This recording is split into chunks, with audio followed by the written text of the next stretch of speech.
Hello. Straight luck. Alright, dude. I just thought, you know, we had really good viewing numbers yesterday with no like raids or anything. Oh, hold on, I haven't turned on the air.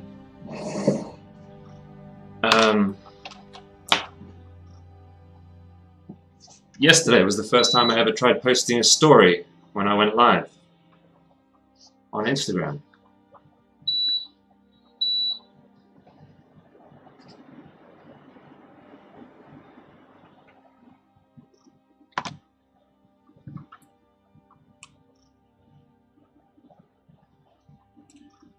That is the most likely correlation that I can think of. Man, my thumbs are too sweaty to use my freaking... Well, we went up to 60 without any sort of big raid or anything. Man, it's too hot for me to even use the touchscreen on this thing. It's weird. I'm going to wash my hands with soap and see if I can like use my touchscreen.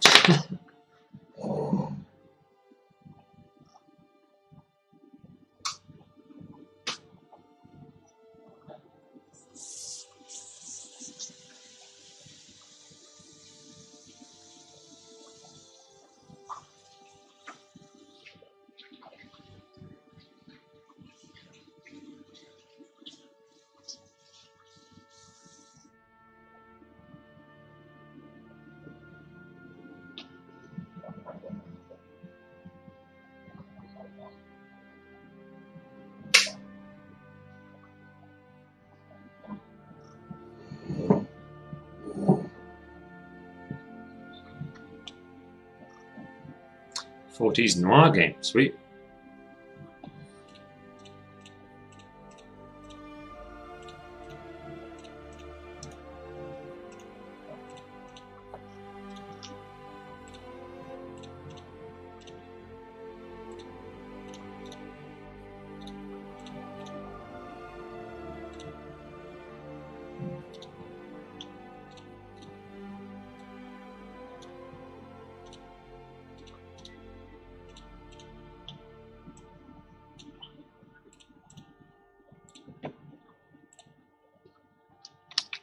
Hey, Royce.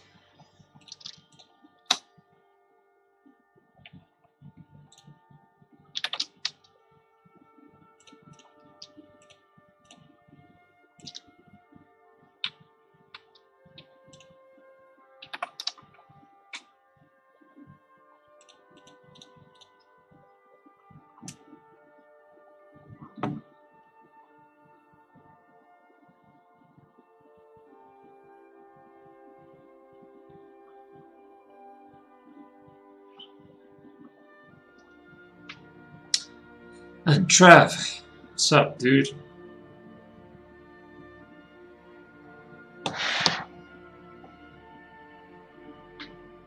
Oh, we got a comment. Never mind.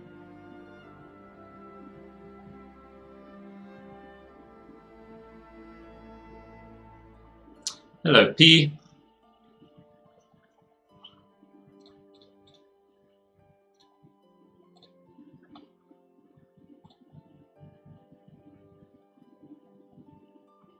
It's terrible.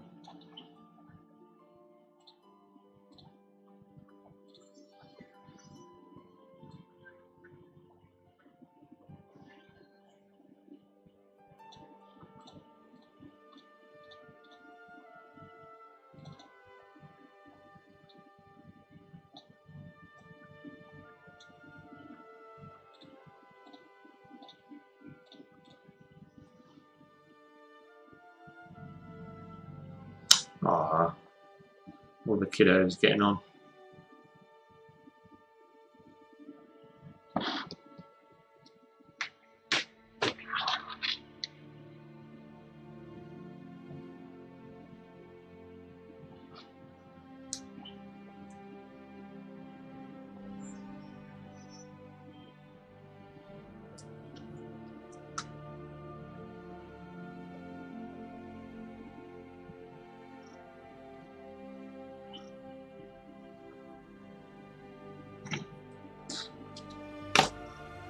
Oh, it's okay, dude.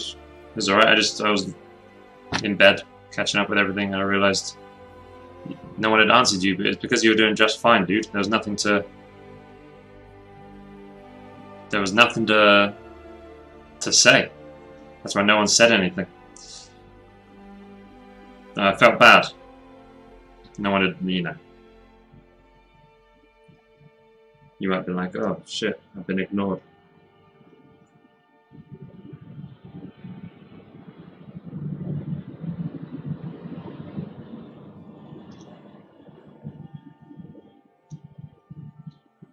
Man, this is annoying.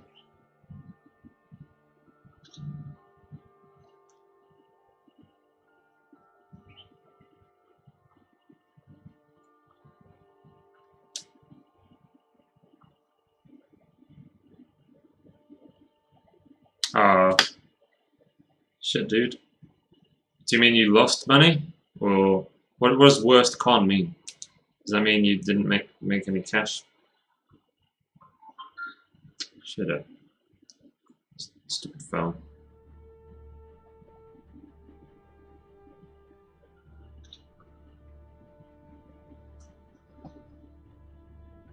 Man, the lighting on this is awful.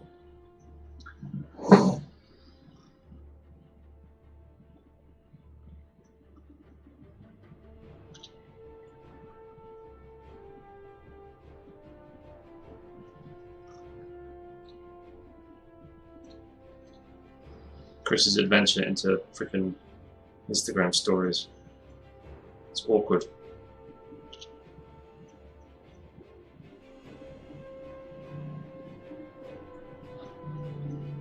Lost a lot of money. Shit.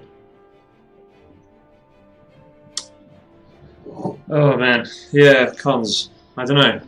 Cons are tricky.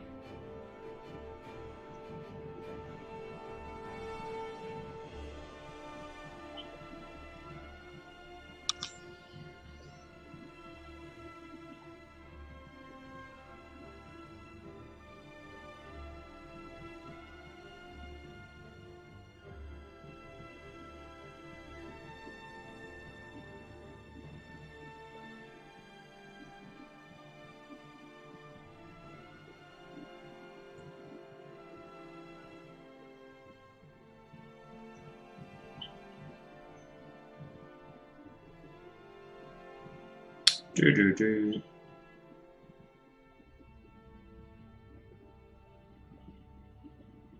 Sorry. I feel like such a freaking teenager doing this right now. I feel like such a teen.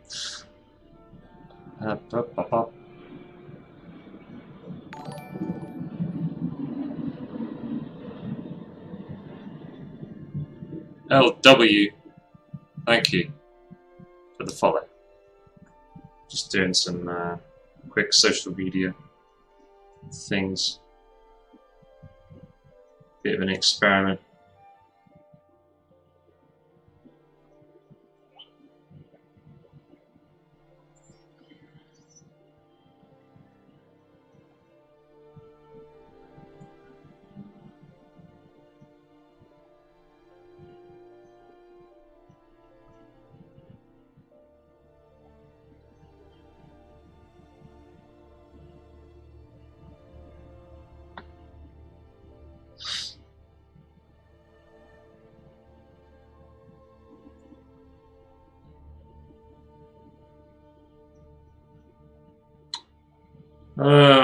Conventions are... they're a whole different... Working hard is not always the answer, I've been told. Working hard at a con. I mean, yeah, one fantastic week. That's the whole convention discussion group, isn't it? Pete's, and yeah, I don't know, presentation, I think, is like huge. That's what I've picked up on.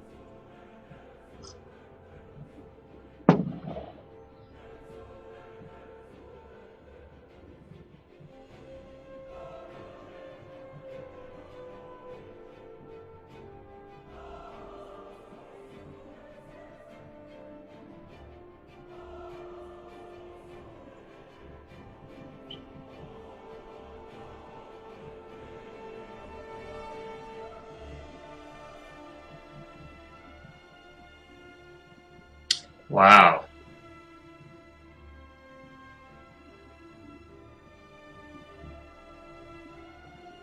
Wow. Yeah.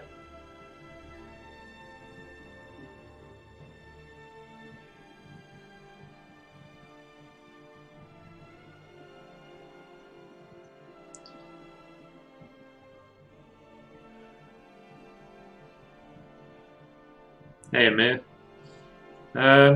Damn, dude. Are you sure there wasn't someone making, selling their own artwork there? There wasn't someone? There wasn't anyone that you can, like, learn from?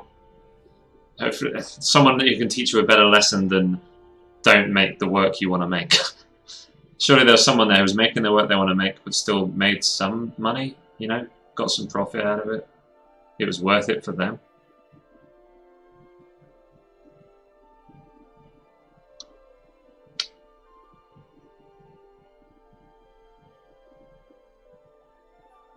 Where's Ivan? Ivan? Where's Ivan? I don't know. Boom. Sorry, I'm doing story stuff. I'm new to all this.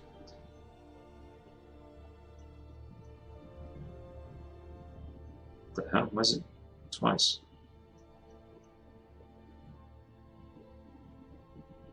More. 2.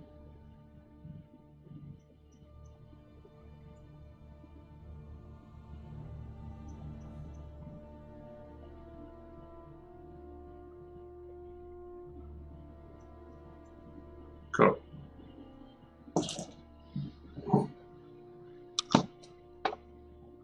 All had the similar outcomes. Okay. Shit, man. That sucks.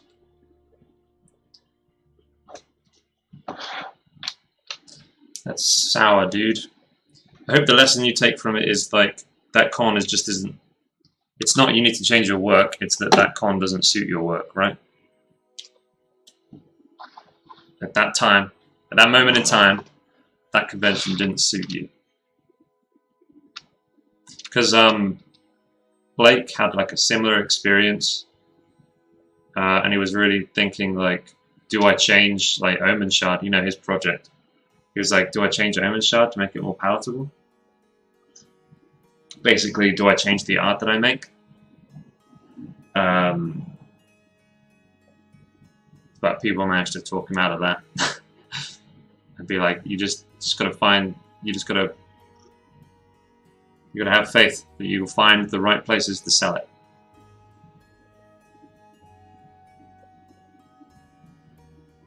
Hey there.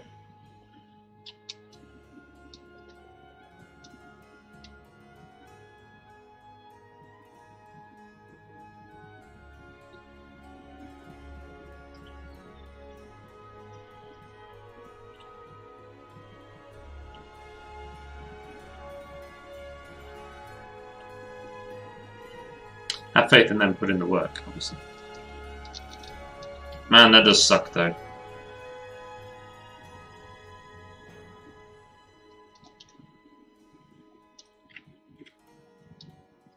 Who's Chris Sabat?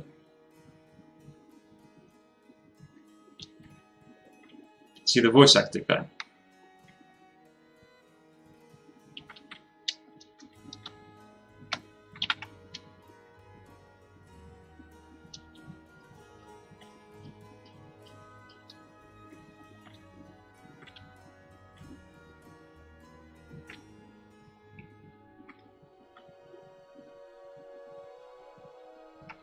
Oh, okay. Jesus.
Damn. Yeah, it's like, so something's doing something right. It's just figuring out.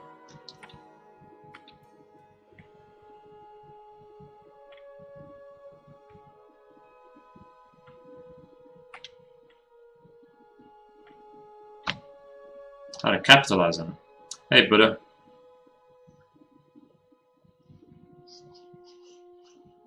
Yeah, trap, yeah.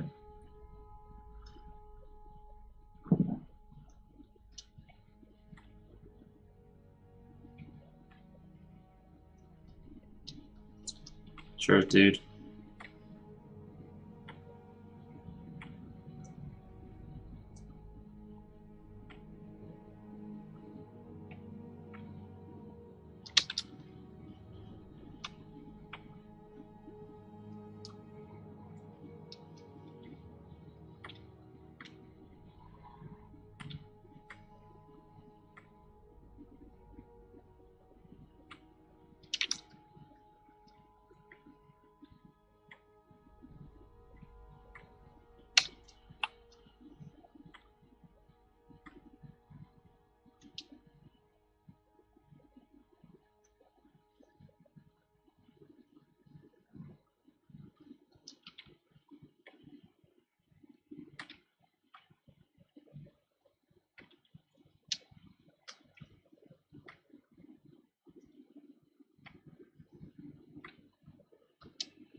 No, you're fine, trap. Hey, Kreska. What up?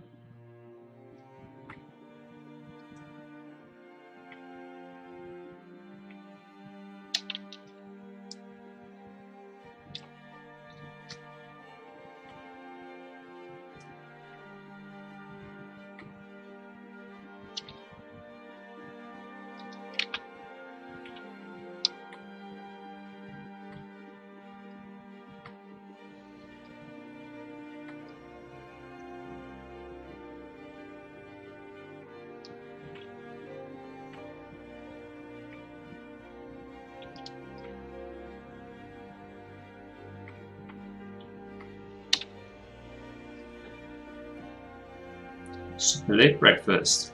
Oh yeah. Dude, breakfast. There's no such thing as super late breakfast. Breakfast is when you want it to be. That's what I said. Break fast, right?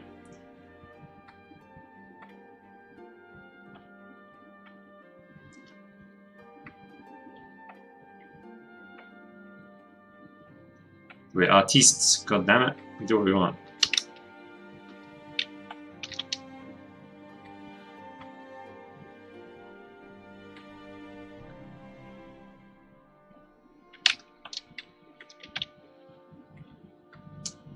Cheers. There are plenty of jokes about it being a skirt. Plenty.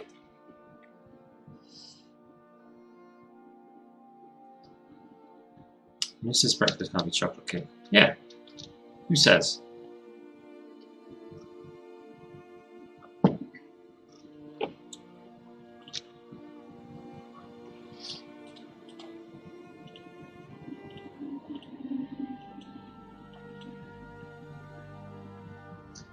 He did have a tail, but I removed it to put in the background. I'll probably add another tail, actually. I moved it to add stuff behind the legs and show the whole shadow. So yeah, I gotta add a tail back in.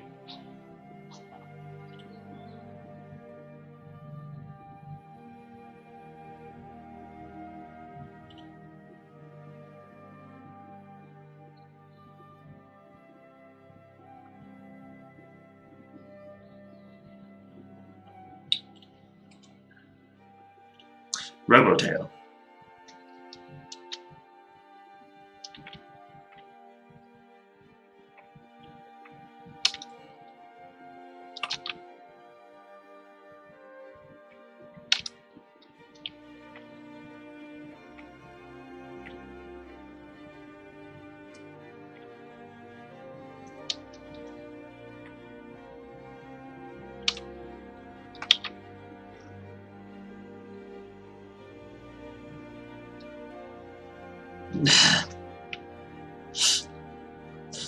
Ah, jeez.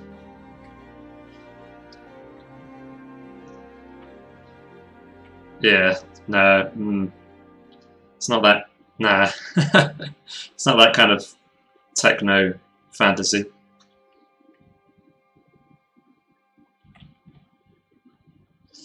Oi, oi, oi.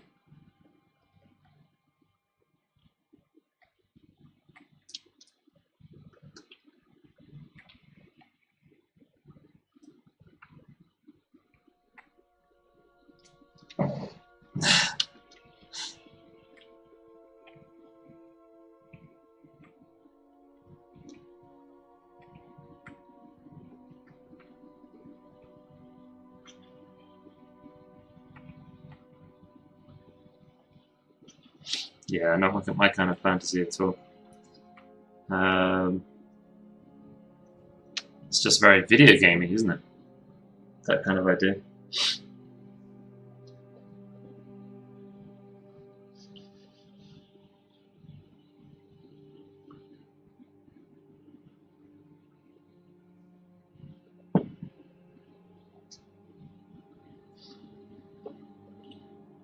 How did he feel? How did the Transformers guy feel about the con by the time it was over? Ah.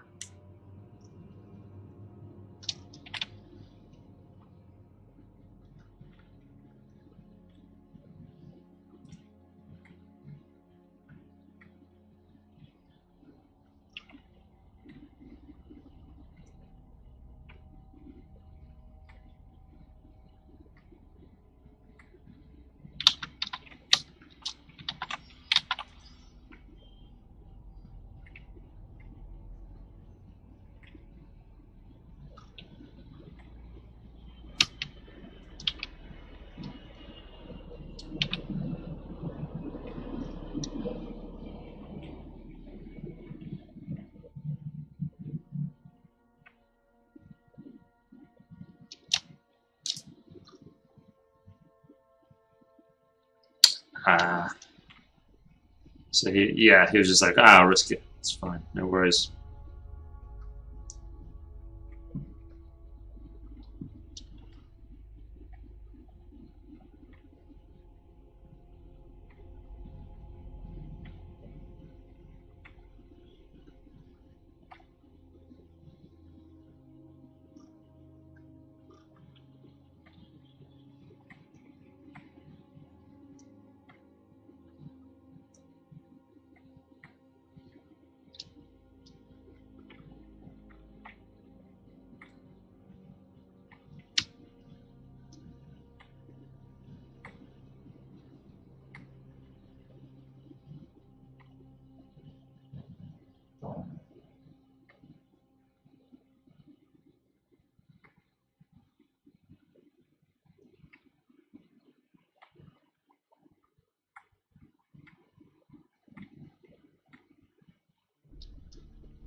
Good question, dude. No idea. It could do, yeah. I mean, this eye, yeah, it could. I mean, mostly it's there because I think it looks cool.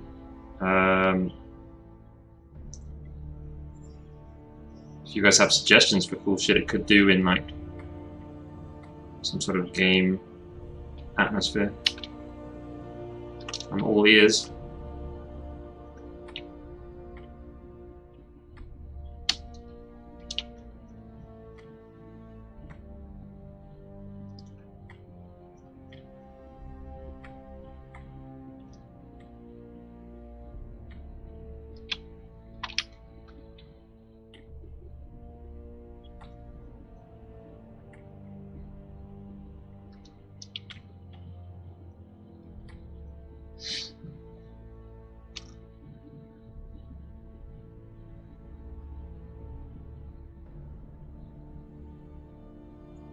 $20,000. I don't know about convention numbers. I got no idea.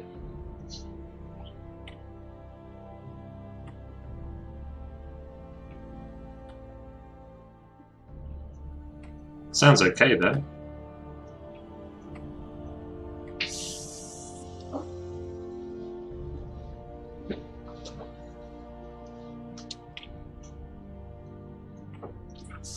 A new series.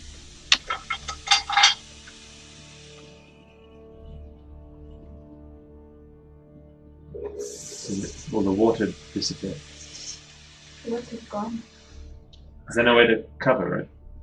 Like, no lid? Yeah.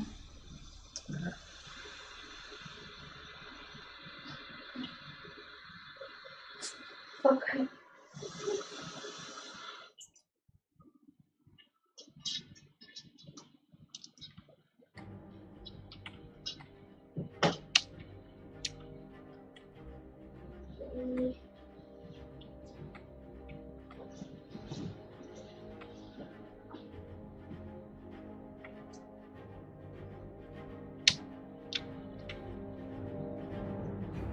$30 old this year. Damn.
That is crazy.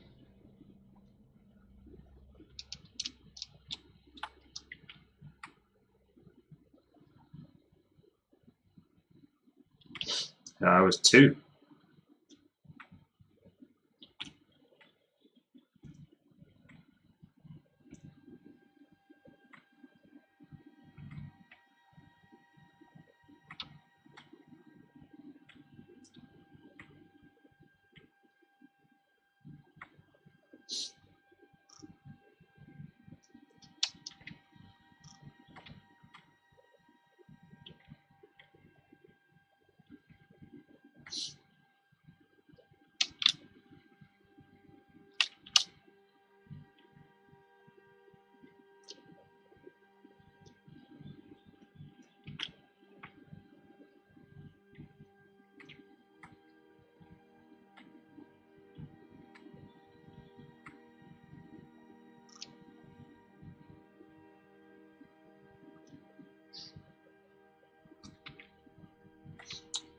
I don't know how Doctor Who does it. Man, I've never been interested in Doctor Who, but the cult following behind that thing is crazy.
No idea.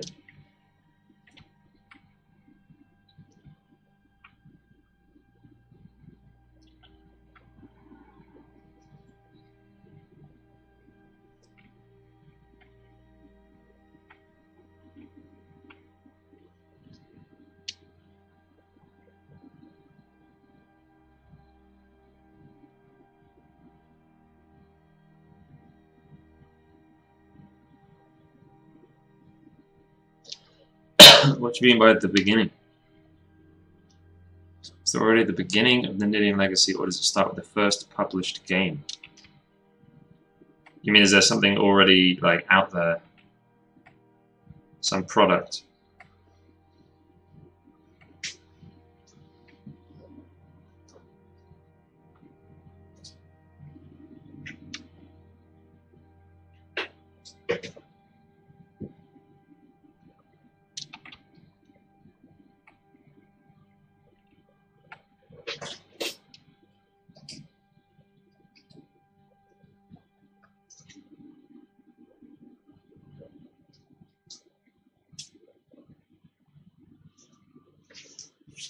Oh, I see what you mean.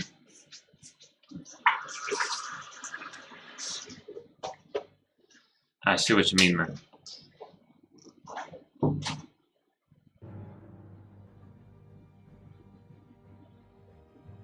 I think Kraskar's really sort of talking about Dragon Ball Z.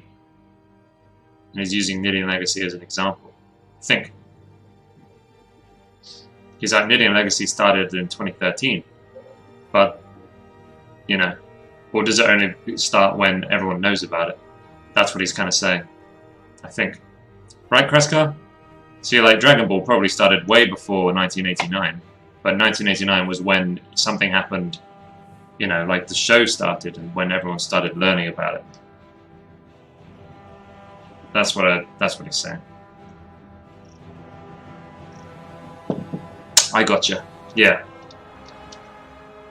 Yeah, it's a good point. So the Nidian Legacy, for me, it started in 2013, but for, you know, one day when it hits like public sort of perception, if it ever does, then that's the day it will have started. They'll look back and be like, Nidian Legacy started in 2025 or whatever, with its smash hit video game.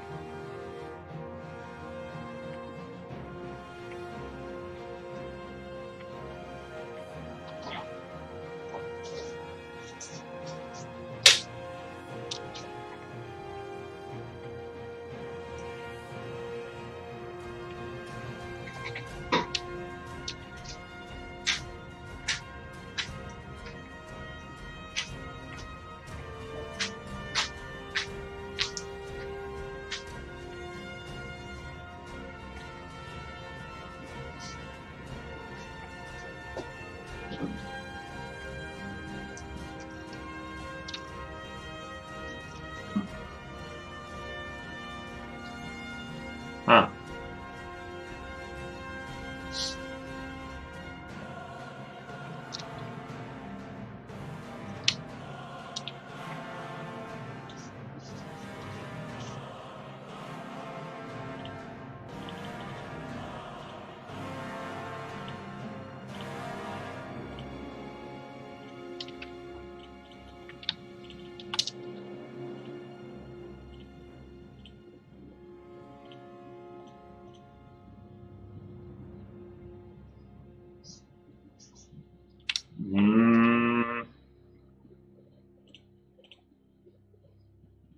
No, I kind of think they would speak Nidian, which would be common, basically.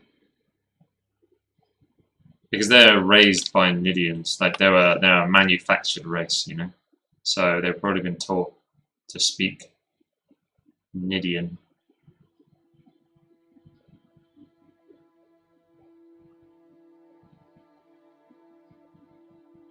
But hilarious, yeah.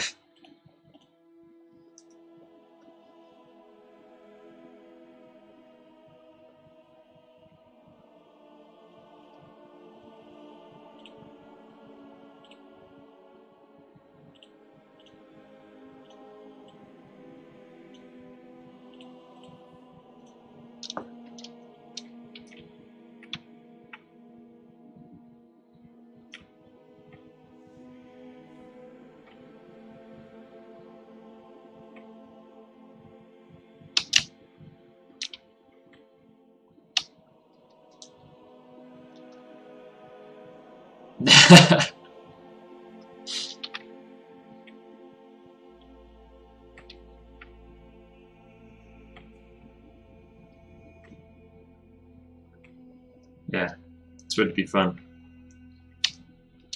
I don't know about the Hyanid and the Drake. I don't know what the Drake would speak. The Hyanid are manufactured as well, but I don't know, they're less... I don't know, they're more primal, you know what I mean?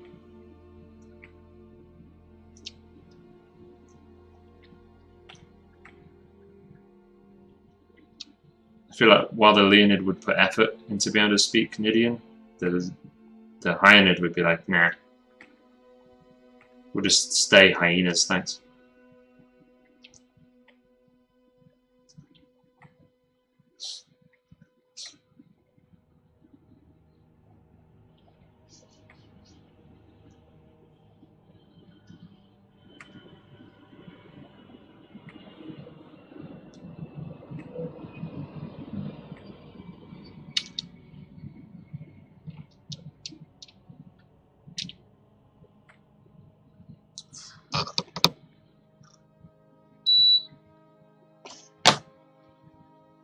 Godzilla.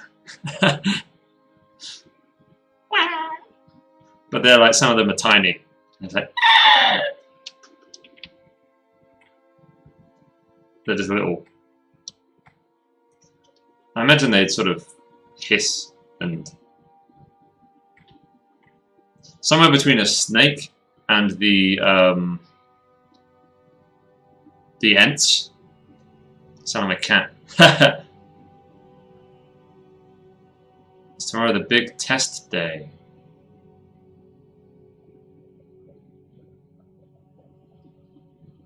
I'm not sure. Have I forgotten something?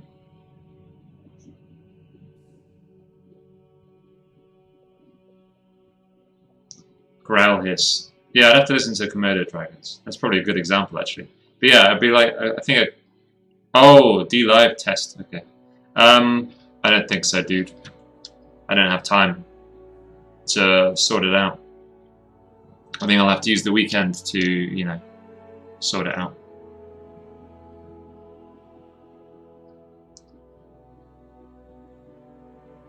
Tonight I'm going to be helping Pichui figure out cryptocurrency. D-Link, yeah, I saw that on the other Discord. He's like, I'm going to just take D-Link more seriously. I'm like, yes you will. My first decree is to learn its name. It's funny. Yeah, it won't be just D-Live either. It will be, you know, restreaming across everything. I'm not sure if I should restream to Twitch as well. If I should just be cheeky and try it. I'm tempted. Not long term, I just mean sort of, you know, while I'm trying out the other platforms, just be a little cheeky. And then just, I don't know, be like, sorry dude. If someone's like, oh wait, what are you doing? I'll be like, oh man, I'm real sorry.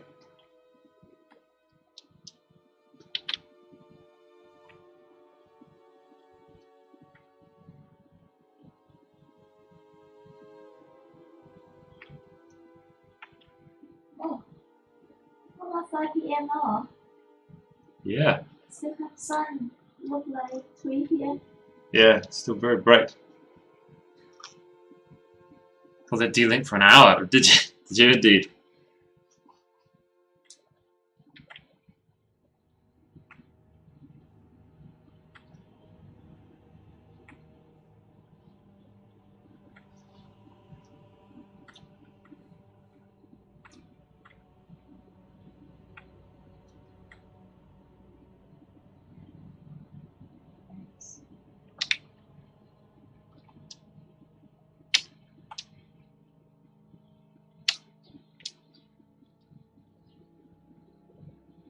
Do it, Leo.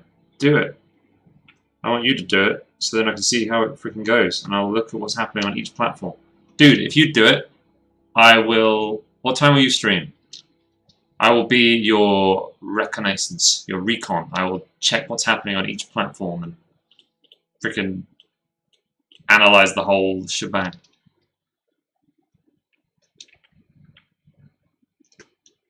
6 hours from now. Oh, perfect.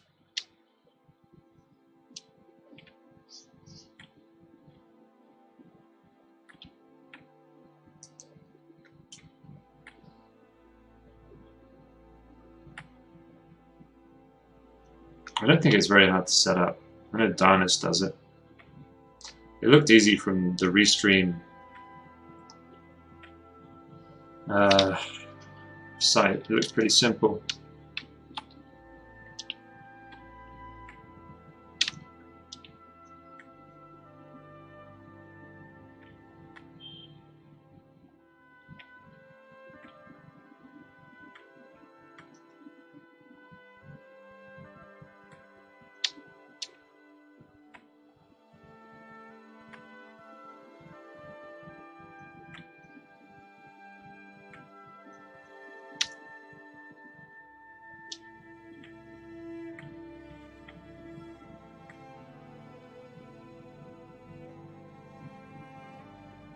Excuse me. Bless you. Let me listen to these Komodos. Unexpected so far. Sound a lot like birds.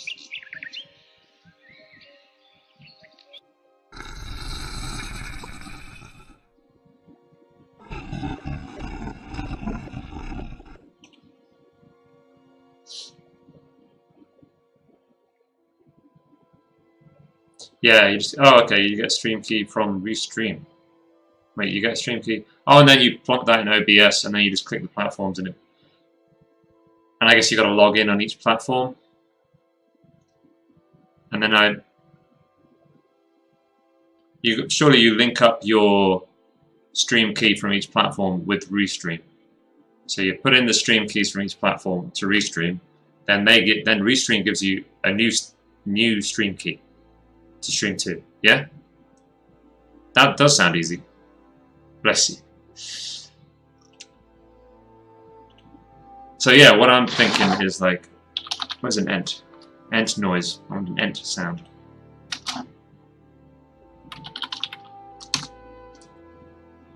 She kind of squeaks. Yeah, cool.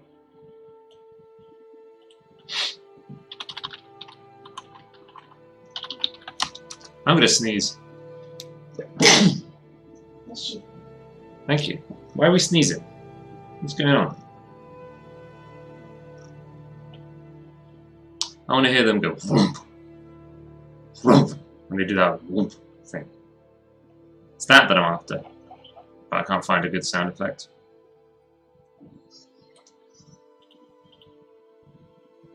Bless you too, I guess.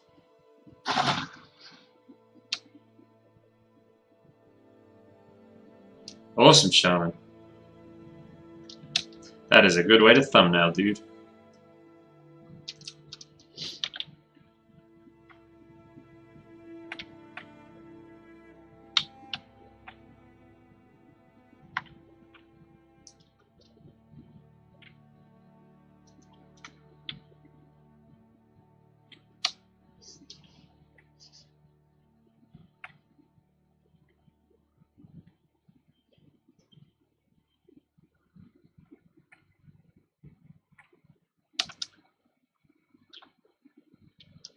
Hello, Castonia. I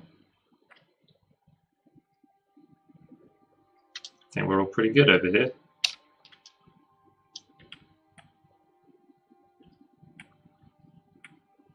How are you doing? I zoom in, I see Horus. Well, that's what happens, dude, yeah.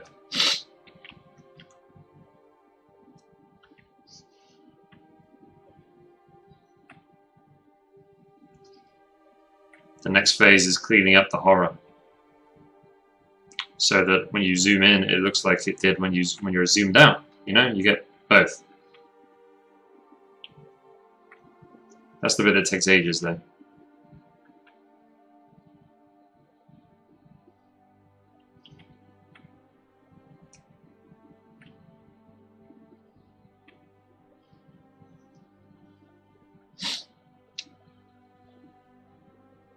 Drawing along with me? Hell yeah, draw along.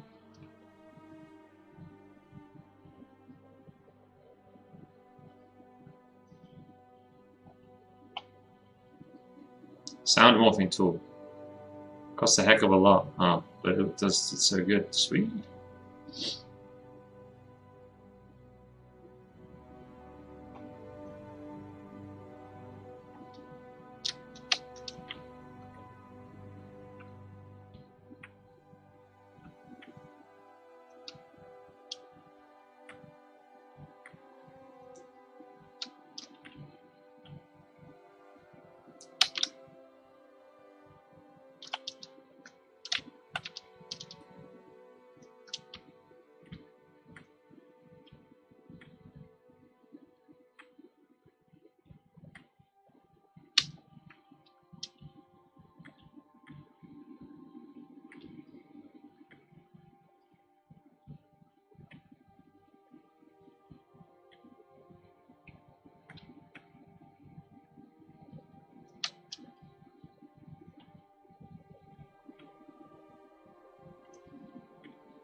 This is a bit too soft. I need something less.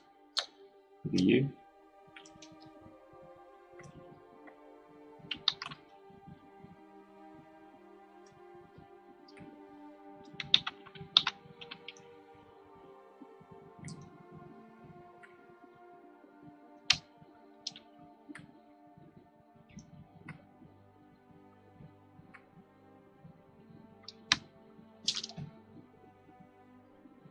Nah, I try not to zoom in. I much prefer to work zoomed out.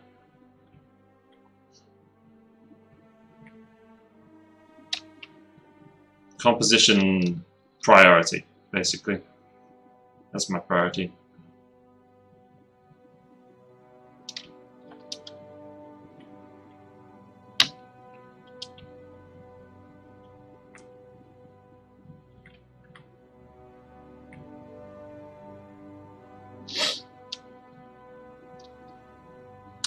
John, hey.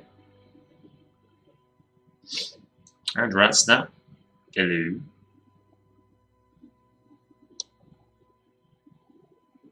And it feels more empty. I wouldn't let that. It depends what size screen you're working with, but I wouldn't let that throw you off too much because most people are going to look at the piece like, you know, they're going to see the whole piece. They're going to be looking at the whole thing. Yeah, hey man, how you doing? I caught some of you talking to Ratsnap actually the other day. But yeah, I wouldn't get too caught up in that, Shaman, unless you want your art to have that, like, if someone, you know, really digs in, goes deeper, you know, really opens it up nice and big, they can see all these little Easter eggs or the amazing kind of detail that you put in it. But most viewers are going to take in the piece as a whole, you know what I mean? I think if you're painting for other artists, maybe it's worth going in. You're trying to, you know, if your audience is like other artists, because they're the ones who'll pick up on that. They're the ones who'll pick up on you, like, coming in this close and then being like, yeah, let's get this looking all awesome and wow, let's put the cool little skulls on the knuckles and shit. You know what I mean? Oh yeah, we'll put a little skull here, man. It's gonna be badass. Like, most people are gonna be out here. They're not gonna come in this close and be like, oh yeah, there's a skull. Holy shit. Maybe though, because I want to put little crown skulls in my pieces as like little sort of bonuses. Maybe something like that, just a little one. Not such a bad idea.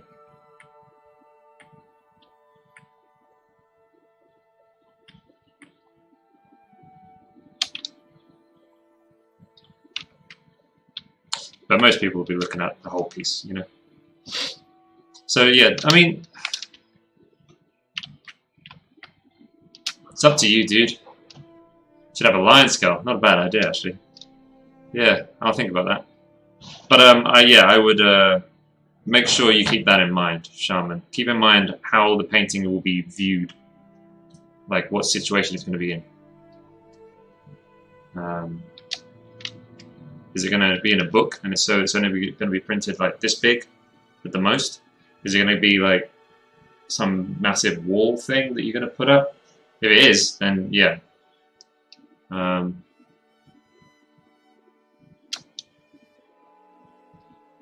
Go for more detail than that. But this piece here is to go in a book, so something like that is just overkill. Total overkill. But now that it's there, I kind of want to keep it. What does it do to the composition? I mean, not the composition. I just mean that bit of. Yeah.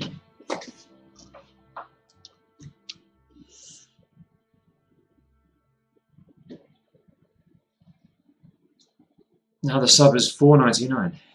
No VAT. Huh? That skull made it a lot better, not gonna lie.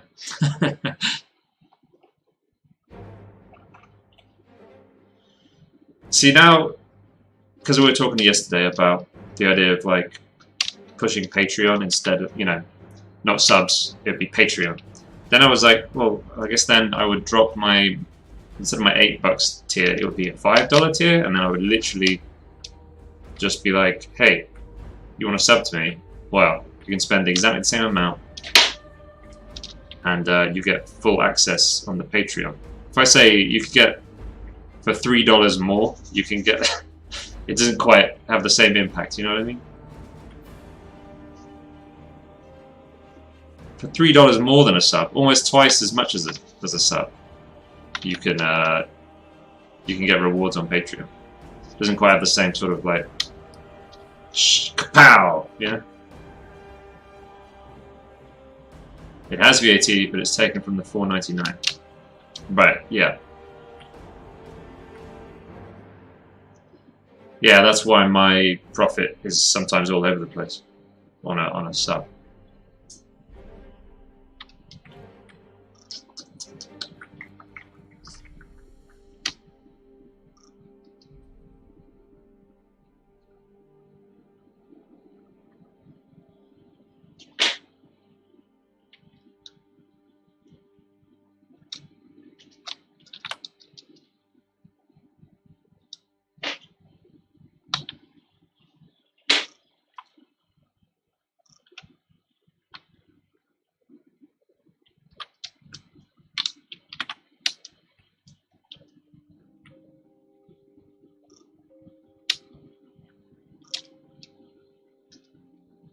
Oh yeah.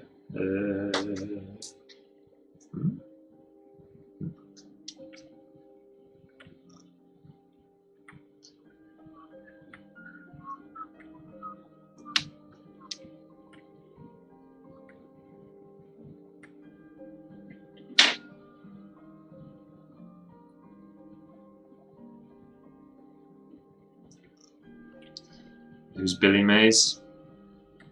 I feel like I'm. Who's Billy Mays?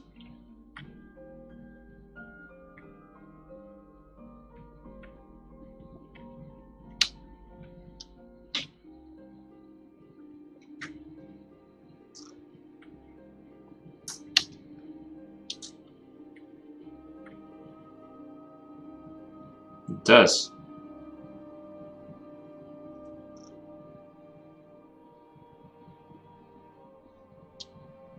Oh. Like a QVC kind of thing. One of those shopping channels. One of those guys.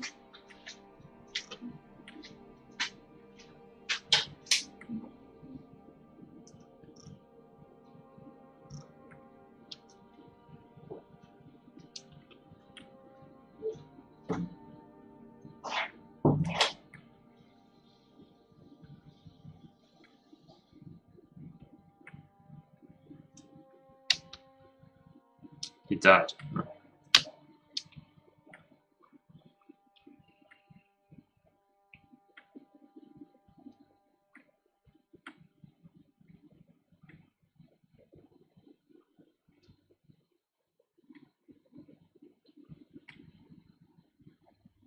So I shouldn't try and email him to see if he wants to sell the Nidian Legacy stuff and get a commission. That's what you're saying.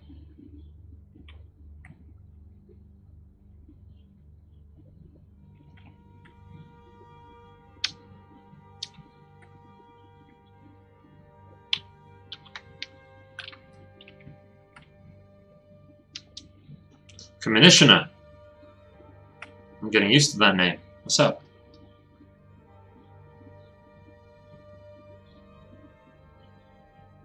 Billy Mays here. Yeah, gotcha. Gotcha.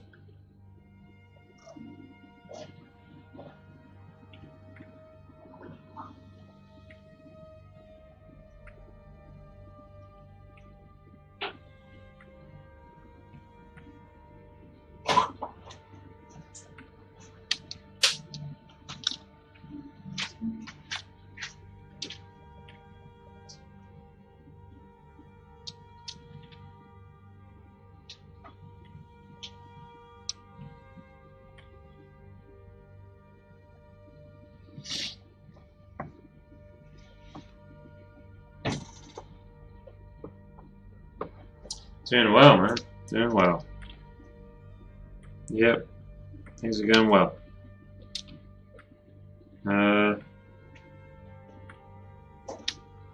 Shoot, nothing to report, but things are alright.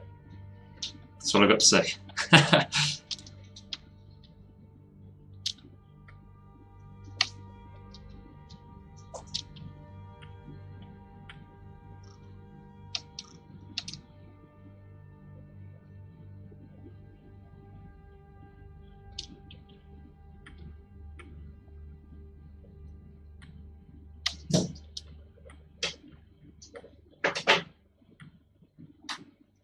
What you working on today? What are you up to? Everybody.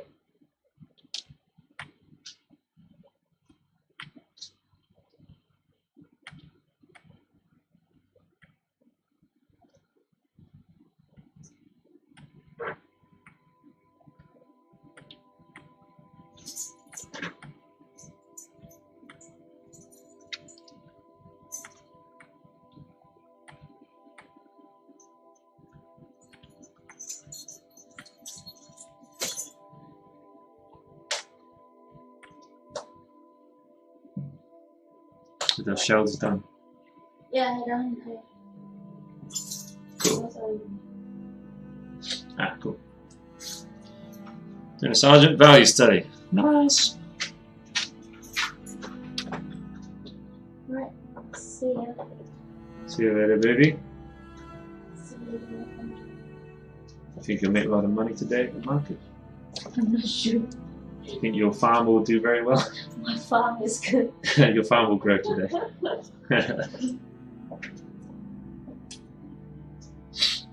Going to a workshop soon. Cool. Work on some 3D.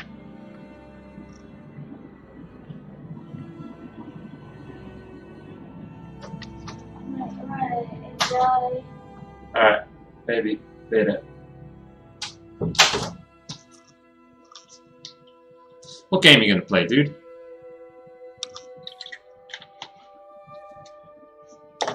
Nowadays, my guess is just either Apex or Fortnite, depending on, I don't know, Apex or Fortnite. That'd be my guess. Everybody, either it's one of those two.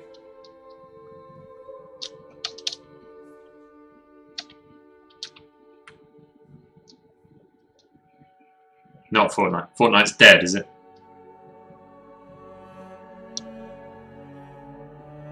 Maybe Max Payne. See, that's no one would have guessed that.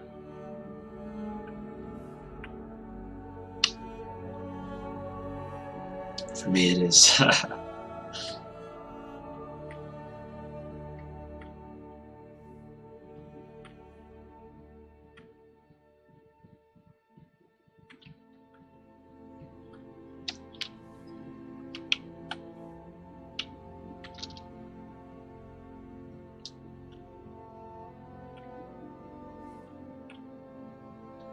What on earth does that mean? My boy's in Remedy.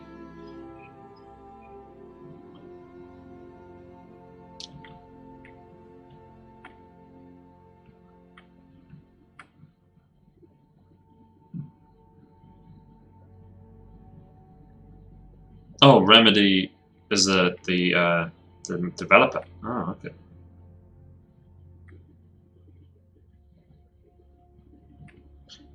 Gotcha. Makes sense now, dude. You sounded like lyrics. My boy's in Remedy. Sound like some sort of weird Max Payne lyrics.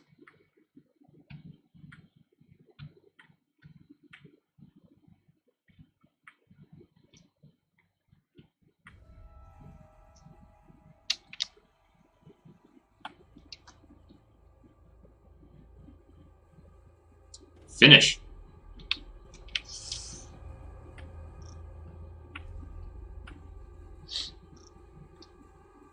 I don't quite understand it either.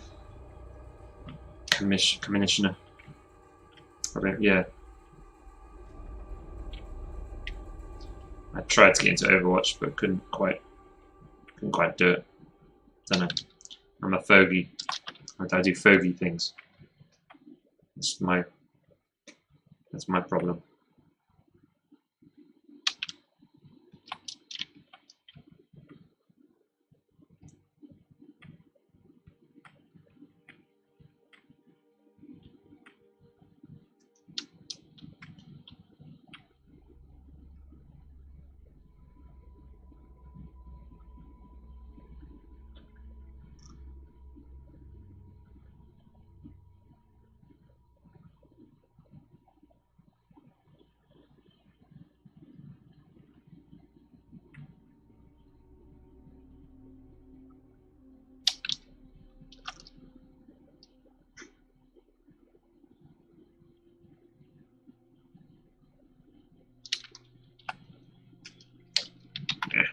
Yeah.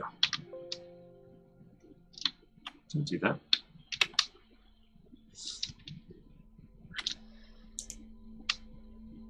Cultures.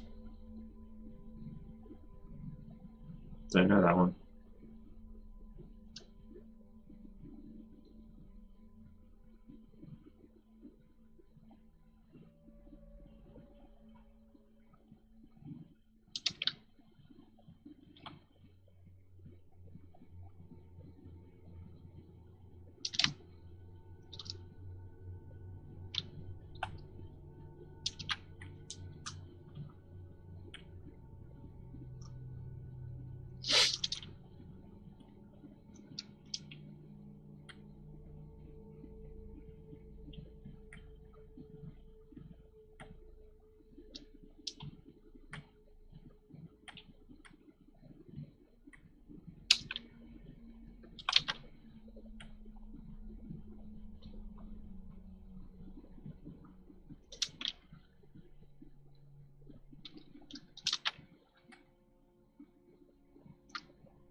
Mafia, the city of lost heaven. Jeez. All these games I've never heard of.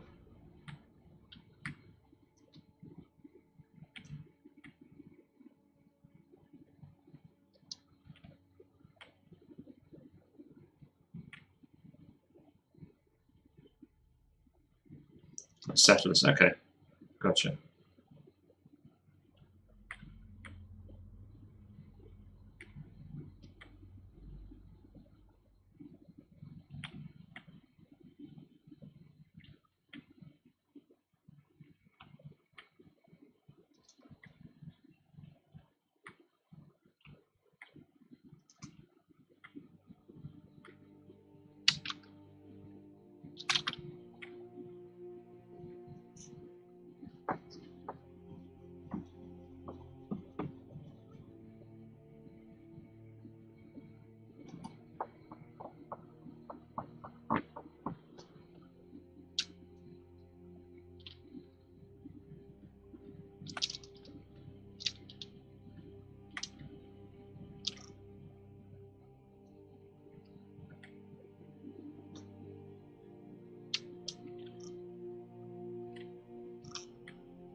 It's one of the crabs falling.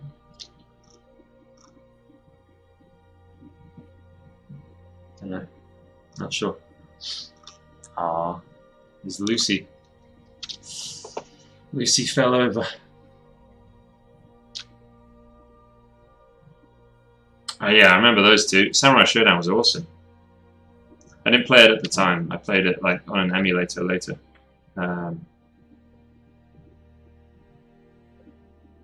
Yeah, dude, Samurai Showdown was freaking cool.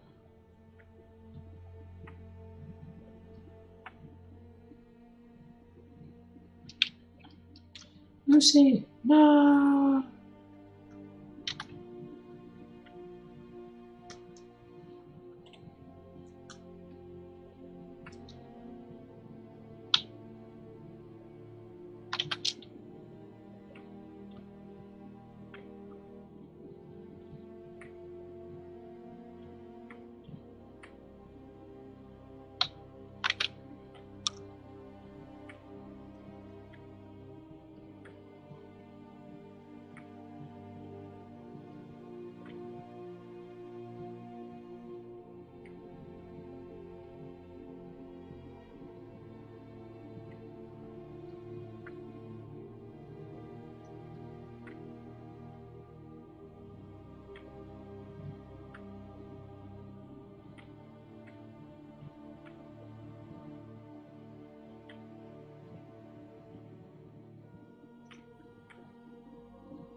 Um,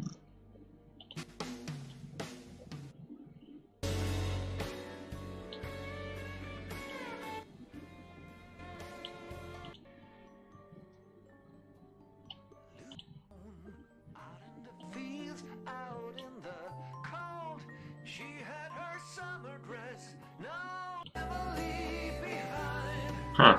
Don't know this one. Picture we named Lucy.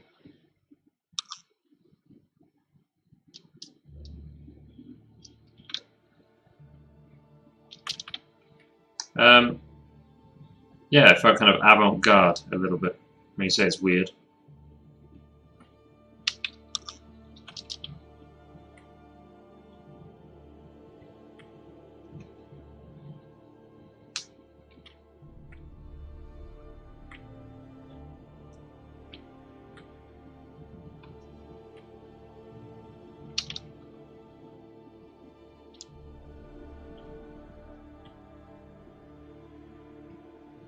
Almost kind of swing or something.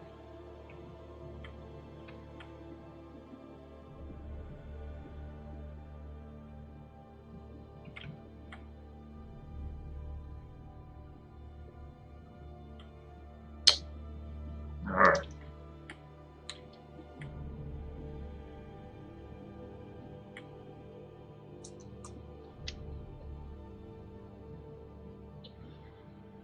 Trying to use custom brushes a little bit.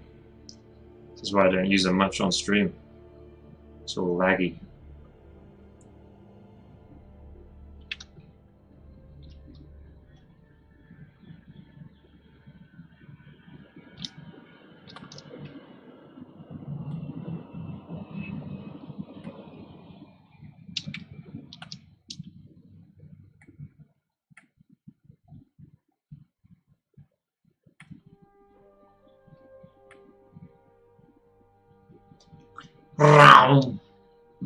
Do I make my own?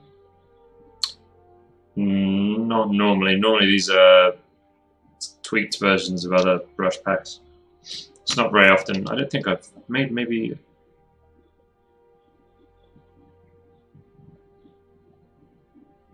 Did I make this one? Don't know. Sometimes I just take the...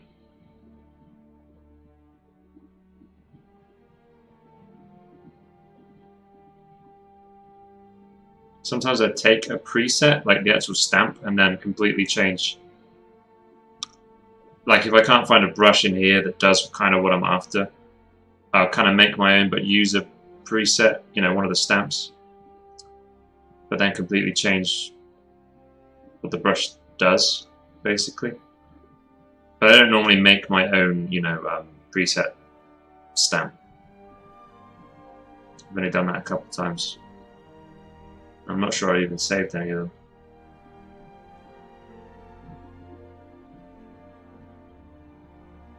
So the answer is no, not really.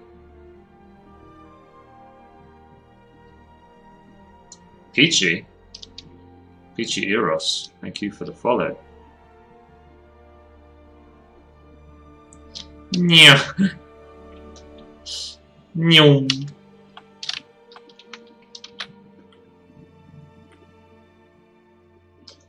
Oh, look at that. It's laggy. Let me just I'm gonna save.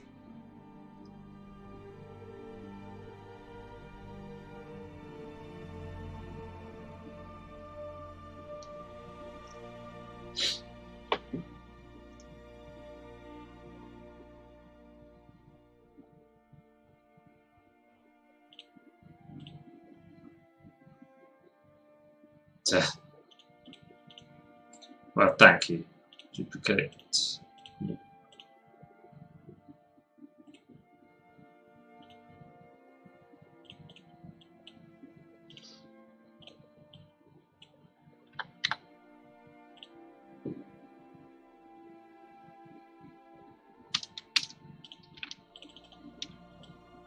Oops.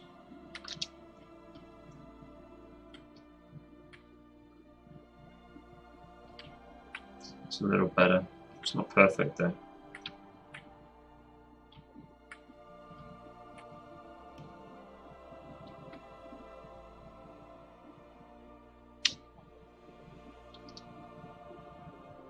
Yeah, it's because I want to be able to print it, like nice and big, you know. I mean, at the moment it's still only 2 foot, if you include the 1 inch of the, you know, a border of an inch. So be able to 2 foot tall.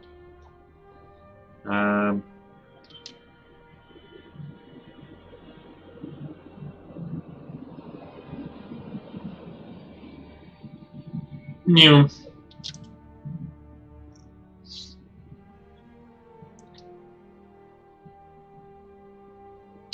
Yeah.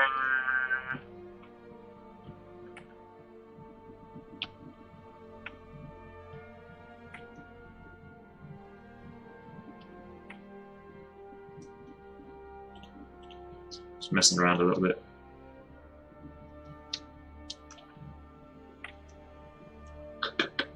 Yeah.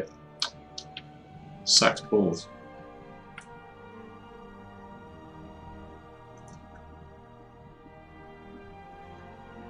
Do the plane crash again. Did I do a plane crash?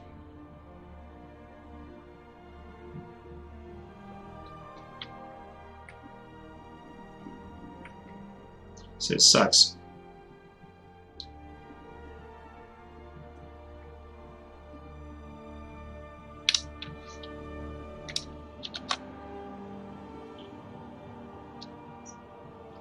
Ah, I don't remember doing a plane crash. Yeah, there's just not enough CPU to go around.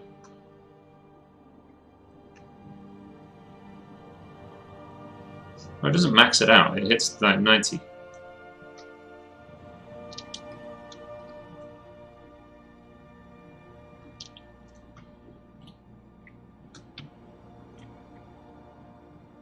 That maxes it out. Weesh. Yeah, it's just a big old shame is what it is.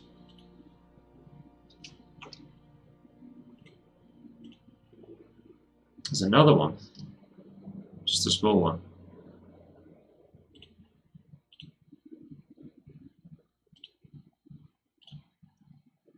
No, these are just my old brushes. These are just my standard brushes. Just the ones that I don't use them on stream.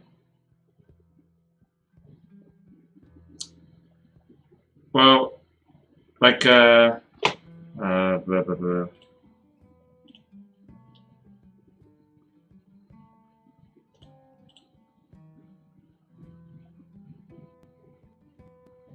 That guy's funny, that happy face. But yeah, I was messing around with like brushes that I used to use a lot. But trying to paint on stream with them is like, this is okay when he's little. See, it starts to chug a little bit. He's a happy little minotaur. yeah, it's like an otter minotaur. He's adorable.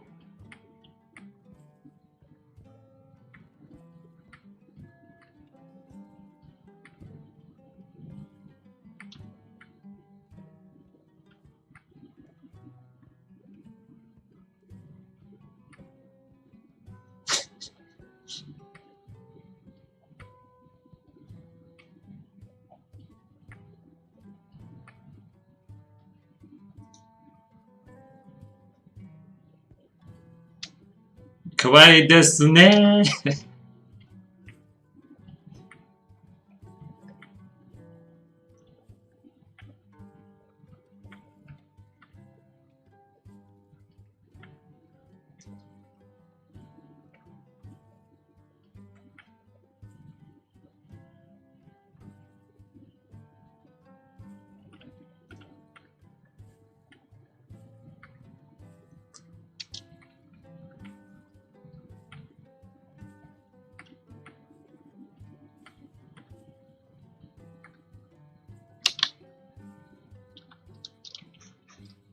Anyway.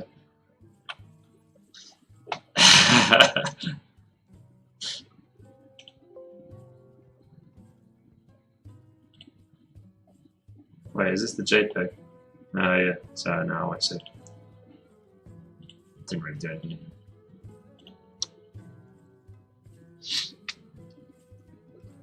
Cute animals. Yeah.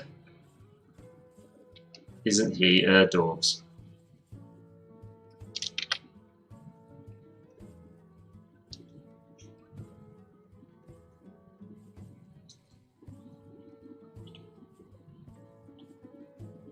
Yeah, it's just a bit like having OBS, you know, streaming. One OBS is streaming, the other is recording. And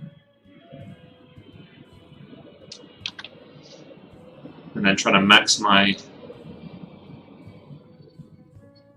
image size footprint. All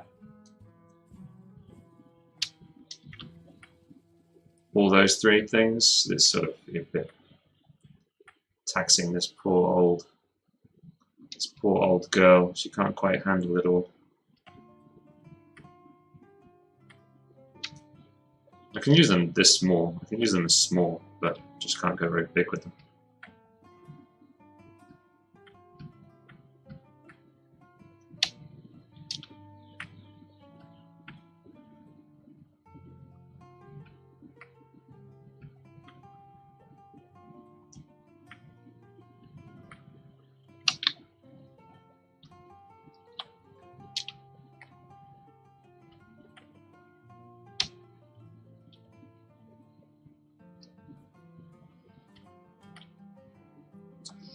Cute animals. That's my new thing now. Cute animal warriors. That's Amir's thing. I can't take that. Amir's got like a whole range of like. They're cute in a very different way though. They're like cute proportions, but they actually look quite intimidating and mean looking. Yeah. Yeah, definitely. She's doing it really well. This Cintiq.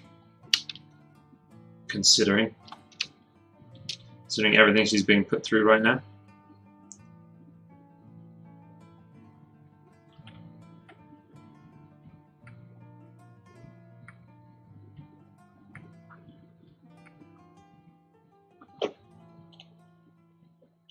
I was watching a painting process yesterday of a guy who's probably going to be part of the fantasy artists collective thing. You know, the Reddit Fantasy Artist Collective. I'd seen his work before, but then we were all discussing, because you know you've got to hit certain pricing standards and stuff, right? Certain hourly rate, and his hourly rate, well, he was charging more than, he was charging $35, but his prices were cheaper than everybody else's, and he was like, no, I legit charge $35 an hour. So then Moose was like, well, that must mean you finished your paintings like twice as quick as even the second fastest guy in here. And it was like, oh, maybe. And then I looked up him up and found a process thing, and yeah, he's real fucking fast. Real fast.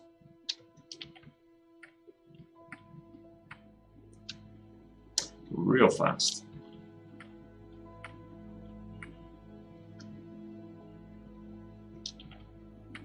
Yeah.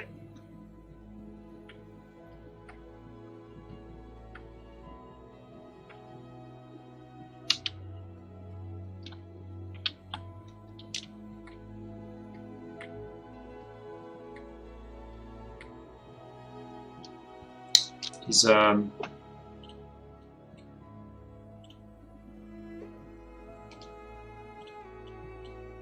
got 2 old videos.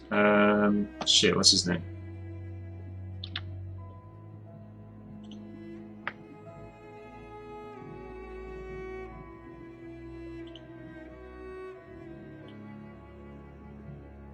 Exactly, yeah. Exactly, Shaman, yes.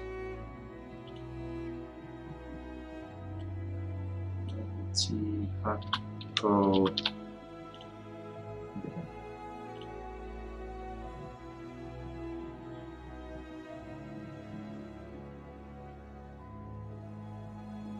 I think Bjorn's probably faster. But Bjorn's not applying to be part of the freaking subreddit, you know what I mean?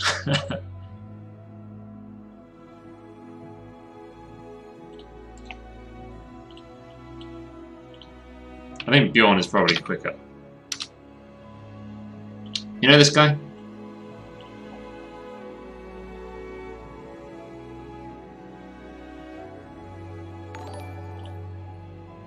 I also think he's not as...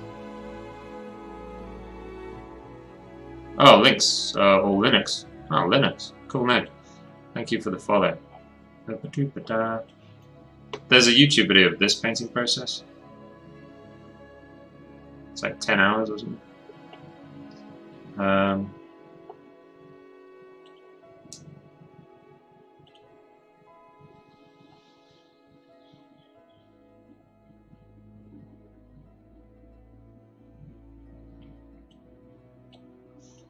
Yeah, he's starting to pick up speed online, I think.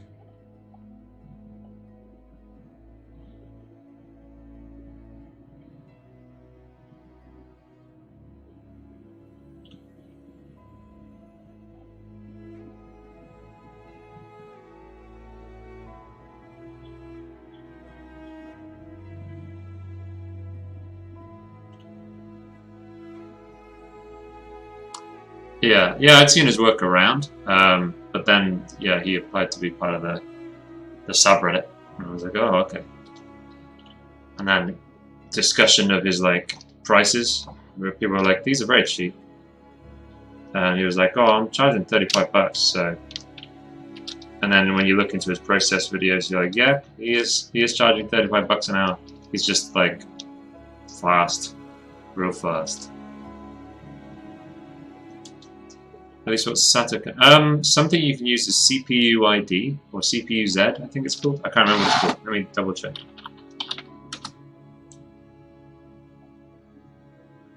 Yeah. If you Crashcart, if you get hold of CPU ID, just spell it like that.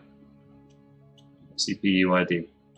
It's like so you download CPU Z, this one here, and I'm pretty sure that'll tell you the model of the motherboard at least, so you can Google the model. I've used it before. It'll tell you all this freaking information about your computer.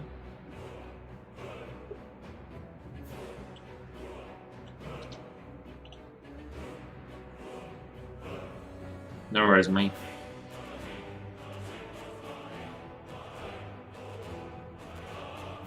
Yeah, I don't know. I don't know how long he would have taken on this, but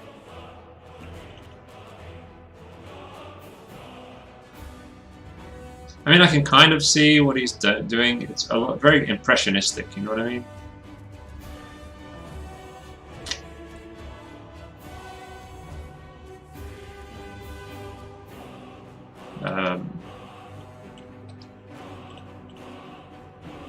Yeah, that too. Yeah, he doesn't paint on stream. That's for one of them.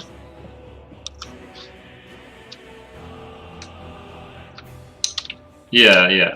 I would guess it's planned. It's deep work, so he's focused. He's probably utilizing custom brushes and like layer modes or brush modes or whatever properly.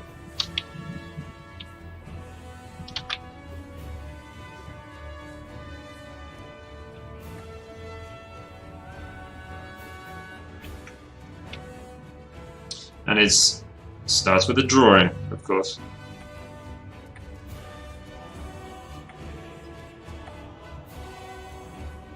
I do feel there's a bit of an issue with the way that subreddit determines whether you know, it's based on an hourly rate, but it's things like that. It's like, well, say a guy spends 5 hours on a painting, but he does 5 hours of prep.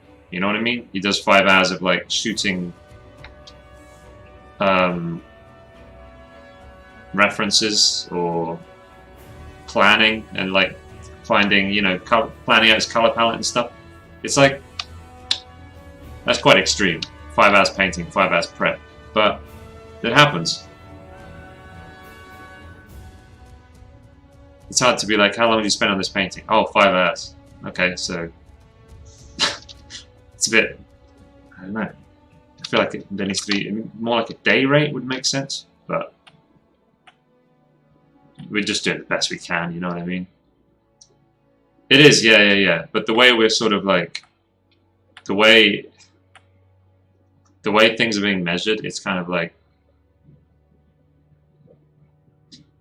I'm sure they price to anticipate that stuff, but it's the way we are measuring whether they can come in, whether they can join, is based on how long the painting took. You know what I mean? Where it's not like an accurate. It's not accurate. Basically, I think we need to think about it. We need to reconsider how we figure out value. You know.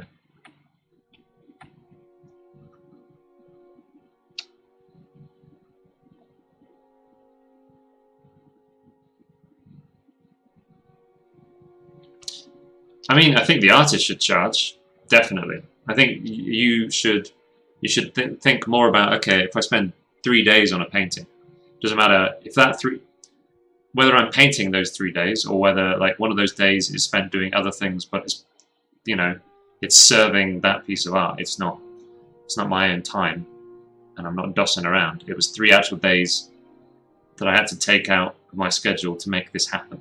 Doesn't matter if it was in Photoshop or if it was on Pinterest or if it was posing in front of a mirror or if it was like doing research on, maybe if you're doing work for a game, you spend a day researching the game to make sure you're familiar. I think you should charge for all of that. But it's the way we are certifying artists to say, yes, you're hitting the like payment threshold thing, the minimum charge. We're not taking that into account at the moment.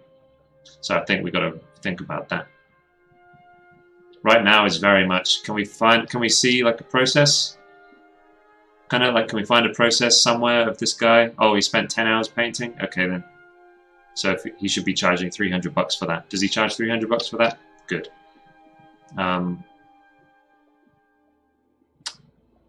Yeah. Hard to say.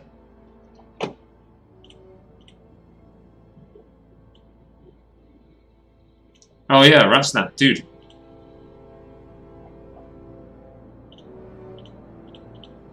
I saw this. I was like, what's going on with the scratchy, like borders?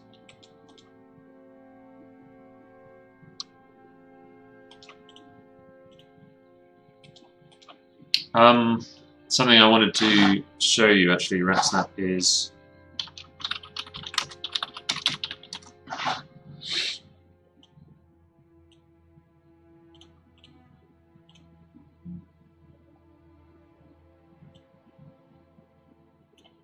this border. It's freaking this font.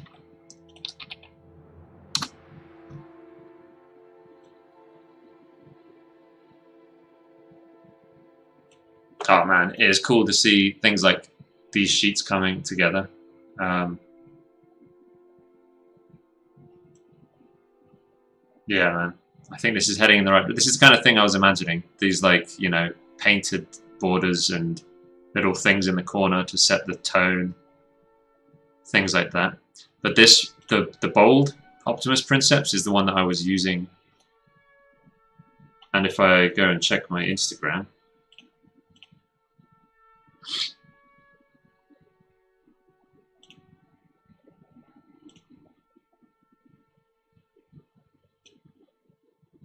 look at the way the Q kind of flicks under the U. Oh man, I super dig this font. r/fantasy artist is badass in this font. So yeah, I'm really into that Optimus Princeps. It's the one I've started using for like everything. It might be what I just continue with going forwards.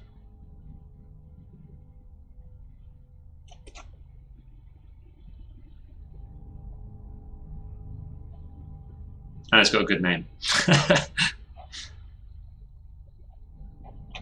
Yeah, I like it a lot. They're both good. I'm not sure which one I prefer. This is more elegant, I think. The non semi-bold, the normal one. Maybe I should use this one. I don't know. I like the font though.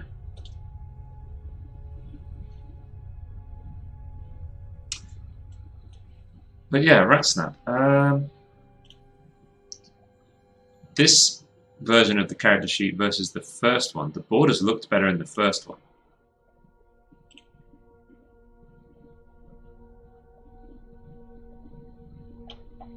Like, I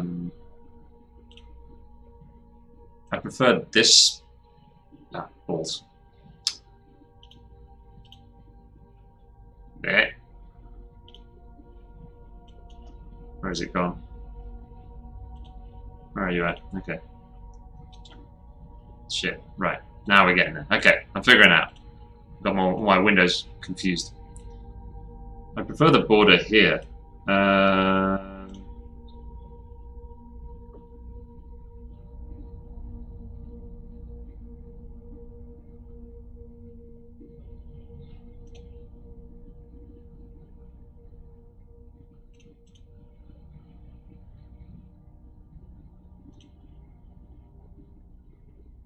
What was your thought process with this?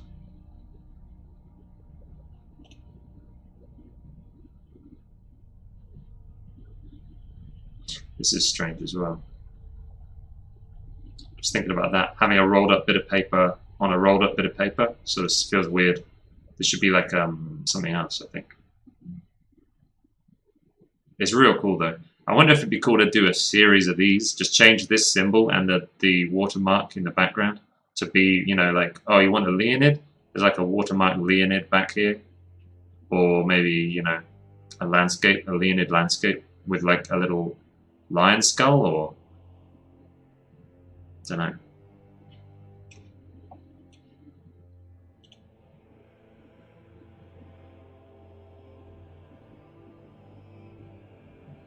Anyway, print it out. Yeah, sleepy. Yeah.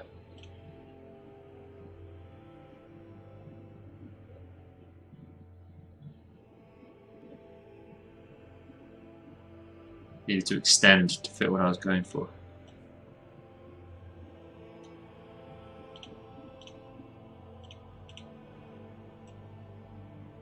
Oh yeah. Yeah, I see, man. Yeah.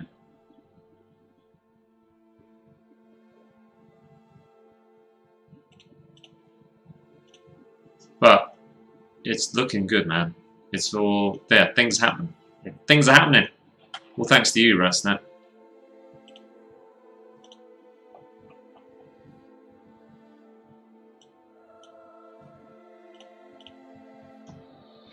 Cheers, Chungus butt.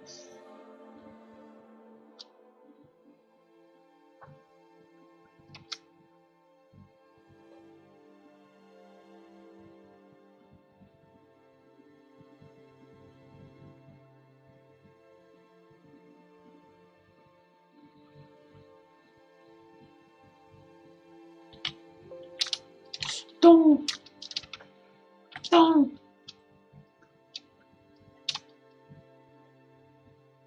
Yeah. Cheers. The mostest. Yeah, I mean, I'm sorry to all you other MVPs, but Ratsnap really is the mostest. Yeah. All you other guys are MVPs, but he is MVP, you know?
Jerry.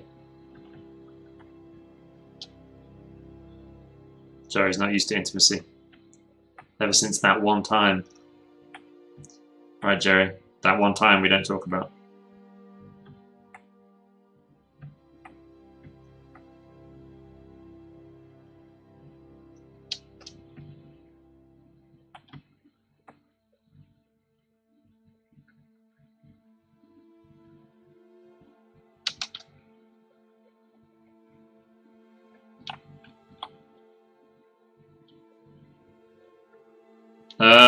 It's like a glove. It's like an arm. It's like a whole arm thing, Kreska. It's like a conduit glove. Sort of. Where can I... Where are they? Do do do do do do do do do.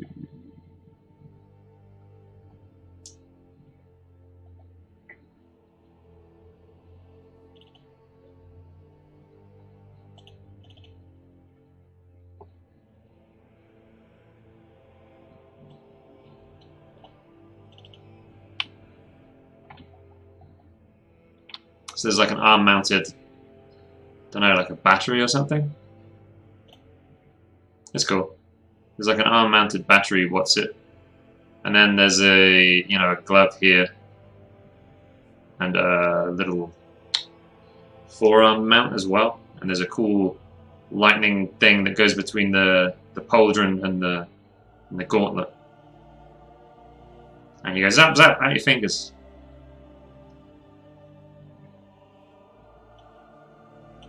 A bit clearer here. You can see the lightning. And it goes pew, pew, pew.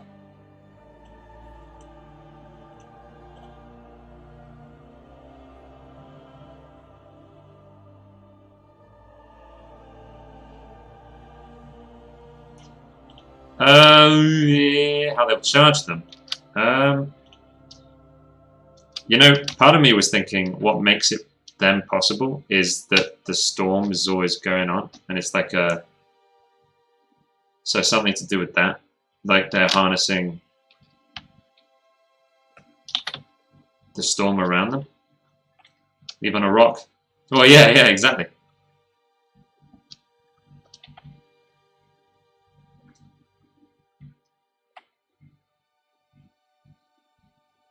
Lots of onomatopoeia today. Yeah, I don't know. Don't know what's wrong with me. Pew pew.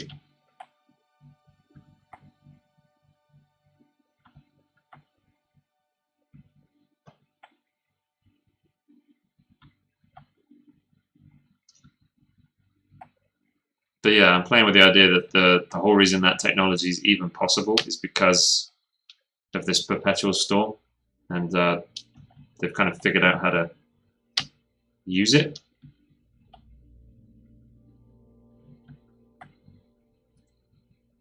I expect, unknowingly, the fact they're using it just makes everything worse somehow. You know what I mean? Just because that's how my brain thinks. That's how my brain is. My brain's like, you know, I just seek out tragedy wherever I can find it. So I kind of like the idea that they've learned to weaponize the storm, but they don't realize that in weaponizing the storm, they're making the storms worse.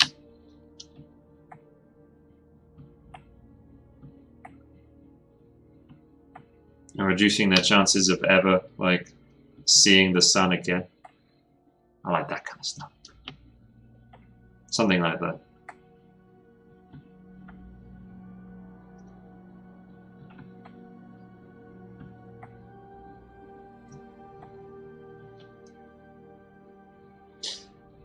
I wish I could right-click and bring up tool presets instead of brush presets. That'd be real nice.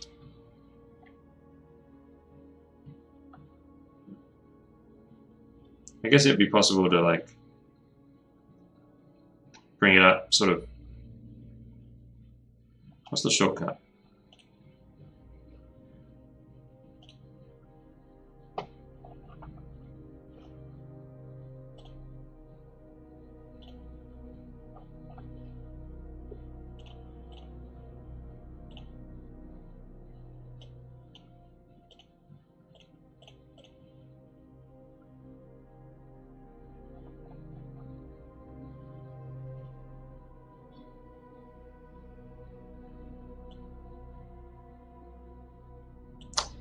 Yeah. I try to minimize the amount of palettes and stuff that I've got up because I've only got a small one. Kratska. Gotta, you know, gotta use it efficiently. Gotta use it well. Can't just rely on the size. So I try to avoid that, but yeah. Is there a way to have a shortcut open the thing? There is, right?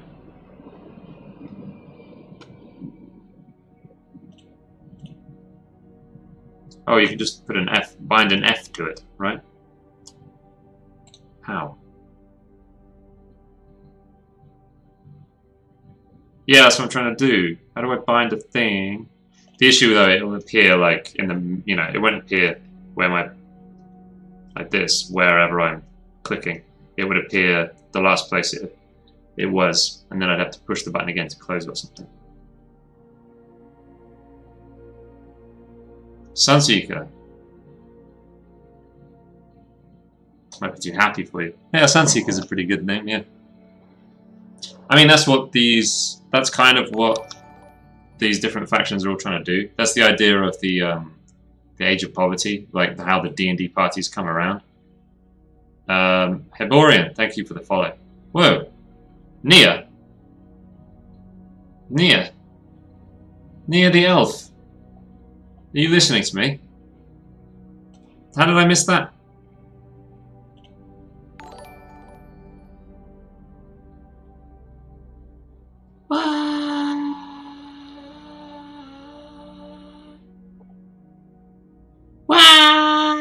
Oh, click, that's the wrong one. Dude, thanks for the, how did that not... Thank you very much. No, that's awesome, Nia. That's amazing. It's fucking awesome. That's what that is. It's fucking badass.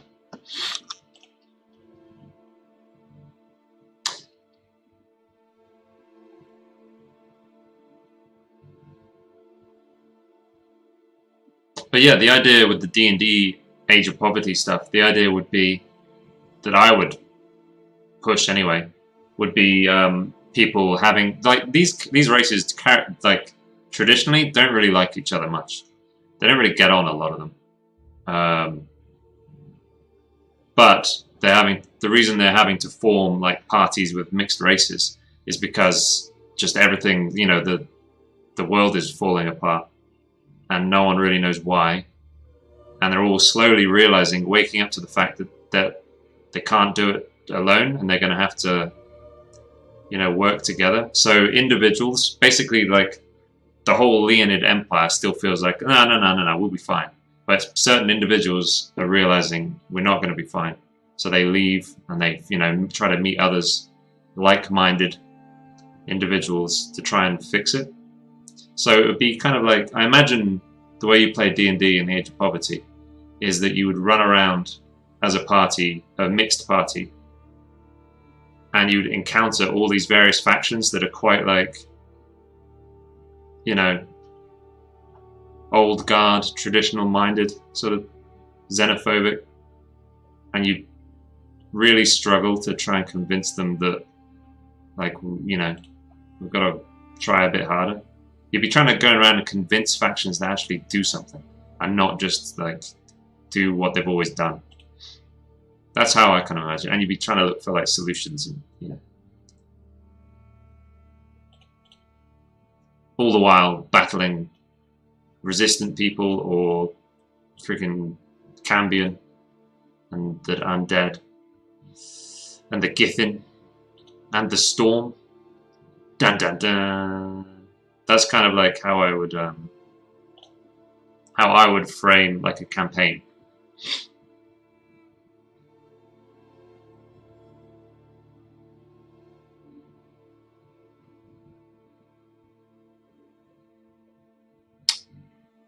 What is GPU good for? Like for an artist? It does affect Photoshop, but not really like to any important degree. If you're painting or drawing, like it's basically doesn't matter. I think ZBrush is completely CPU as well. Maybe ZBrush you can do some GPU stuff with it now. I'm sure Mindwaker has more input on stuff like that.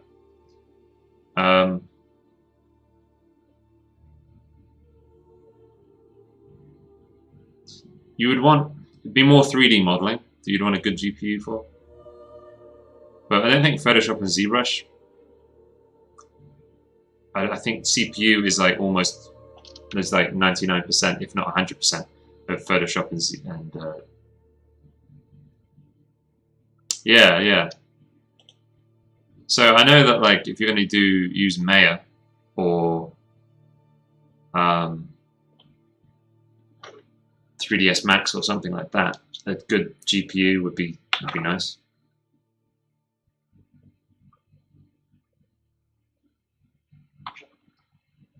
You probably need something, yeah. I mean, this has just got built-in Intel HD 4000, and Photoshop's fine. It's fine for Photoshop, for sure.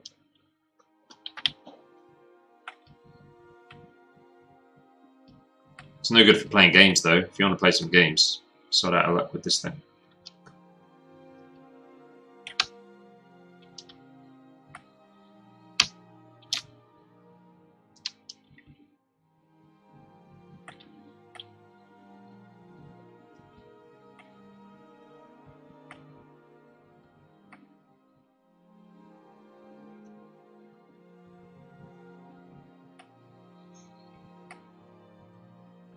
Oh yeah, we were doing the tool presets, weren't we?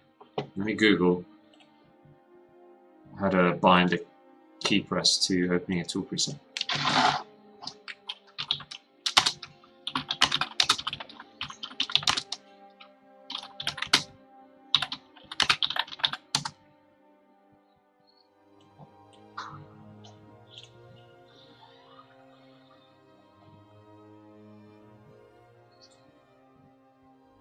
Yeah, Craftscott, yeah. Yeah, especially when CPU is the CPU, I mean RAM is important, but CPU is really important for Photoshop and ZBrush, and if you're going to upgrade the CPU, you're probably going to have to upgrade the motherboard, depending on how old your PC is. And at that stage, it's like, well, might as well just get some new RAM and a new hard drive while I'm doing it. Probably need a new power supply. So, yeah, at a certain point, it's like, might as well just do the whole shebang. That's how I feel as well. If I had a desktop that was like this, I would just freaking throw this thing out. Buy a whole new PC.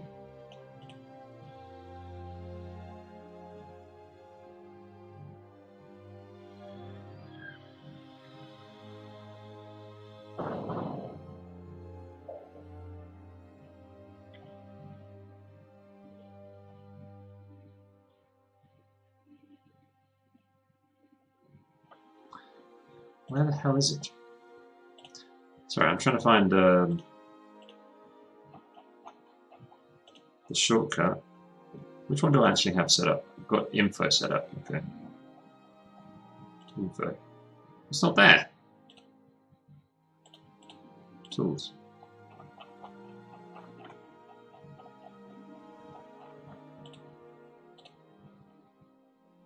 Oh, dirt. Derp, derp, derp. You do it under here.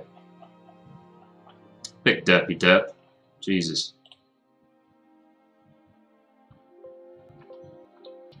Dong, dong, dong.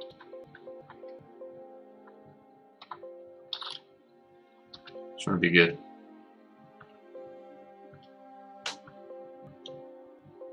Sorry. Sorry, everyone. Sign to actions. Okay.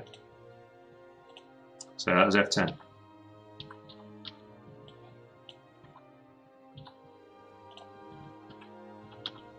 Ah, doesn't go away though.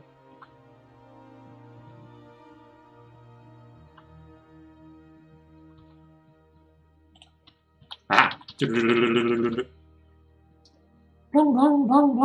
Sorry, guys. Okay. I'm going to try this. We'll see what happens. I'm not going to do it today because I will have to actually set up the tool presets. Or maybe it'd be quick. We'll try it. We'll try it. And if it's proving to take too long, then I'll stop. And we'll just make do. So instead of right... Oh.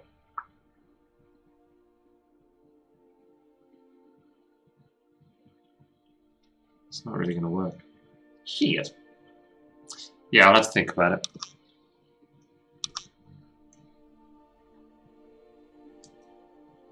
I can't really change right click because I use right click for like this, you know, or other things. I gotta think.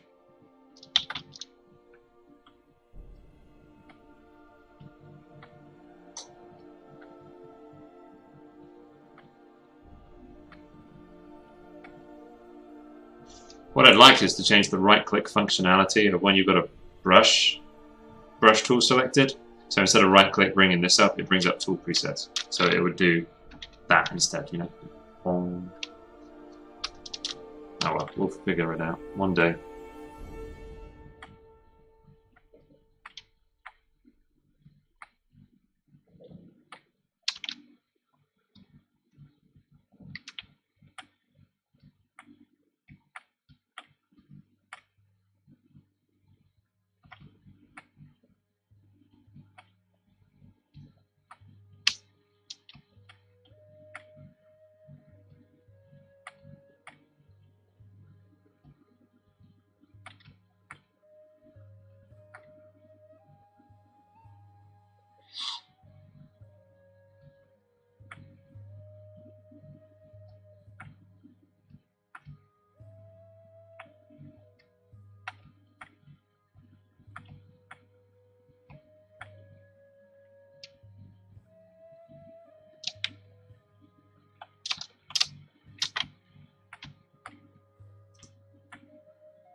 Oh yeah, 4 gig of RAM each.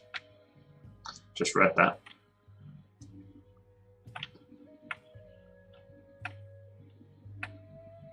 So I think 4 gig of RAM be okay for like studying, getting good. But as soon as like if you want to print something, so basically as soon as you want to do, oh you got 4, so you've got 8 gig of RAM. Okay, yeah. Okay, that's different. For some reason I didn't. I derped. I derped on that. Yeah, I'd like 16 gigs. That'd be nice. I mean, I'd like more, but I don't think that's very. It's not going to happen.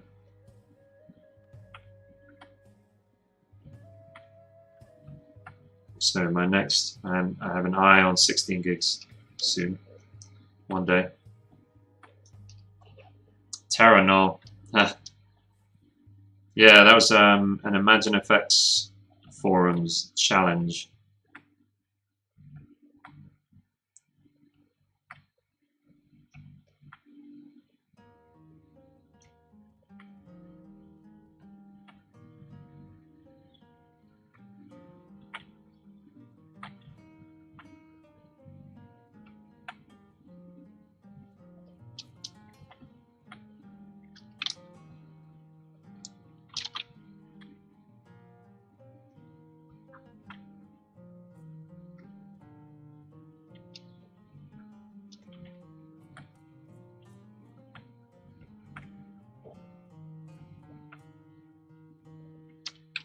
I think you can get good fast, man.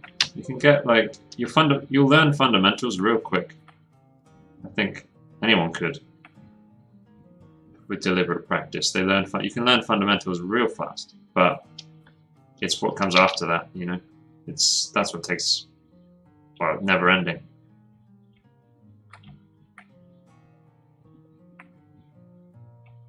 Fundamentals are the easy bit.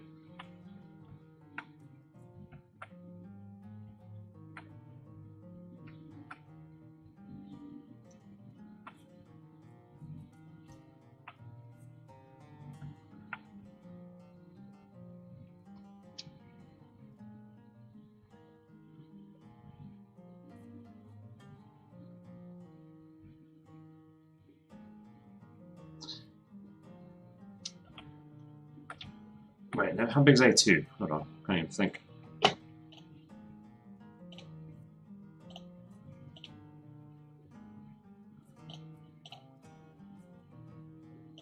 Doesn't even show you. What the hell?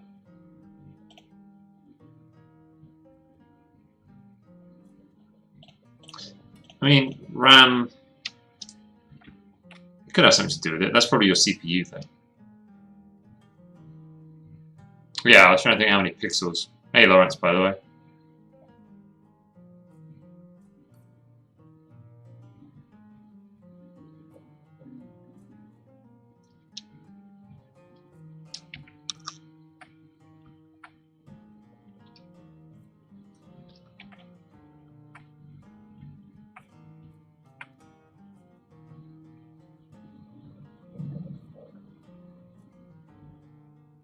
Working and working. Cool, man. Yeah. No, I think like fundamentals, like you can.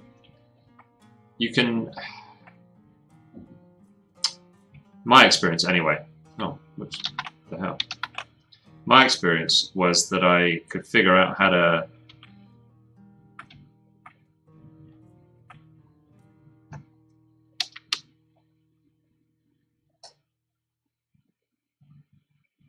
Let me show you the. I'll see if I can show you the actual piece.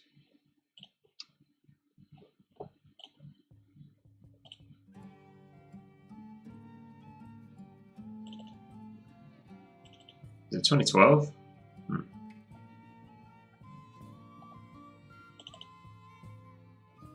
And if I can show you it, I have to turn on OneDrive to download the thing.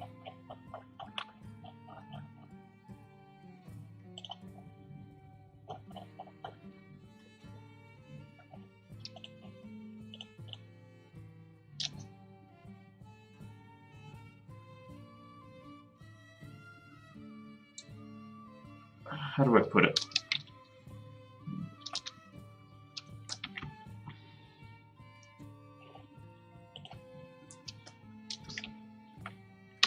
I found that it was easy to sort of figure out, you know, it only took a couple of years to start, like, form would be correct, you know what I mean? Light would be correct.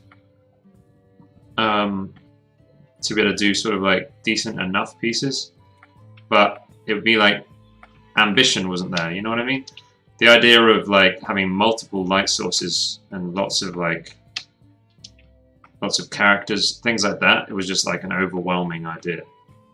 But a single character, just doing nothing impressive, just standing there, simple background, simple character. Like, it would take a long time, but fairly quickly I could like make the forms correct and the light correct and stuff. But it would take time, a lot of time. And because of that, the ambition of pieces would be tiny.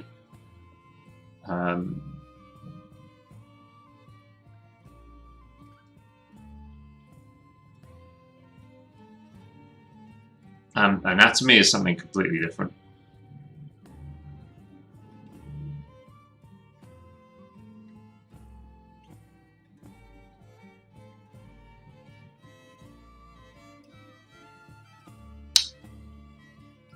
No, not even large projects. I just mean anything, like, actually, it's really hard to describe. I'm trying to figure out how to best put it.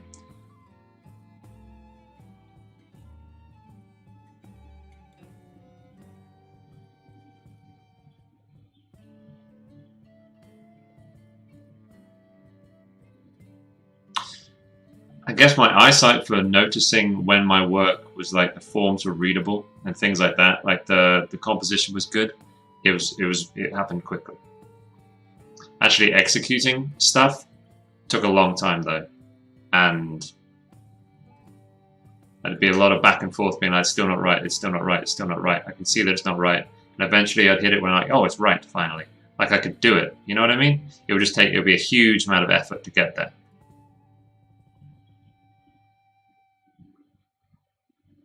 But I hit that point where I could eventually get it right. You know what I mean? Fairly quick. It didn't take it took a couple of years, and then I could finally, like, if I put in enough, I could finally get something right. You know what I mean? But then after that, it becomes about, like, getting it right quicker. Getting, just like, you know, just expanding on it. Say, like, start with a simple ball on a table. You know what I mean? Like, I wonder how many people could actually render a ball on a table from their imagination and make it look right. Like, make it look like, you know, properly rendered. Like Scott Robertson or something like that. Like, getting to that point doesn't take too much time. But then it's about expanding that into just now it's no longer a ball on a table. Now it's like a figure standing on the ground, and then it's about a figure in an interesting pose with an interesting design on the ground, and then there's the, you know, like, complexity. Yeah.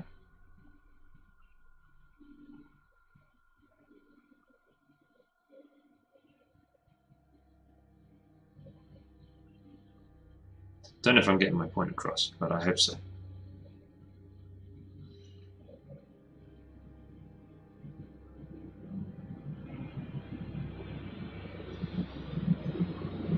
For the next month or so, I'm going to be getting out of my comfort zone and applying myself to a larger project. Yeah, cool. Yeah, because I can see you understand your fundamentals, Buddha, judging by your Instagram. I can see you understand, like, yeah, I can see you kind of got a good grasp of fundamentals. It's now like, yeah, it's that complexity and ambition that needs developing.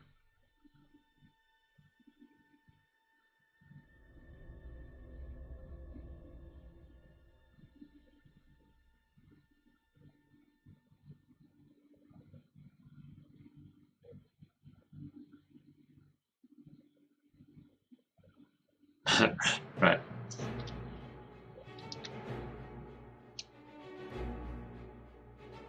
stuck at making it look good, not really making it complex. I think, I don't know, I'm not sure what the right route is. I would say figuring out how to, like, do something simple but right is very important. It's why Kraskar recommended, was it Hashimaru? Hashimaru recommended Hashimaru do bark plates, because that's what it's something. You start with a simple thing, right? The whole point is you take as long as it takes to get it right. It's simple. It's just a sculpture of an ear. You know what I mean? And you just copy it, but you got to get it right. You got to learn how to get the ear right before you can learn how to paint, you know, a masterpiece oil painting. Like that's what I'm trying to that's what I'm trying to communicate. Understanding how to get something simple correct. I feel like you can pick that up pretty quick. But then it becomes about like ambition and complexity. Now it's not just an ear, now it's a head. And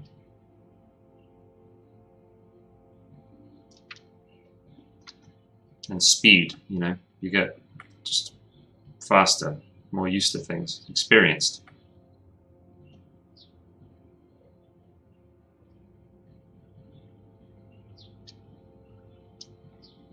Yeah, I guess so. Kinda, yeah.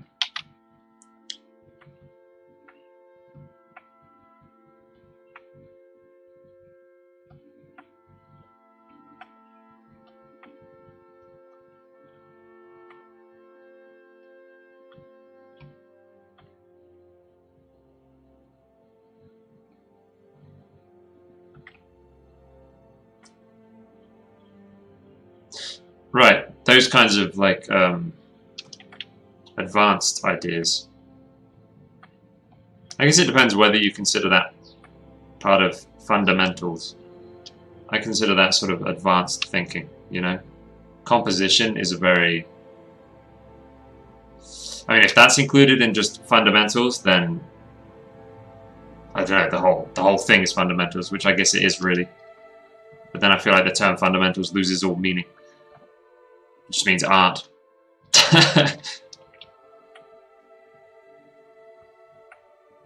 Yeah, I mean, it is fundamentals, but I don't feel like that's... Yeah.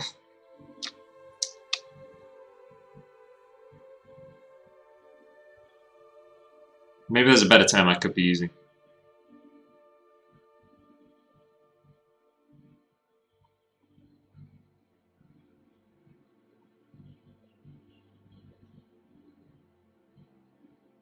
It's a better term.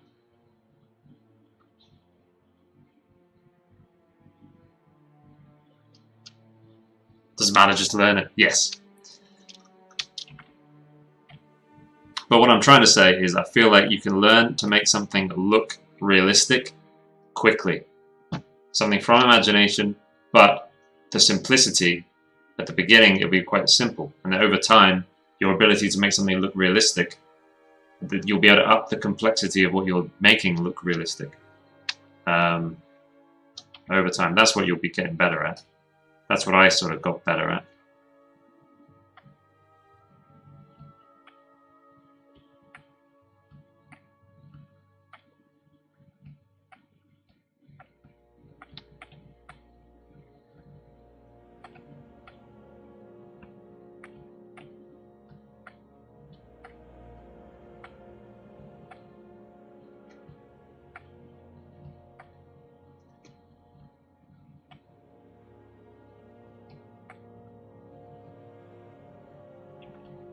Form and value, yeah, that might be it. Understanding form, light, value, perspective. That stuff happens fast.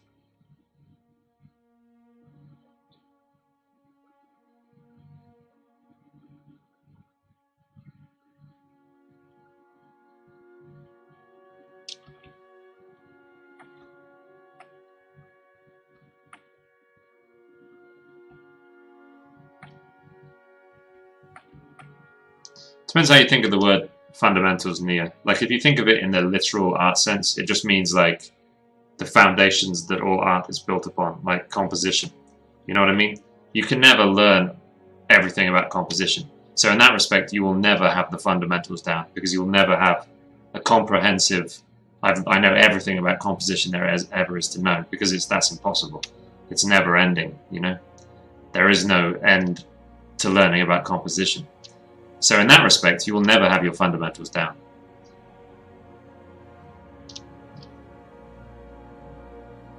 Depends how you think about the word. It's kind of semantics.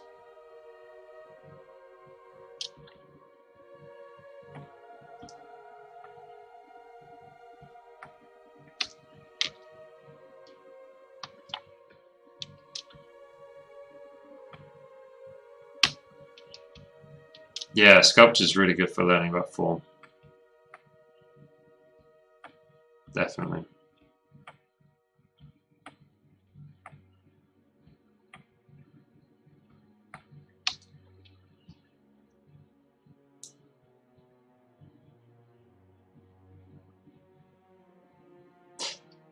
Yeah, yeah, shaman, atmospheric perspective, yeah. Yeah, that's what I'm trying to communicate. It's like you're adding complexity. You're like, oh, I can make it look good if it's just a simple thing right in front of the camera. The camera, the viewer. You know what I mean? But now if I try to put it far away, I'm fucked. Like, this is a more complex idea.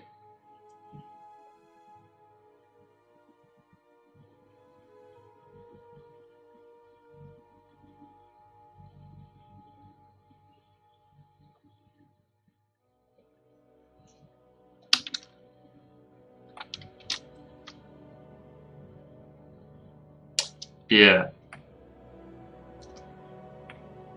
Yeah, I think I went through... I feel like there's 3 different sort of stages to value that I learned so far. At first there was value to show form, but then, you know, local value, like value to show materials, was just being left out. Like first I learned form, and so everything looked like it had the same sort of value range. You know what I mean?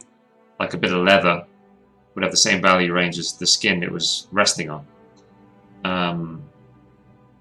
And then it became about learning value to represent material with that.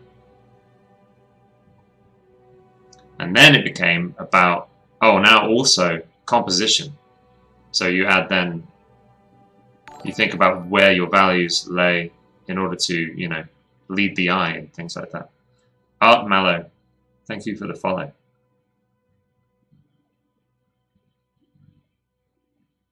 Which is like grouping values and separating them, softening, yeah, like exaggerating some value and not in others, in other places.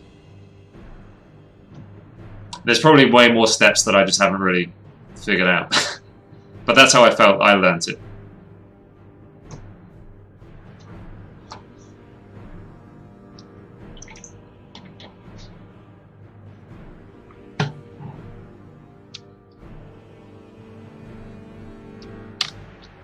Most of that was like from comparing my work to another artist. I'd be like, oh, I'm not, you know, everything looks like it's made of the same shit. So I look at another artist and realize like, oh, they're putting, you know, their value range for like this dark leather, it's like tiny, whereas the skin is it's much like, yeah. You know what I mean? If you were to get rid of all like ideas of form on them, you just see the local value just as like a flat color or a flat value. Like, oh, this is way darker than that. That's what I'm not doing.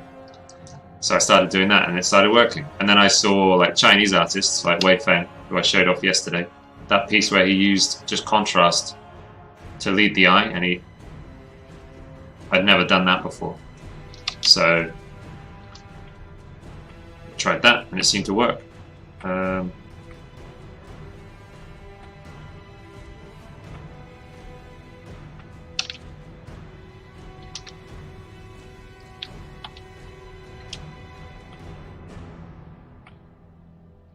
before I tried that, it was all about like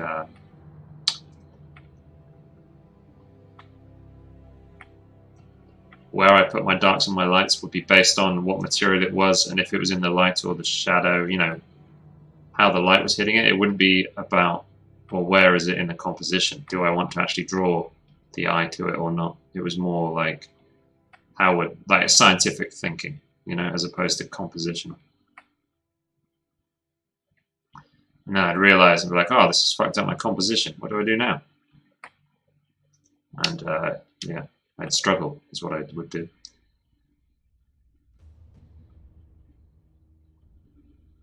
Can't differentiate the cloth and skin too well. Right.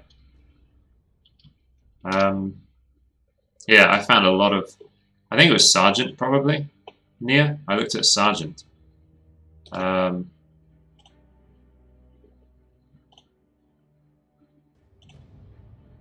And then I'd try something, and then I'd look at his work again, and I'd sort of just go back and forth, comparing what he was doing to what I was doing. Let me see if I can find a good example.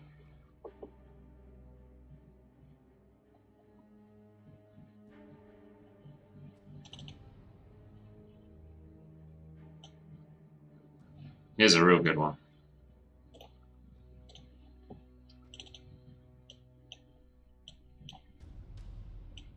Like, especially this guy, look how graphic this is in the background. This dude in the back.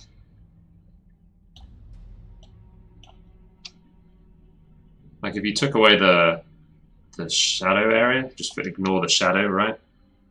You can see like the local value of these materials is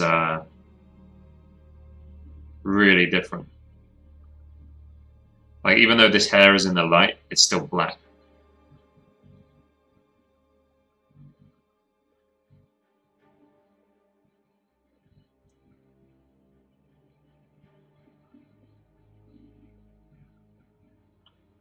Yeah, it was looking at man, I hate freaking Arrow. It was looking at Sargent and some Russian painters and things made me realize those sorts of ideas. It feels, yeah, I was just about to say that, Kraskot. It feels so obvious when you look at it. When you see it in some art, you're like, oh, duh. Duh. But when you're suddenly asked to conjure it out of nowhere, you forget things like that. You don't or you never realize them until you actually like notice there's an issue with your work, and then you compare it to someone. You're like, oh, this simple idea. I'm forgetting this simple idea. I've never even noticed this simple idea. You know? Yeah. It takes like this is the issue with freaking learning how to paint. There's so many of these ideas that just they don't go in. They don't land properly until you're ready for it. You know what I mean? You've gone through the previous steps. So I expect there's probably people who heard this and are like, okay, yeah, okay, obvious. I'll do that. Don't worry, Chris. And then like 6 months time, you're like, what the hell's wrong with my work? Oh, my local values. I totally forgot to even think about local value. Yeah, I'll probably forget in a few months. I'll be like, what's wrong with this? What's going on?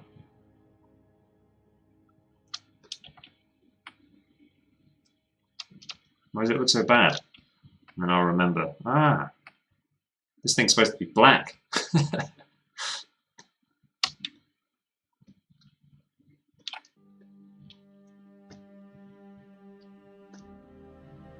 Belger! Hey, hey, hey.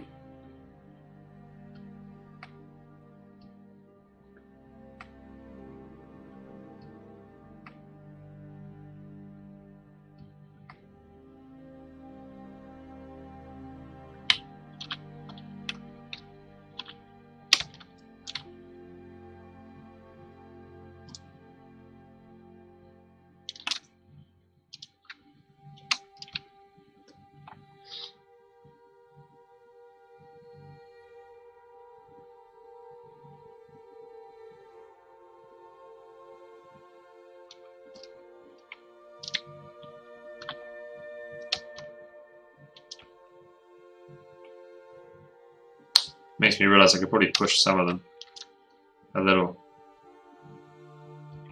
Especially like these rocks in the shade here. In his shadow.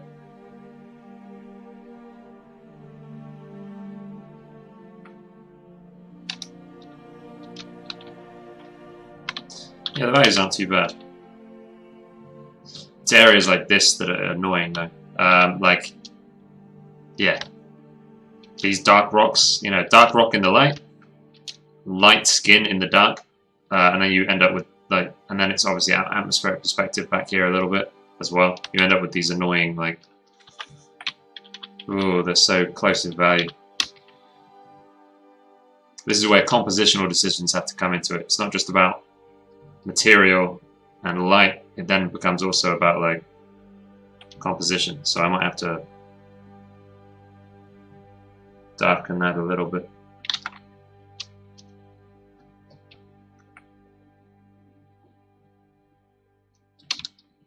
Or lighten it. I don't think lightening it would work. Or freaking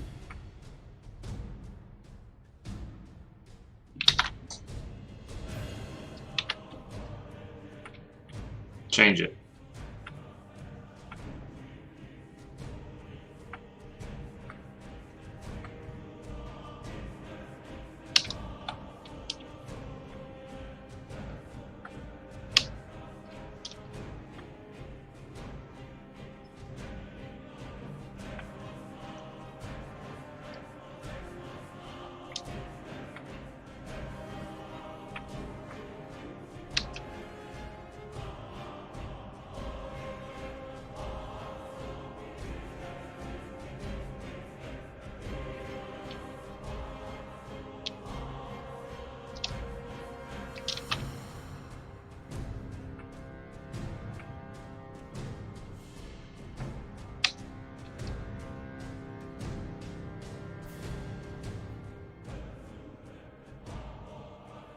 Yeah, definitely. Yeah, hue and saturation.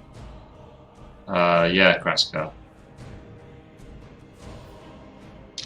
It's one of the issues with. Yeah, I know what you mean. Yeah, one of the issues with doing things the way I do them is that it's hard to make that kind of thing happen naturally. I gotta like consciously be like, oh, I want to have some elements like that.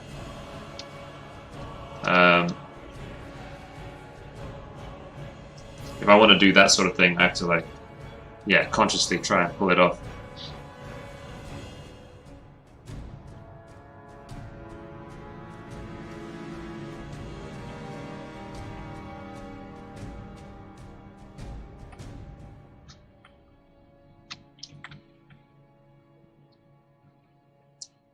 That's what makes it exciting. The journey is never ending. Absolutely. And dude, when you think you've learned everything that everybody would have to teach you, you realize like maybe there's still more. Just because I've learned what everyone else has said, what else is possible, right? Even if you managed it, which is impossible. There's no way you could learn everything everybody else has thought about, like possible, like, you know, fundamentals and ways to create art. But if you somehow managed it, there's still like an infinite amount of like things to try, and potential undiscovered ideas.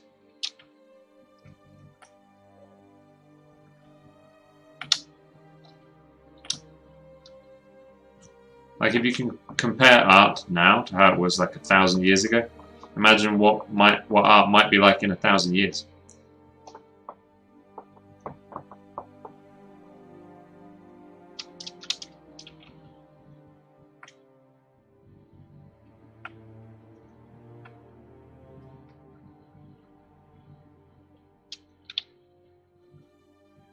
Yeah, it really is never ending.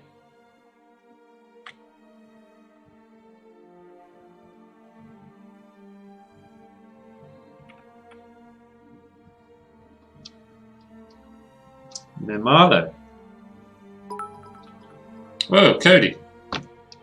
100 bits. For me? You shouldn't have. Thanks very much, man.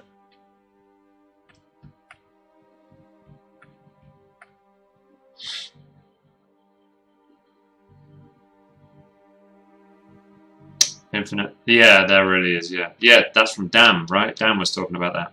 Dam is I hope Dam never leaves. I hope he stays in the Discord for all of time. I hope he never gets a job. So he's always just there, helping everybody.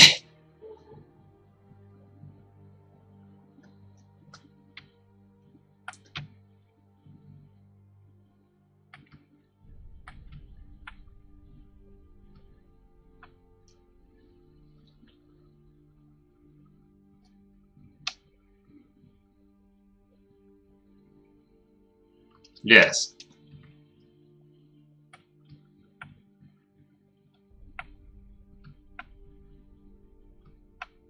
It will be sad. One day he'll be like, I got a job, and he'll be all happy. And then we'll really, we'll slowly realize it's been 2 days since we've seen him. It's been 3 days, and he's said like, hey guys, I'm busy, sorry I haven't had time. It's been 5 days, and he finally posts a bit of art. It's been 2 weeks, and he pops in again. Sorry guys, this new job is like, I'm super busy at work. And that'll be it. It's going to be sad.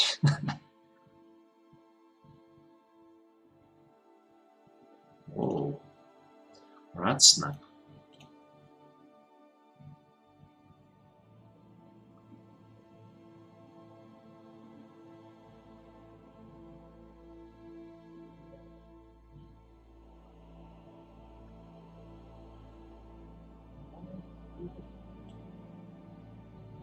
He went ding ding. He just disappears. Yeah. That's what happens, man. This is cool, Rat Snap.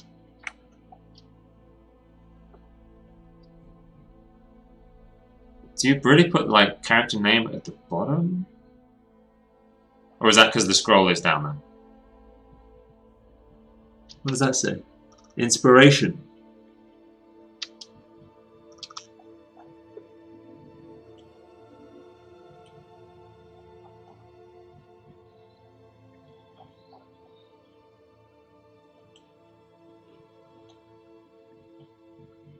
That's because the scroll is down there, is it?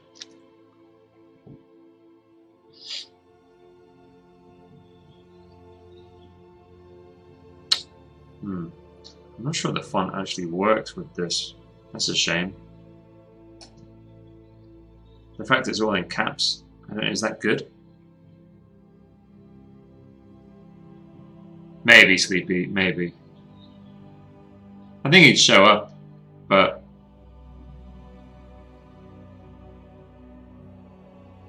maybe.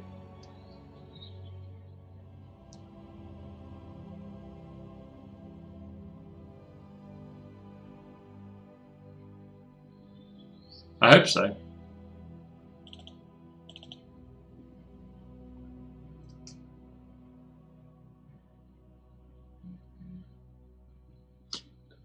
Having it all in caps is actually really, it's kind of like, it's a bit much, isn't it? Which is a shame, because that font is all in caps. It's an all caps font. All uppercase. Like having these, it feels like overwhelming having them all capital. Mostly in caps. Really? It feels overwhelming. It feels like an overwhelming amount of stuff. But maybe I'm just not. Maybe this is just how it is, and players are used to looking at this. This feels like, holy shit. I gotta do all this? This is like homework.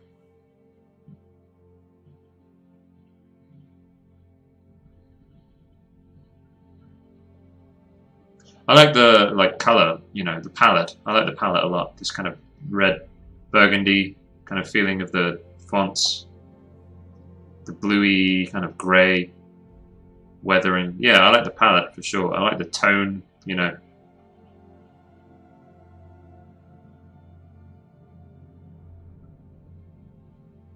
Normal sheets have boxes.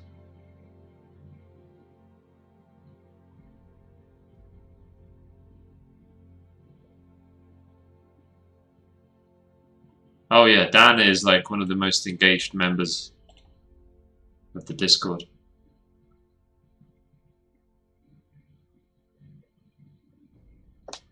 Definitely. But that's part of the reason I think, like, once he has a new focus,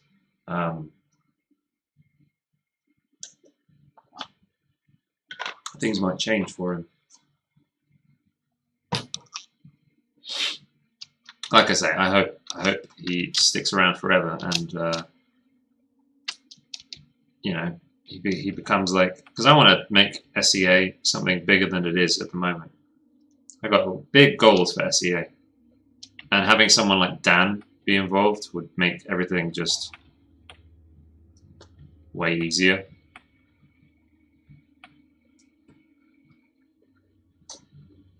Oh shit. Damn, bad internet then. So I definitely hope he does, but you know, no guarantees.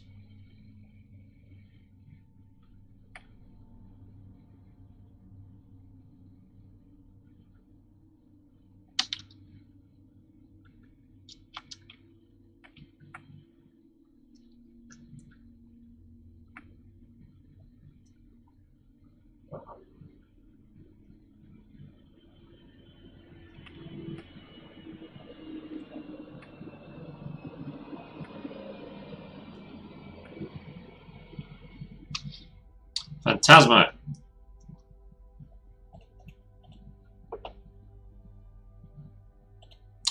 See, this, yeah. All the divisions make this feel less crazy.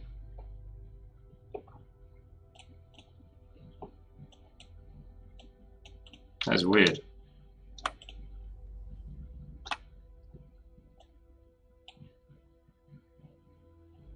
If there were just lines separating these elements, I think it would be a bit, even though there's way more information here, just having, like, what my brain sees is boxes, you know what I mean?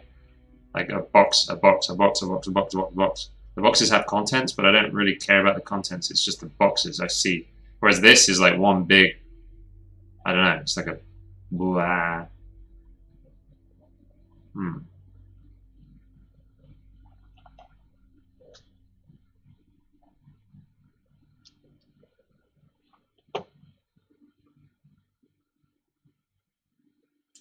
And the way the boxes kind of, I expect you learn to separate the box. You know, obviously you learn like, oh, the shield, that's my armor class. So instead of like looking which one says armor class, you get used to looking for this shield design, and you get used to these ones with the little circles. You know, that's your stats, that's your rolls. You end up learning the visual language of the sheets, whereas you can't do that here. You know, you would actually look for the title, which need some painted boxes, indeed, dude. Yep. Yeah.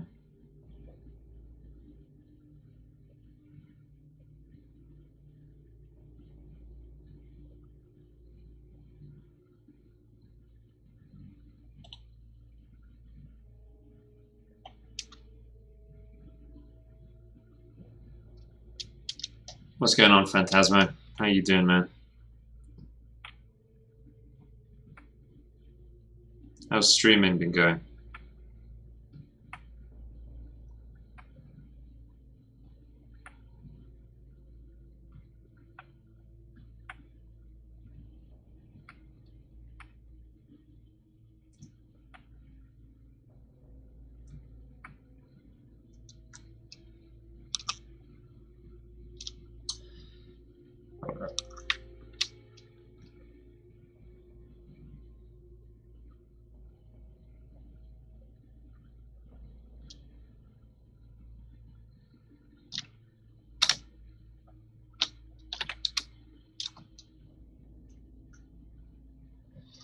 Oh man, Phantasmo, it's a blessing and a curse, dude.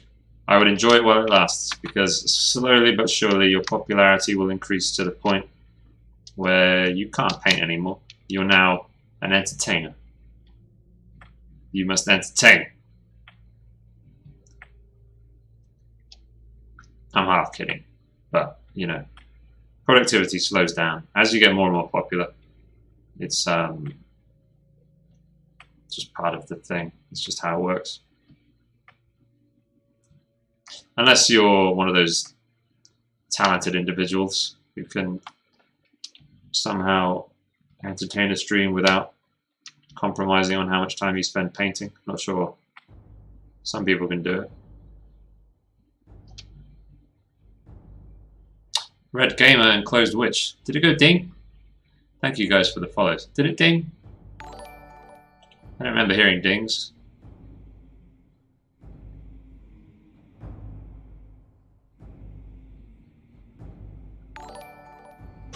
There are the dings anyway. Let me reopen this.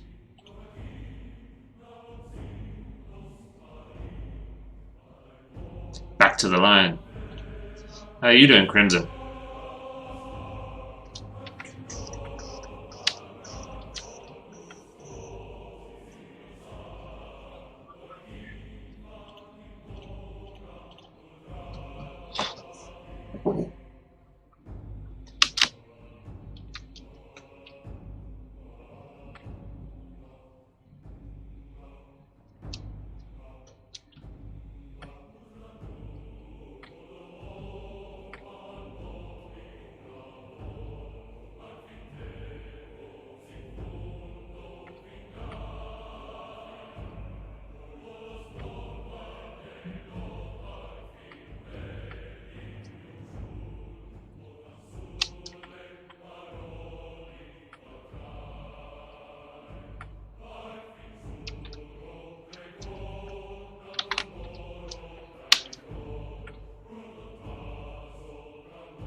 Resbit, hey. And Ivan, what's up? Yeah, I'm doing good. Yeah, Skyrim. Skring.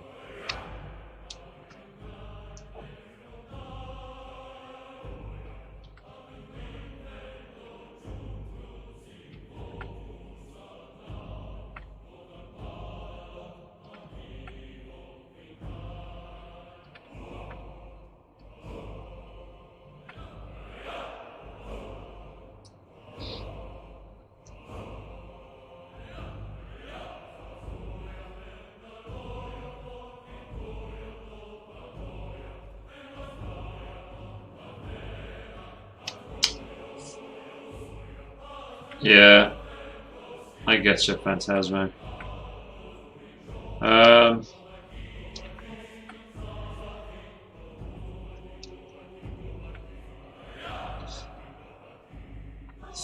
don't think my streams are particularly good viewer experience either. I think it's gotten a bit better.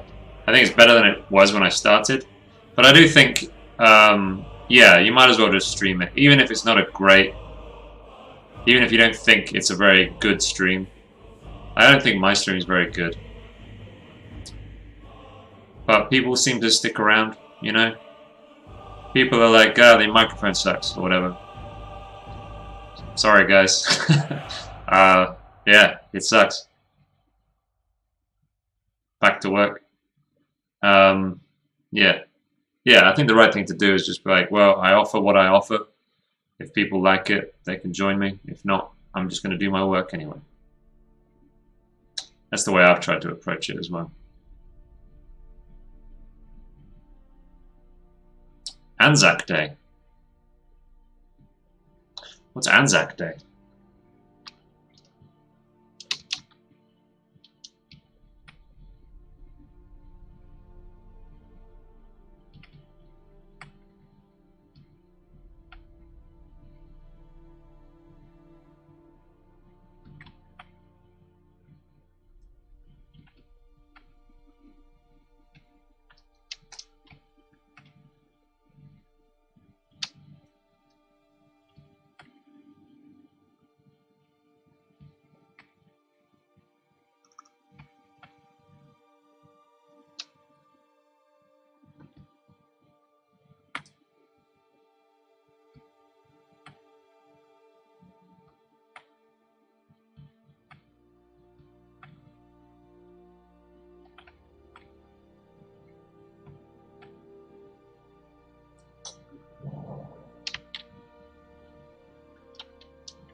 get a little lion head up.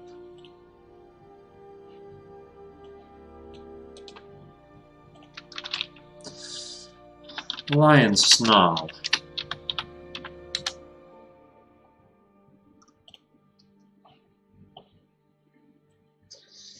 Ugh.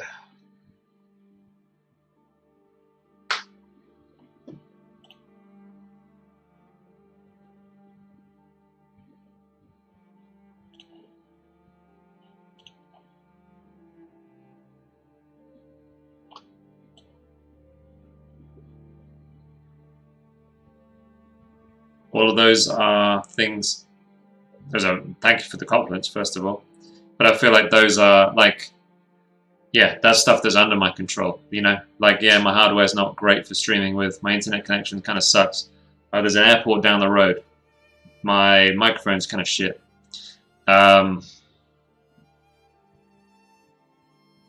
Sometimes the internet dies. You know, the internet's kind of like brr, brr, brr, brr. Yeah.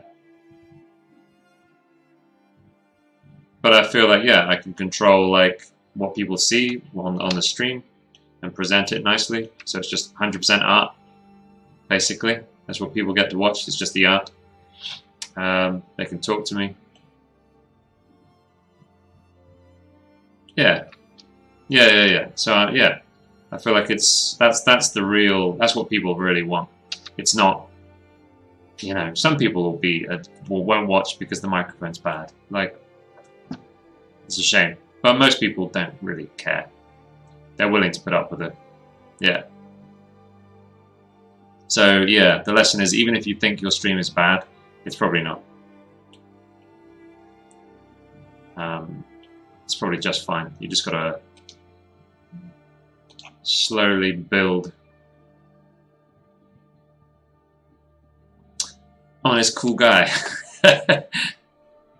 Honest cool guy vibe. Thank you very much, Crimson.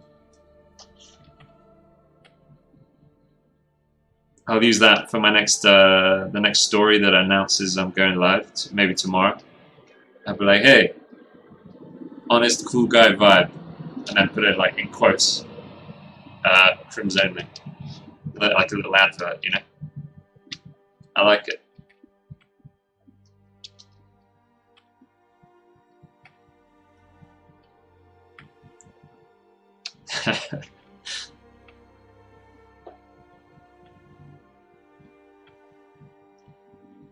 Come join us on the stream.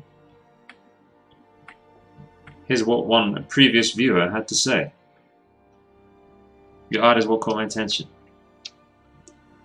Your honest cool guy vibe kept me here.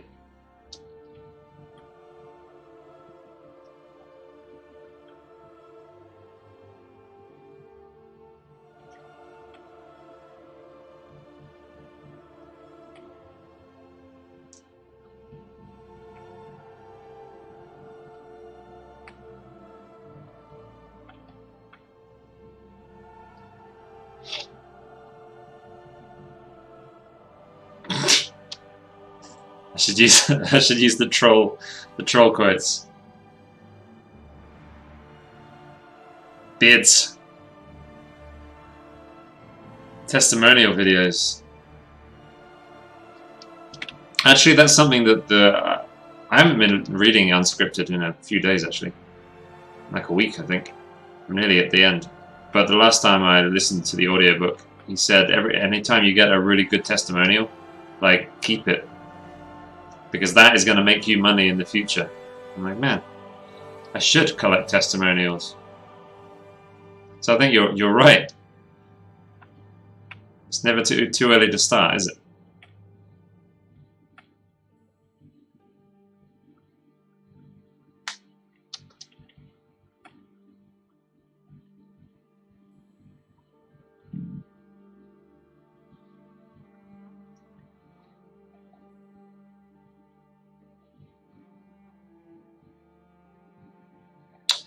Well, Phantasma, yeah, that sounds like really good incentive to quit.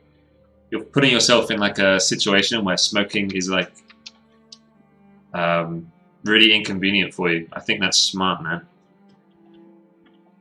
Hell yeah. You're slowly forcing yourself to quit. That's badass. I like it. So it's like I either quit streaming or I quit smoking. That's cool.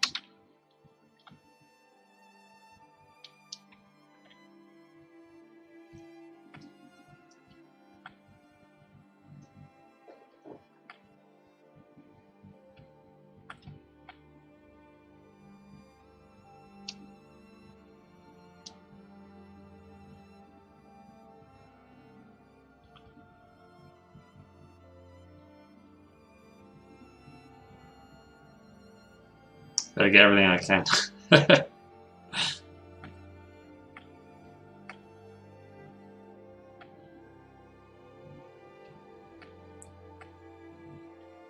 Comes in waves, Kraska. It comes in waves. Compliments, they come in waves, and then like, you know.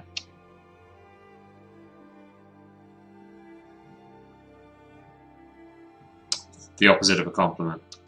They come in waves as well.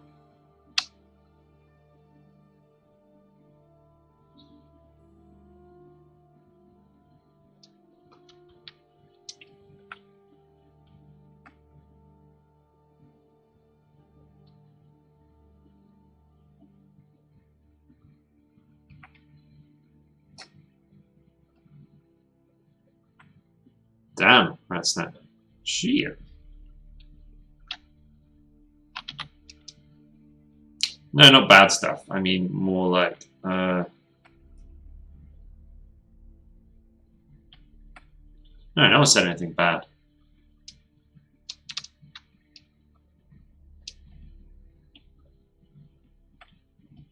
More like, do you think your art is as good as it could be? Kind of like things.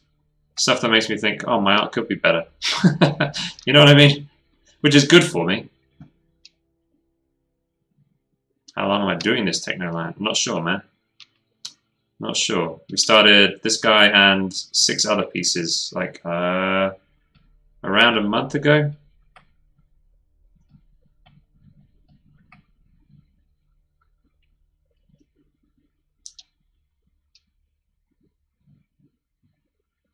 Smell like dick cheese. Wow. Yeah. We're working on these. There's 7 of them. 7 paintings. Let me show you.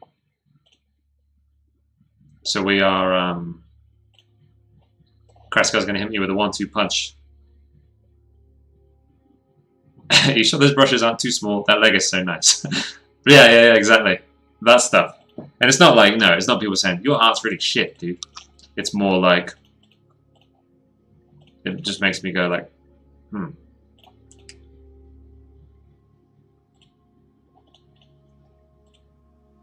I ought to do some line work. That's a good one. Maybe I should do more girls. Not do more girls. Maybe I should draw more girls. Maybe I should paint more women. Those sorts of things that make you like question your direction. But dude, what are we doing? So no one's ever said your stuff's really shit. If people say my stuff's shit, I don't know. It's funny. Unless it was someone like awesome. If Frank Frazetta was still around and was like came in here and was like, your stuff's not very good, Chris, I'd be like, fuck. If Pete Morbacker was like, you got a long way to go, that would like, ooh, okay, Pete.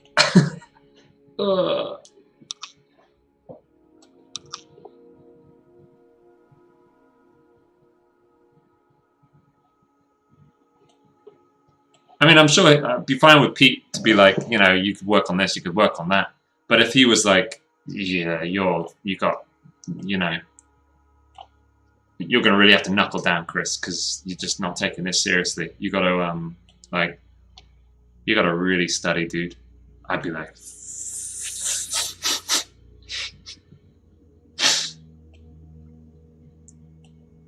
that would sting. That would sting. So what? Yeah, okay. I'm showing off what we're working on. So we're working on 7 paintings of different DnD races. There's the Blighted, this guy here. The Drake. The Leonid. I like this piece now. I didn't like it before, now I quite like it. The Jiroshi. Have to be working on her soon. Maybe tomorrow. The Leonid, which is what we're working on now. This is the older version that we started with, I think. Something like that. The Nidian. And the Revani.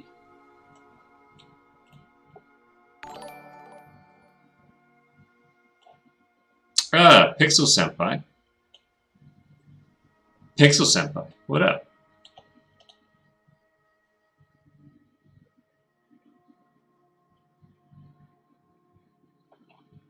Yeah, what's up?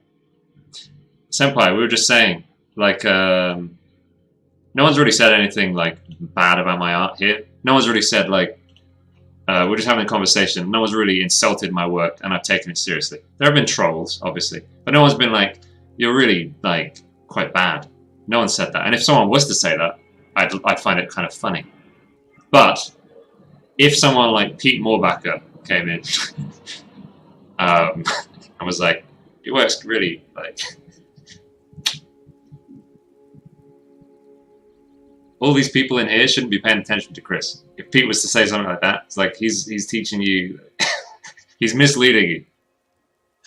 That would, like, cut so fucking deep. We were just talking about that idea. Like if Frazetta was to come out, to rise from the grave and then join my stream and just rip me to bits.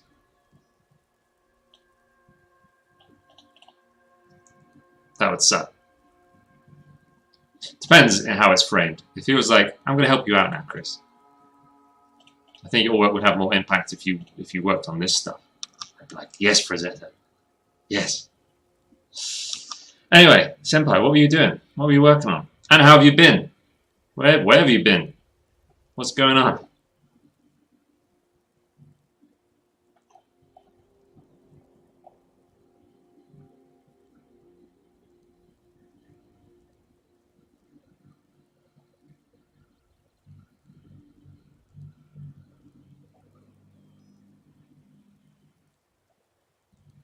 Sorry, I'm just catching up. I think I missed a few things. Always need to hear from artists you admire. Yeah.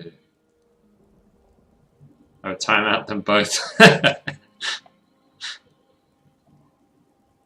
Illustration for D&D campaign as well. No way, Resbit. These are for I'm making my own D&D setting. The idea is to eventually put this stuff out as like a playable, campaign for people.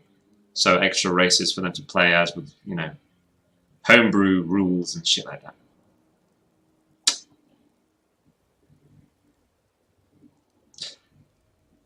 That is very true, Amir. Yeah. Yes, if Rosetta did show up here, I would even have it on camera, right? I would even have it recorded. So that VOD would get a lot of views.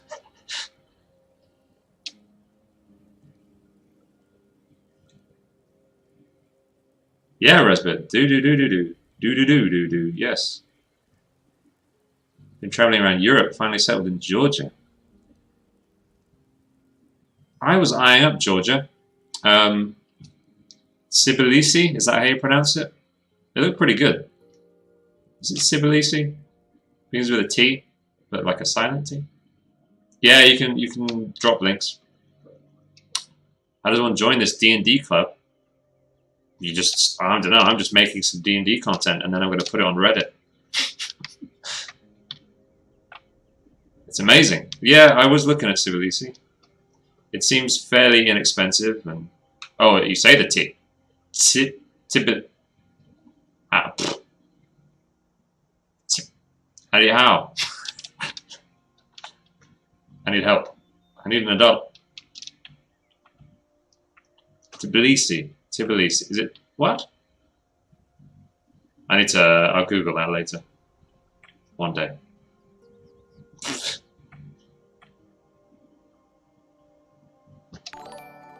Have I ever drawn a flump? King Pelephant. A flump or a flump? Depends which one. I haven't drawn either. I don't think.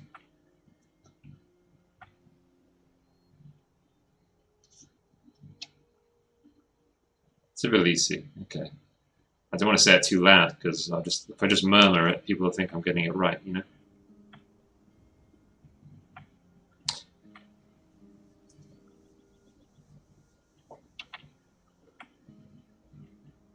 Yeah, I was looking at Tbilisi.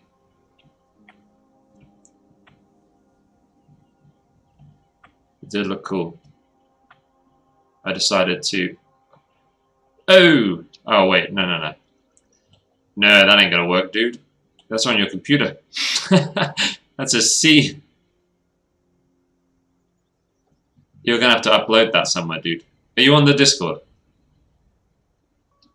Are you on the Discord, Resbit?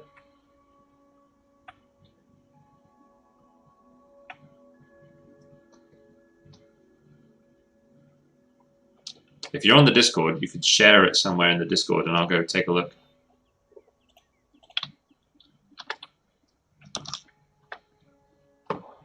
Why is my keyboard not doing anything? I wish it was that simple, yeah.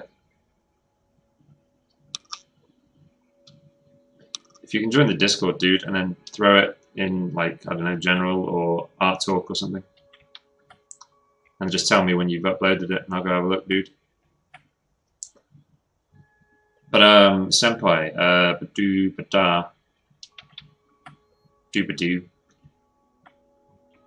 If you're working on art or whatever, you can feel free to drop whatever it was you were doing. We'd all like to see. Wouldn't we, boys and girls? Ha! Who's this? Who's this? Ah, hello there. Always nice. A beginner artist learning fundamentals. Don't forget to check your values. Clearly you have a long way to go. Love it. I'm gonna freaking hold up. Don't talk. You guys shush. I'm trying to screen grab this.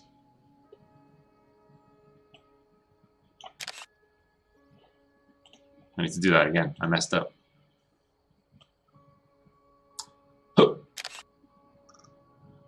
Art talk is probably best. Resbit. Is that Sleepy? With the little keepo? Is that Sleps?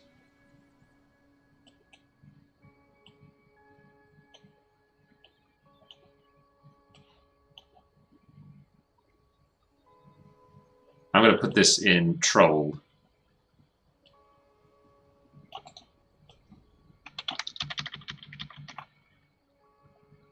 Extra quotes.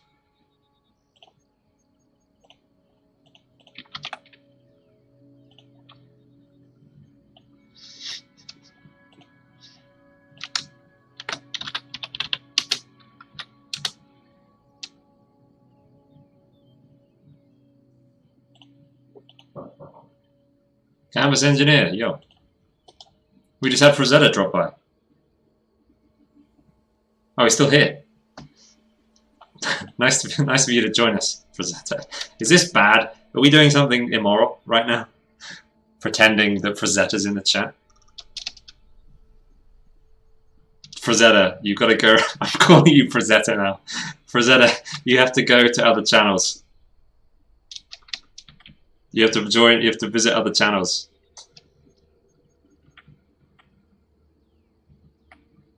How the hell was that? How the hell was that name not taken?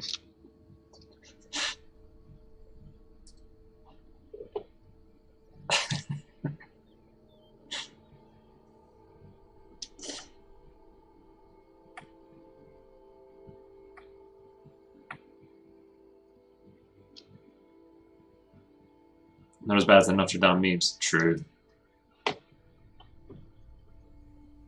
Ah, Discord. Let me go check the Discord for Resbit's piece. Oh, there's someone. What's going on here? Oh, Nia. Yeah, you joined the special Discord.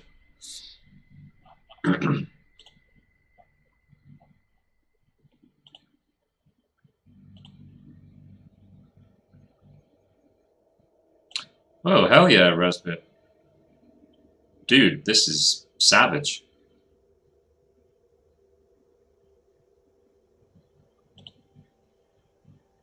That's not what I was expecting. I thought it was going to be like a single character.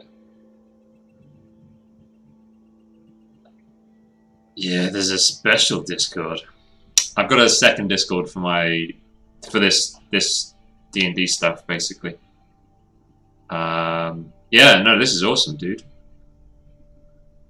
Normally, nowadays, when someone says they're doing a D&D piece, I always imagine it's like a character piece for their player or someone else's player. This is badass, dude. Here it is. To anyone who's not in the Discord. Oh yeah. What's this? Is that a dog?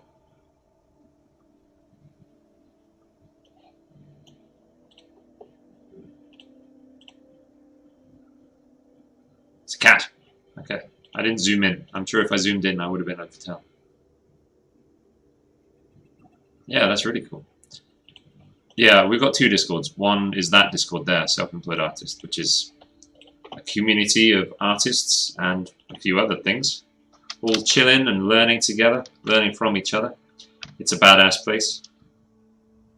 But then there's a second Discord, which is for my world building and then the D&D sort of stuff I'm trying to make. We are trying to make. It's not just me.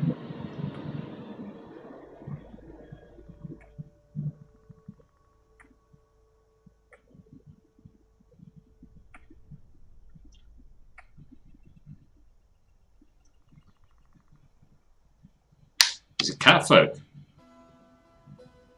It's a mage that's become a god, and he's a catfolk. Wow.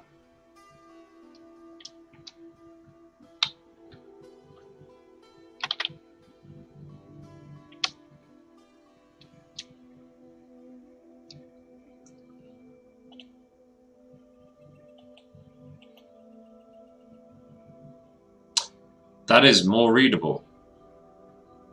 Why is that more readable? Is it just because everything's...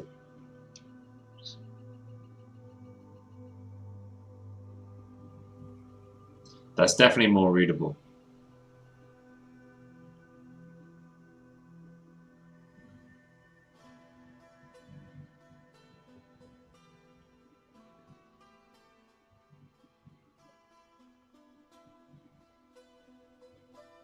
It's because it's black. Oh, and the Underking's in the background. Cool. That's badass.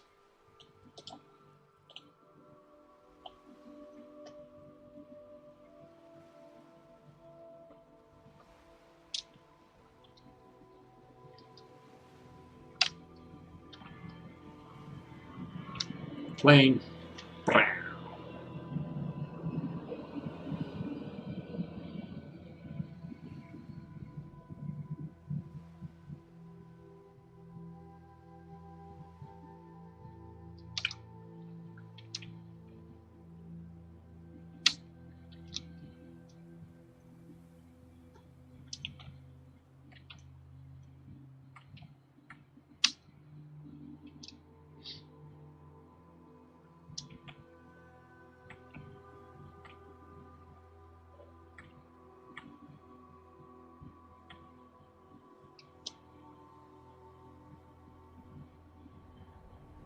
I don't know if I made it break up a bit. Yeah. The background, it wasn't very... It was hard to see what it was in the background. I like that it's... I think that'd be cool to have, a few different versions with different things in the background. And maybe even if some of the border elements changed. That's something for the future, though. That's something we can figure out in the future.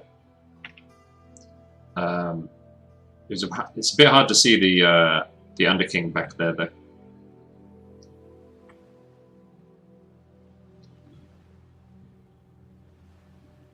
Yeah. Oh man, I always feel bad saying, because you're doing it like just, you're just fucking doing it. I always feel bad. It's not quite perfect, is it? Like, Jesus, I feel so.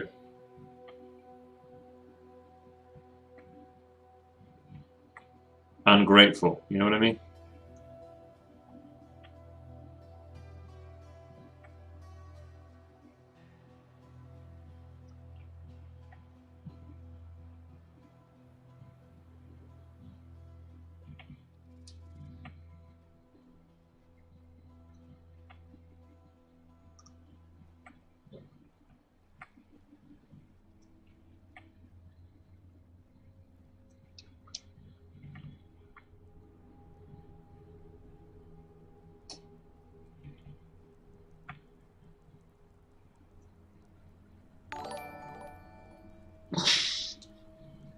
Legay.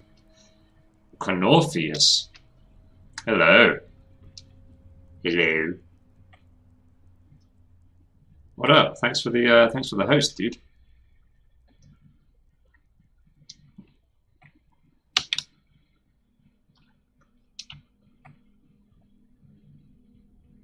Some gnarly. There's the snarly line. Okay.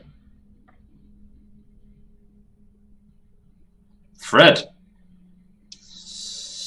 Hello, Fred. Chronorpheus, Navy Yeti. And Nava. Hello, Nava.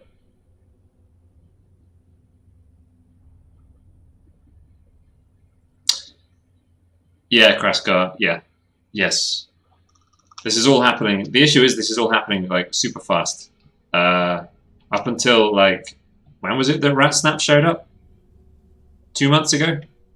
Up until maybe 2 months ago, the idea of like making the Nidian Legacy into like a real thing hadn't really hit me. It was more like, oh, I'll just keep on world building, you know, and one day it'll be ready to be made into a product. And then RatSnap shows up, and I'm like, holy shit, the time is now. So there's like a, yeah, everything's changed. So yeah, we need logos. We need fonts and logos and design elements and yeah, it is going well, Fred. Chronorpheus, thank you for the host, dude. Welcome everybody. What were you working on, man? Do you have time to chill out? You gotta run. The time is now. Yeah. Yeah, with like you and Smitty as well. It just suddenly it's like, holy shit, we can actually do something.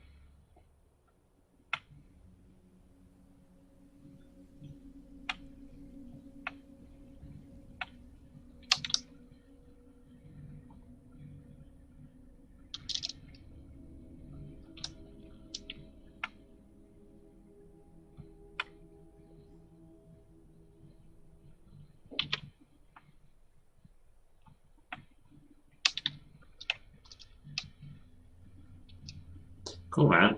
You can drop a link if you feel like it. You can share with us what you were working on.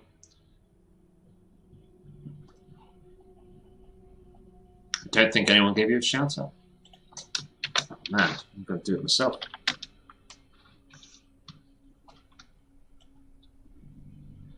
I think our mod is off pretending to be Frank Frazetta right now.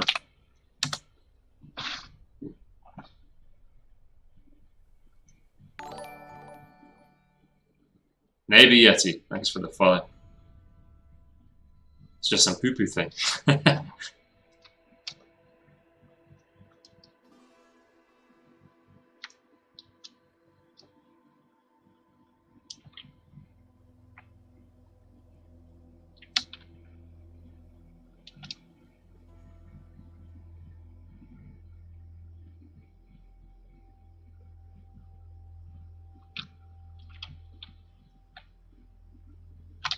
What about another link? Do you have an Instagram or something? Nothing you want to pimp in the chat? Made some changes to his face in this last layer that I'm not super digging.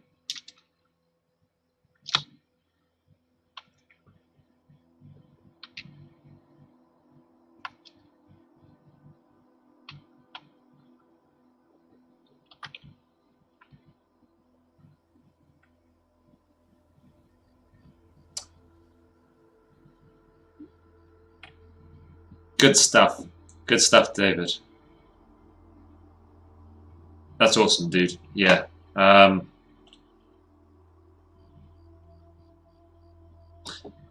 awesome. That's really good to hear, David.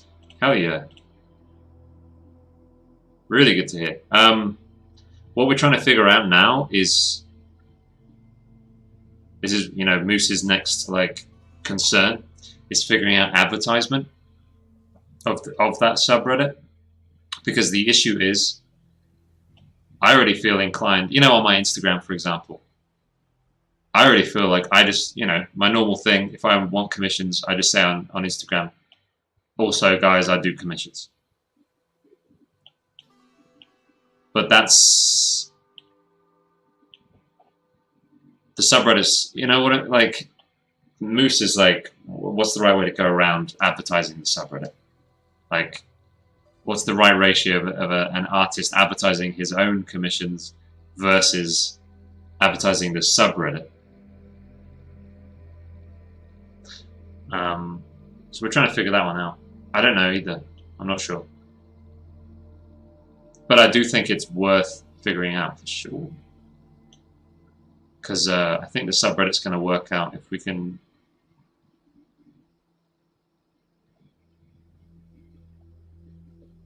Don't know. Yeah, it is a conundrum. Yeah. Yeah, obviously there's a balance there. It can't be like you're not allowed to advertise independently. It can't be that, because that's silly. We just got to figure that one out. But I do think, yeah, it'd be worth figuring out what the right solution is, because that subreddit is gonna make a big impact, I think, long term.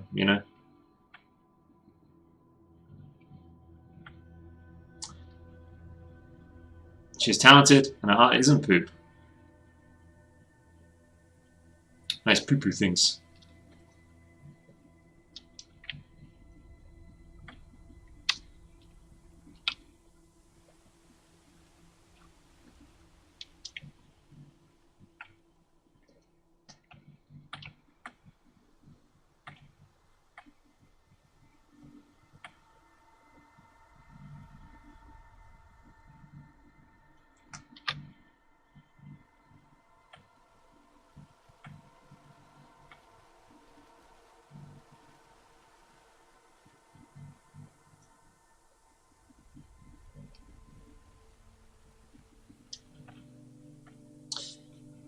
I ought to make a command for that, actually, in my stream.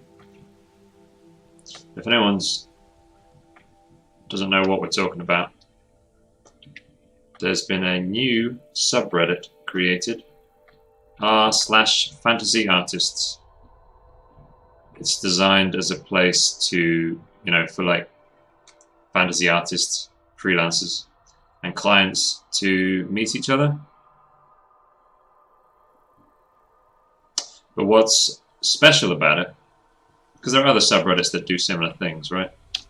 What's special about it is that there's a sort of an enforced minimum price. So whereas like some of the other subreddits, you're kind of forced to compete with people who are charging, nothing.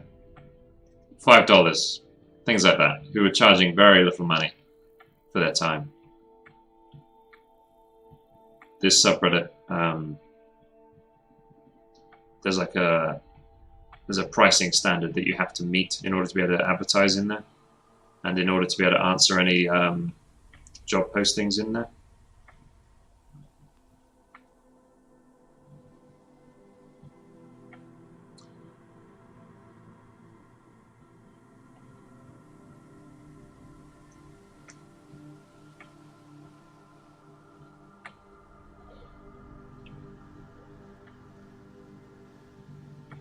And already, I think it's kind of working already. It's like a week old, Not even.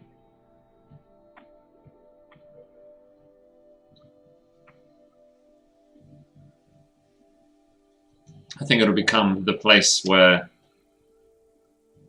it'll be sort of known, if you're on Reddit and you're looking for a professional quality art, you go to that subreddit.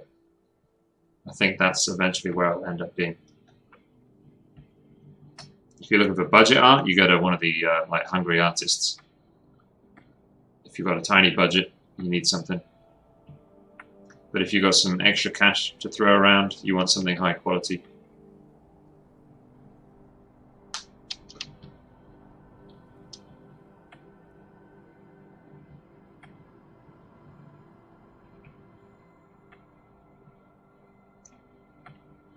Hungry artists. Well, we're thinking We were thinking about playing on like the Hungry Artist thing. I can't think what the names suggested were. It was like well-fed artists.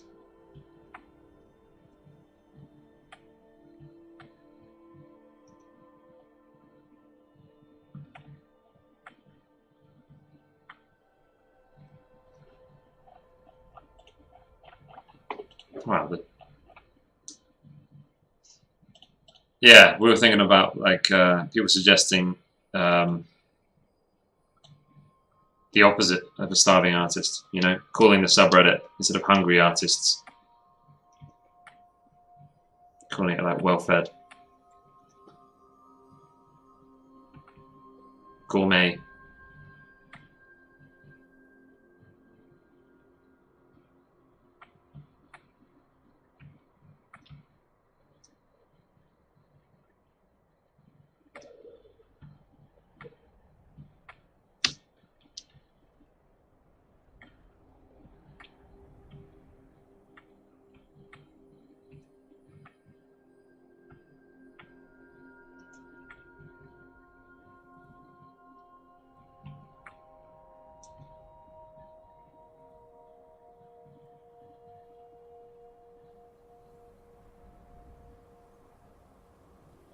Yeah. See, the way the D&D subreddit works is an artist is allowed to, I think anybody is allowed to advertise anything once a week, as long as it's, you know, related to D&D. So artists are allowed to advertise once a week in the D&D subreddit. I think what I'll be doing is I'll just be I'll be making a once a week advert in D&D, and I'll mention the subreddit in that. I'm not sure about other places, like here on the stream. I guess I'll advertise it here somehow, but I'm not sure how. I don't know. I need to really think about it.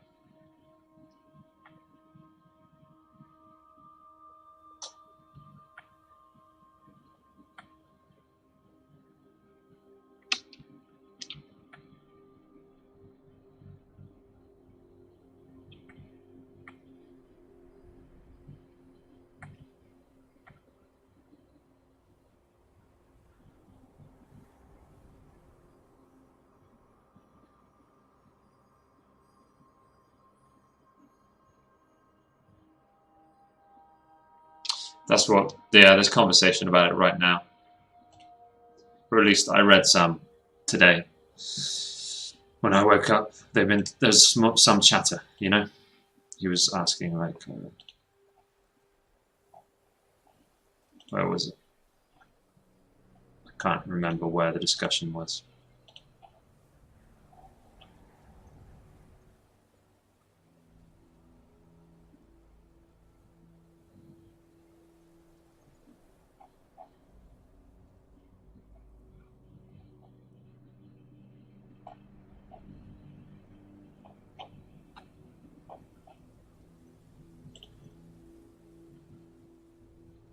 Oh, yeah, last night.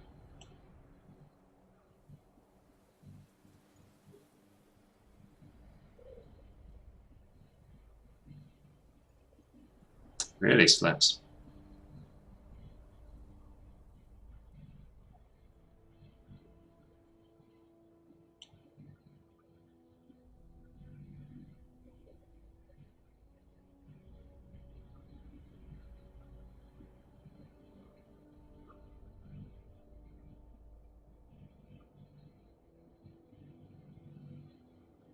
I think it's definitely very smart to advertise the subreddit on Reddit, obviously. I think that's definitely, I will definitely do that. Each of my weekly D&D adverts, I'll mention the subreddit in that. I think that's a must. Because obviously the audience, they're going to be Redditors. They'll be like, subreddits are their things, you know? That's their stomping ground.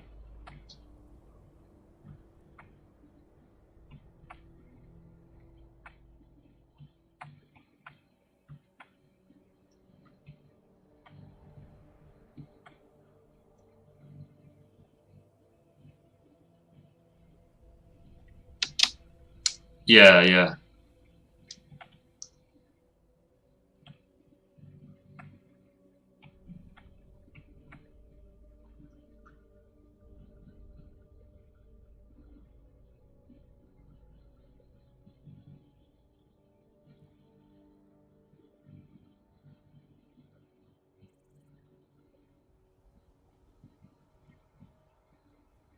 What does that mean if you use Windows 7?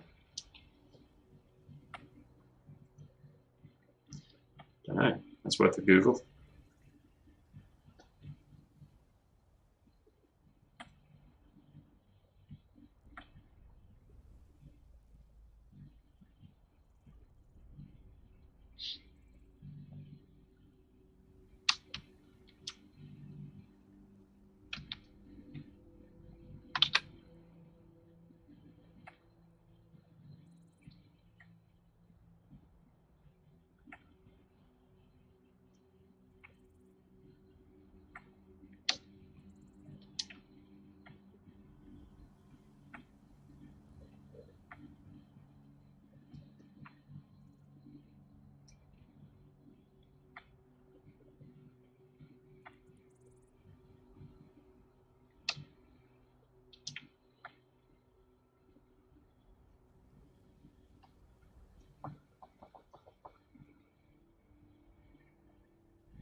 Oh, um,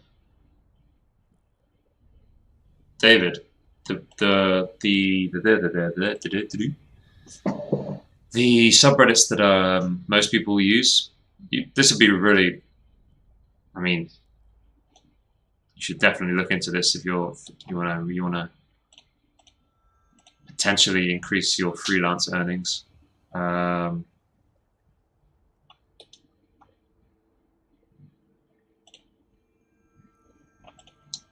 these two. Is there another one?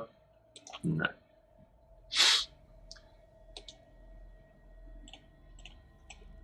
So there's this r/dnd. Yeah, r/dnd r/character drawing and r/world building. World building. I haven't advertised commissions there. Cool. Yeah. World building isn't. It's not a place that you advertise commissions, but you are allowed to advertise your Patreon.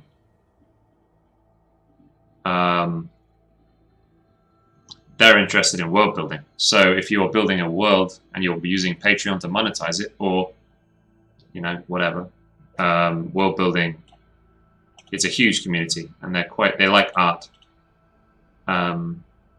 Most of them, they're pinickety a bunch though.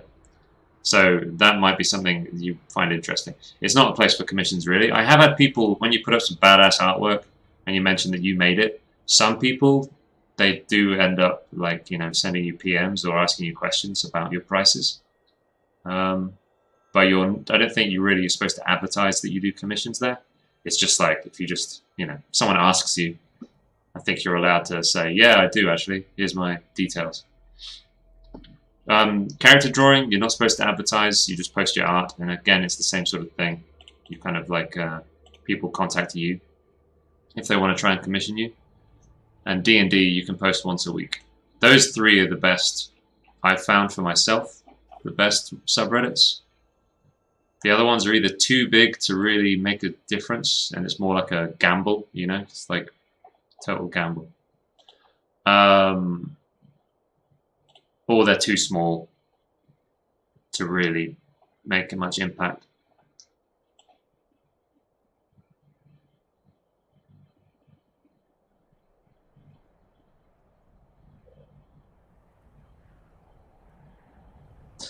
It is forbidden to advertise on character drawing, but there is an unspoken agreement, basically, going on, that a lot of the people posting there are professionals. There's an unspoken acknowledgement that a lot of people that post their art there are professionals, and if you contact them, they will probably, do commissions. So you don't really, you just say, I painted this, and people will get it.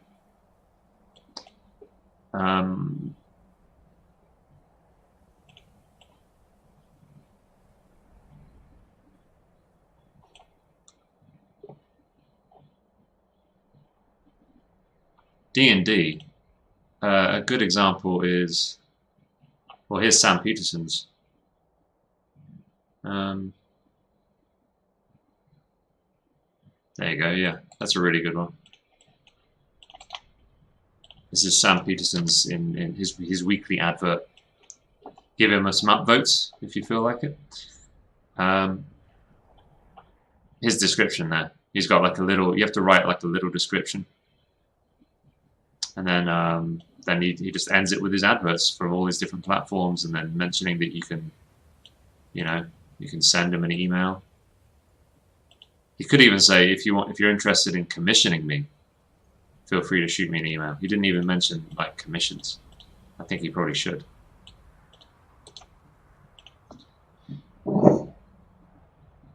Just do something like that.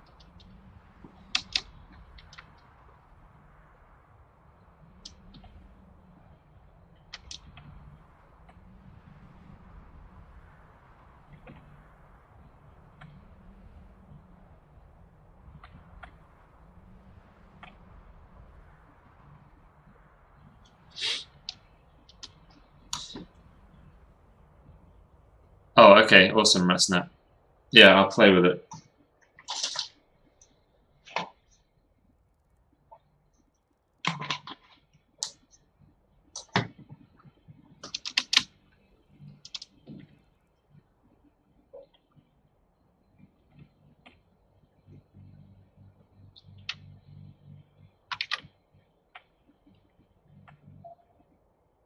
And thank you, RatSnap.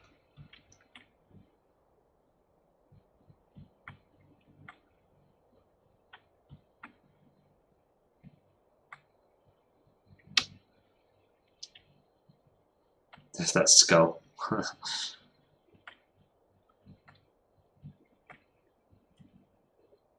forgot the skull was there.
Yeah, I would. You want to. You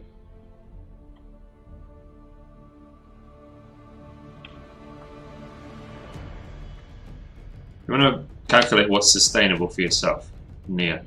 So it needs to be. It needs to be worth your time. Oh, Chronorpheus, thank you very much, dude. It needs to be worth your time to do the commissions, right? Like you've got to feel like it's worth being pushed. You know, if you're undercharging for commissions, there's going to be internal resistance to doing commissions because you're going to know you're not you're not getting paid enough to do this. So it's got to be enough money for you to be like, it is worth me doing commissions. It is worth me pursuing getting commissions because I know the compensation is worth my time. You know, that's important. If you don't feel like you're going to earn money doing commissions because you're undercharging, you're not actually going to, there's going to be this like weird resistance, internal resistance to actually like advertising and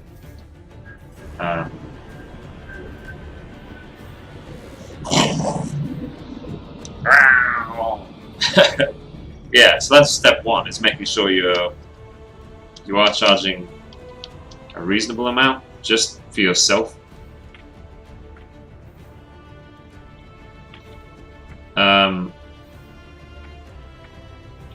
once you hit that minimum, then yeah, then like now you gotta freaking throw yourself about until you can get enough commissions to get by, and obviously work on your abilities, work on your skills to generate more interest in your commissions. But I do feel like, yeah, charging an appropriate amount is really important.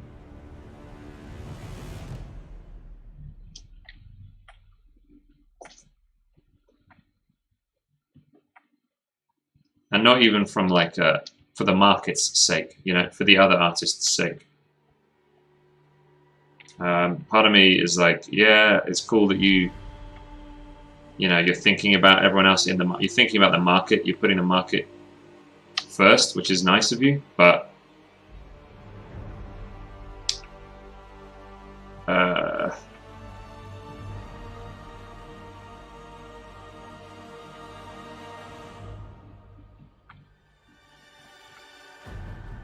another part of me thinks like, you just got to do what you got to do to be happy, right? And if that means you charge less than other people, but you're fine with it and you're doing well, like it's kind of you know, that's just kind of how it is sometimes. Like, good on you.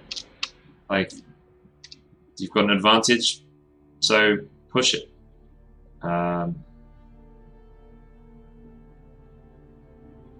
Thank you, Tech. Yeah, it's coming. It's coming together. The arm is coming together.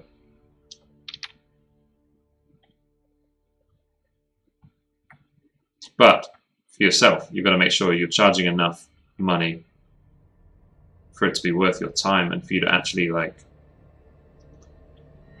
respect your own commissions, you know.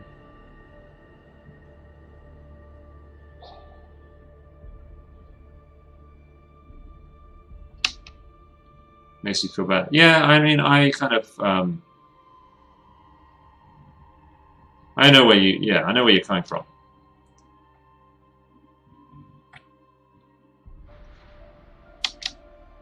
But from my experience, when I don't charge, you know, when I'm being underpaid for some work, I resent the work. If I'm being paid appropriately, I have fun. And it ends up better, and I actually enjoy doing commissions, and I push doing commissions, and I like the art's better, the money's better. If I'm not charging enough, then I start resenting commissions, and instead I start looking for other ways to make money. Yeah, so I think the better solution is to charge an appropriate amount and find other ways to get that appropriate amount instead of ending up resenting your commissioned work. And I mean, even when I get well paid for commissions, I still wish I was doing other, you know, my own stuff, but it's nowhere near as bad when I'm actually being paid appropriately. Alzi! Yeah. What was the website? It's called Postable.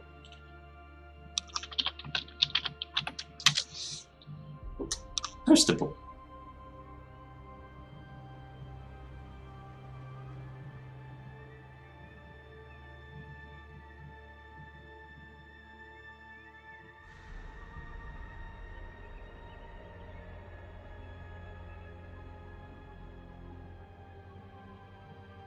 Sweet, Crimson.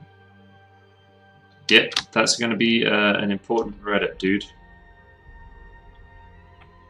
If you want to start posting your commissions there, it's important to message the mods. Introduce yourself. Because there's a vetting process to joining, you know? You can't just rock up and start offering commissions at whatever price you like. There's like standards to everything. So if you do want to advertise, anybody who's listening who wants to advertise their commissions there, please do message the mods.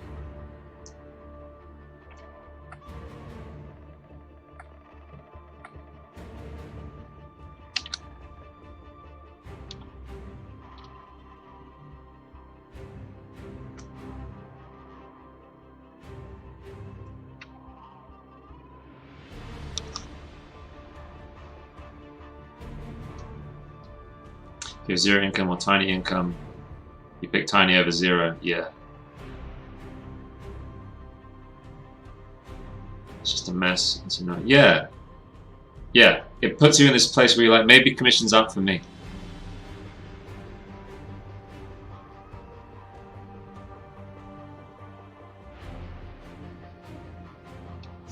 There's a minimum price guideline of $30 an hour, charging $30 an hour.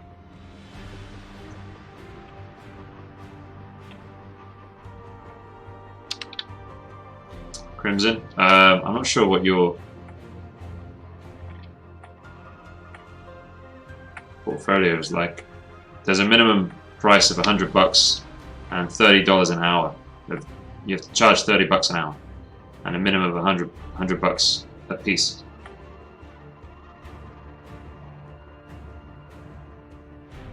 Hey, bro.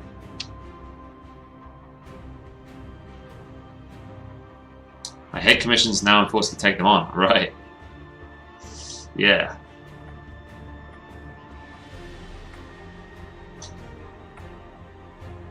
Yeah, much better to be in a position where you love commissions because you get paid well.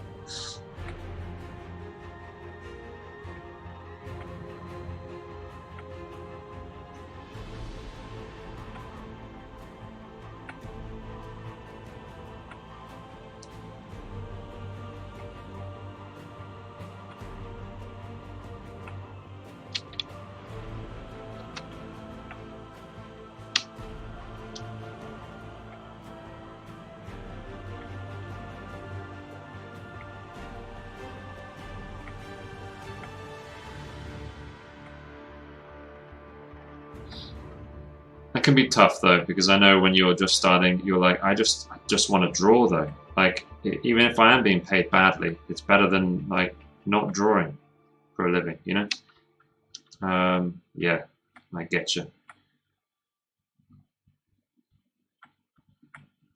Just do what you got to do, man.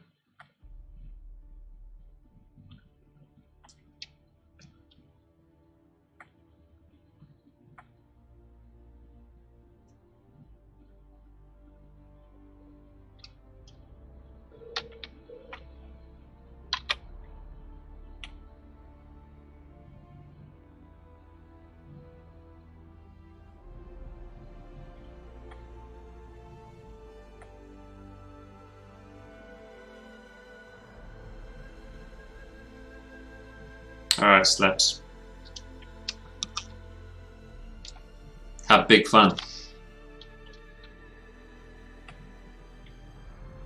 Do parents actually enjoy going to the... I did that. I've done that.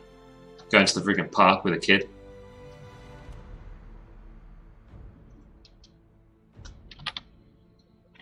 It's kind of fun, but also kind of like, meh. This is okay. But this is mostly just kids running around having fun, the parents standing about waiting. That was my experience. Yeah, right. Yeah, it's kind of fun. You watch the kids run about and he's having a great time, you know, by himself or with the other kids. It's kind of funny. And you're like, cool. Instead of him being at home freaking smashing things and dragging stuff out of drawers and stuff like that. Like, oh, like, this is him being a terror, but it's not my problem.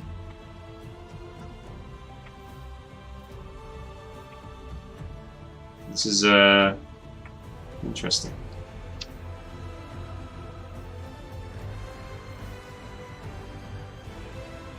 A cute animal, hell yeah.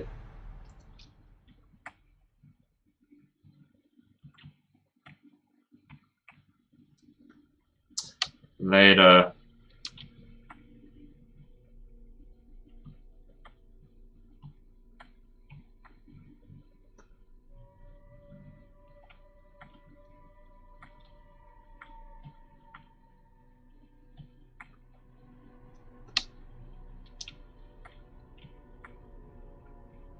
Sleepy's pretty good, isn't she? Sleepy's alright.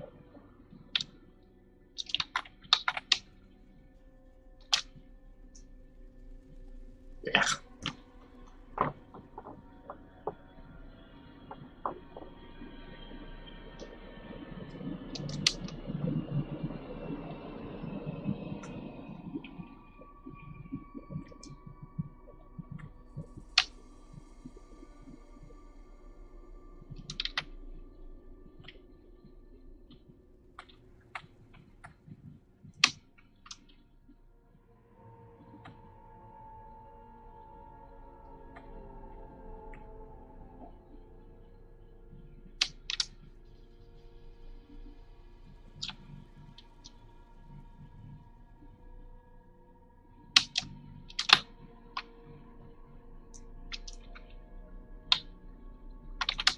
Yeah, feeling okay. Yeah, feeling alright about this guy. Ooh, it's late there already. Damn.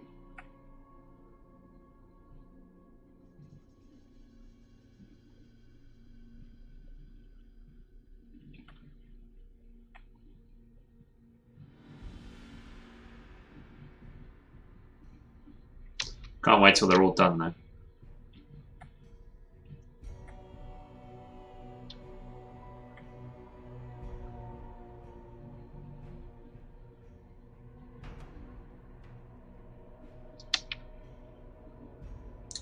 Sure.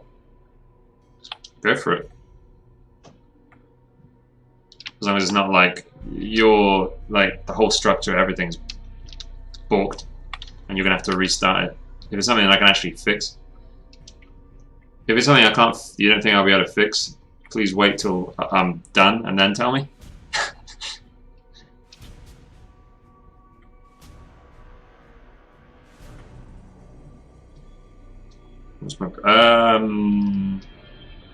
Not sure. Soon. If it's something you think I can change.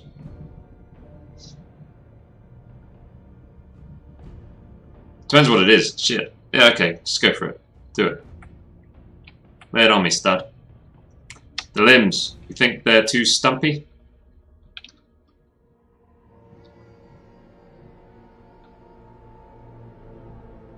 What do you think of the limbs?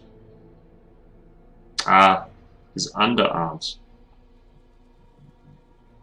Oh, you mean like this bit? The forearm.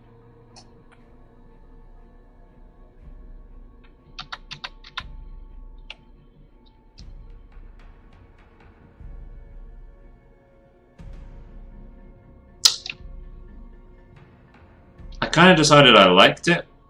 Do people think it looks weird? It came up before. People, what do people think about it? Do people like it? The short, there's definitely a short forearm on him. Yeah, he's got stumpy arms. What I like about it is it kind of feels like a lion, an upright lion.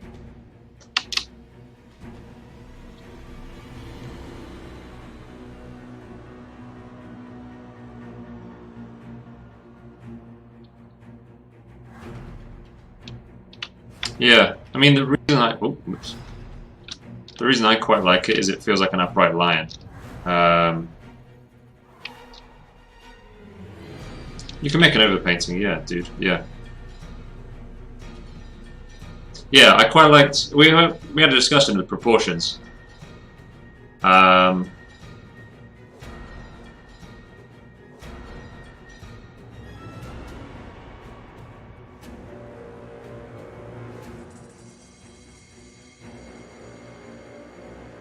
Yeah, yeah, we definitely talked about it, like early on.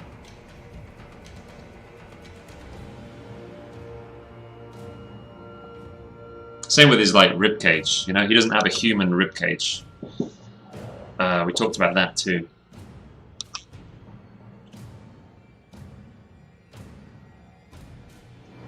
But yeah, I think I like it. But I'll see an overpaint for sure. Maybe an overpaint will convince me.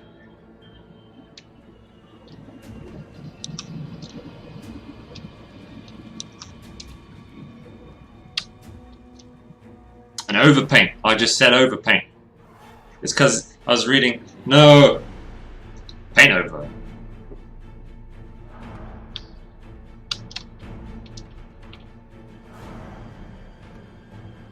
But yeah, my intent was to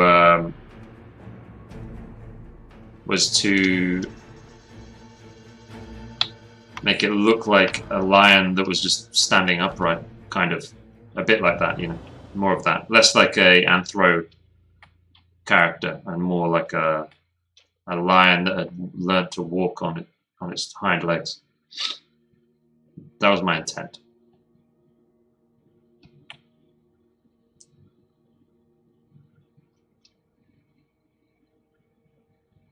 Yeah, Crimson. Yeah, yeah, definitely. There's not a difference, no. I just prefer the word paint over. Overpaint makes me... Huh. Just saying overpaint. It's like... Huh. Paint over. Elegant word. Overpaint. Awkward. Cumbersome.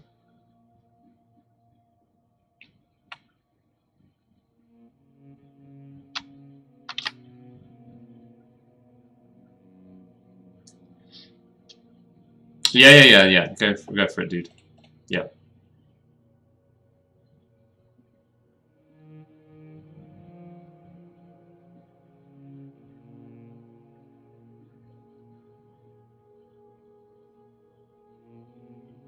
Wall painting, ah. I am overpaint.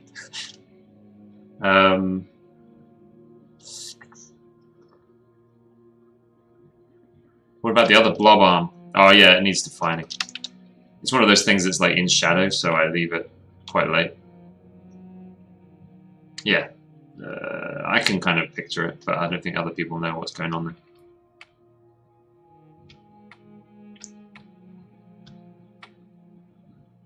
Oh, overlay, that's the issue.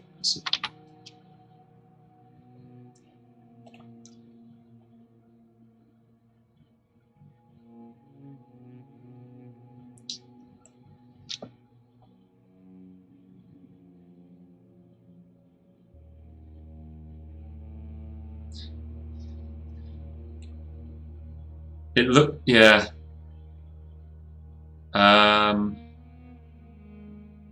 It's more human. It's more, yeah.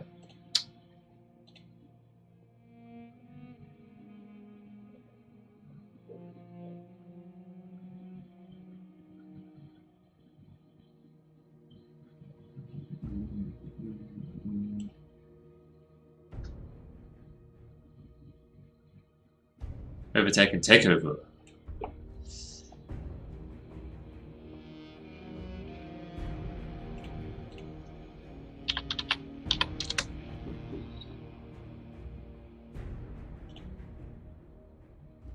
See my intent. Let me try and show you what my intent was. If you take like this line here, see how stubby his arms are? They go down. Like if he was to stand up, his arms would reach like here, like around there.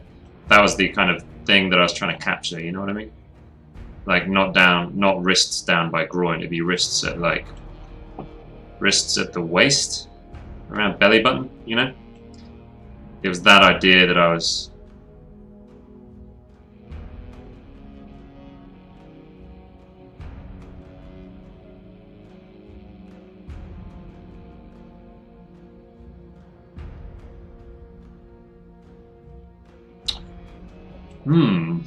I mean, I still prefer the stumpy arm, but if people feel confused by it, I don't know.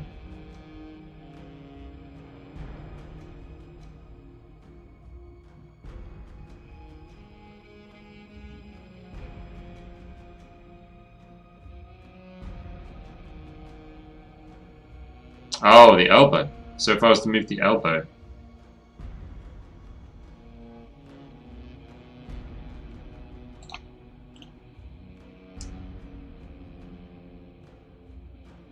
Watch the first 20 minutes. Watch the first 20 minutes, Keeper. Welcome, everybody. About not fighting audience expectations. So,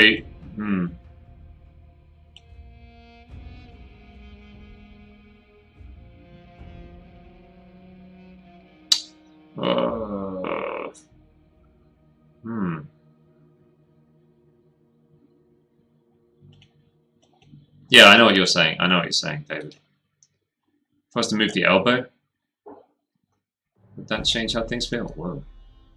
Jesus.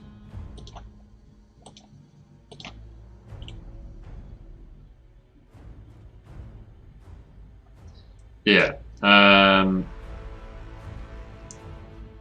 Okay. I would like to keep Stumpy on, if I can.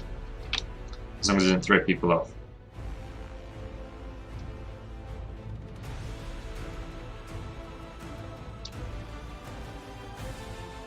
Does that feel better?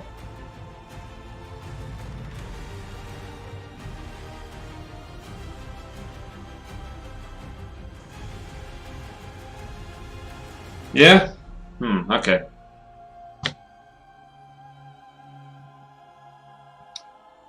It might be a little too high.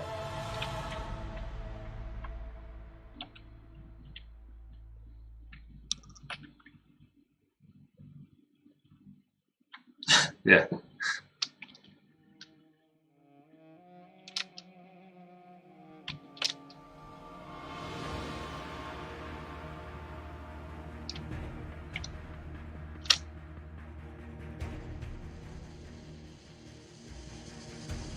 It doesn't feel strange that his arm is short. The total length of his arm is short. It's not like wrists to dick and balls.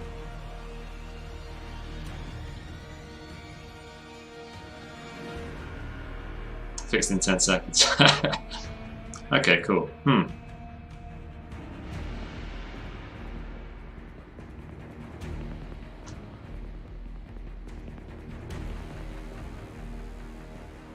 Okay, nice crit.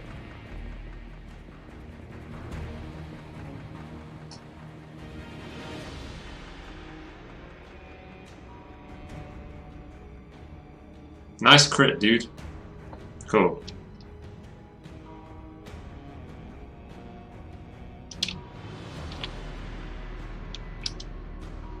Yeah. Pyro, what was the video? Like, talking about, like... See, that's a tough decision. You're saying, like, if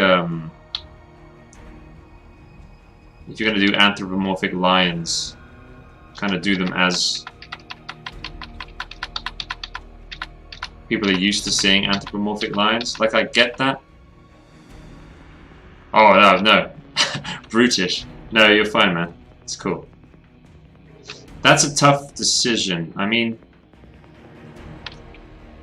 I feel there's a balance there, you know what I mean? I feel like I understand what is being said. I feel like there's a balance between appealing to an existing idea while still introducing what makes yours appealing. You know what I mean? What sets yours... I have to watch that. That sounds pretty useful, Pyro.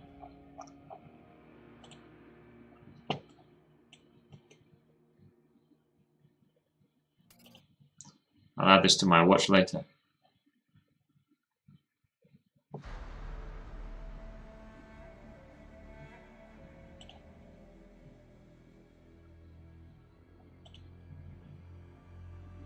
Cool.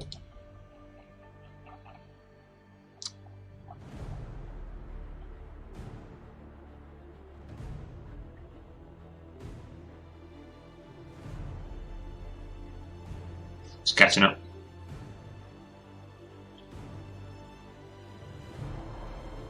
My turn to throw crits. That Frank Frazetta guy earlier, yeah. Ah, shit.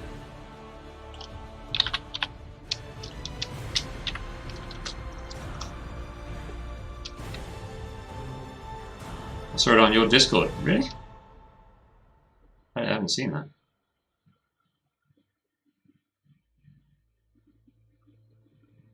A giraffe.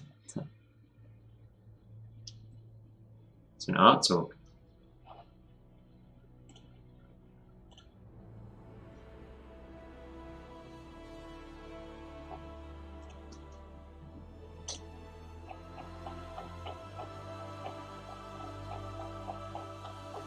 Must be far up. I remember seeing that.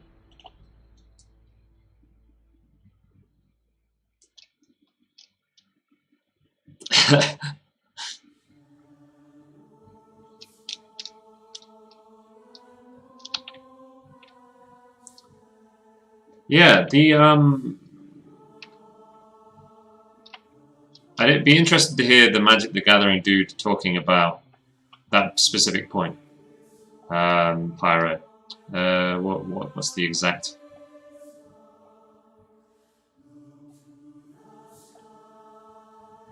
Not fighting audience expectations. Yeah. Yeah, that's in. I'll need to hear what he thinks about that sort of stuff.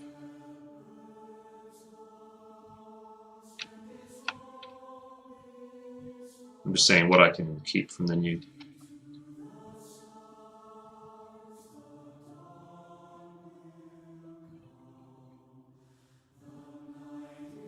Makes his bicep look all stubby. No.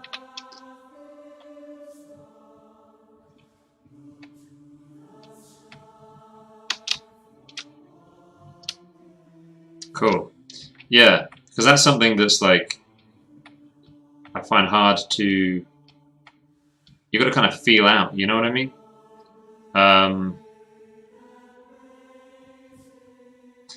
Cause I mean I don't know how much you guys like this lion dude, but I like this lion dude. I think there's something that feels interesting about these Leonid versus other examples of lion races, and it's all in the proportions.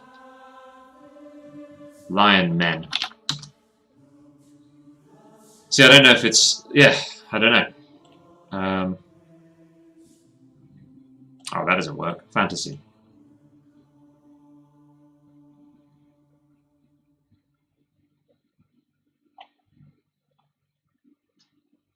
Like bodybuilders with lion heads on them. You know what I mean? Figuring out what the good balance between presenting something that's relatable but interesting, because it's moist. This lion is moist. He's damp. Yeah. That balance between your flavor and then the flavor that people are used to eating. You know, that balance. We're used to lion men, but we're not used to them having this kind of like these proportions. But at what point do you? Where's the? You know what I'm trying to say?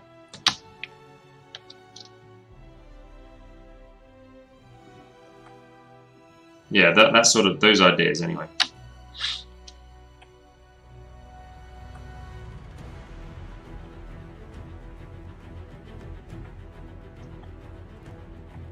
So yeah, I'll have to watch that.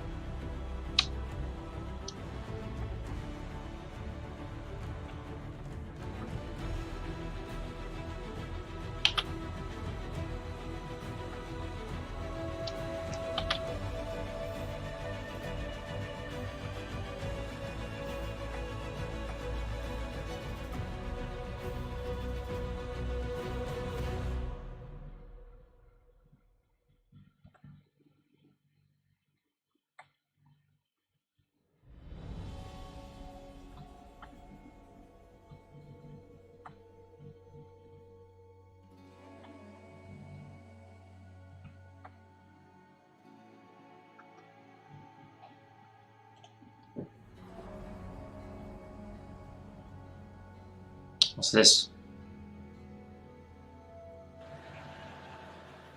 What if he picks the wrong lion? Honey, my lion is not dry yet. I picked a very moist lion. Huh. That's stand up?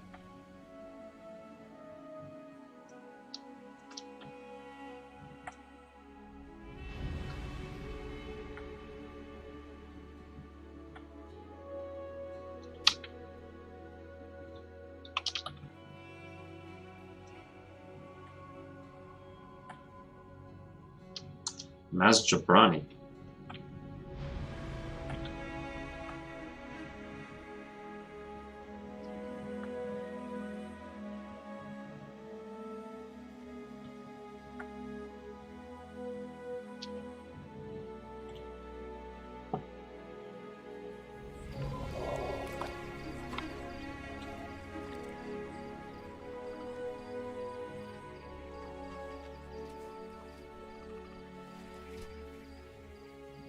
No!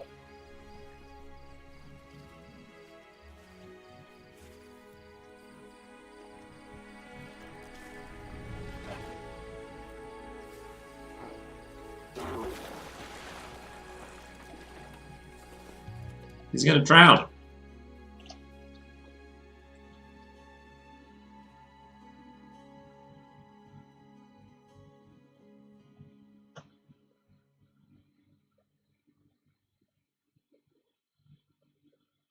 One point that stuck with me here, the Trojan horse card. People loved it because it's familiar. Changed it into a lion statue and people hated it. Wow.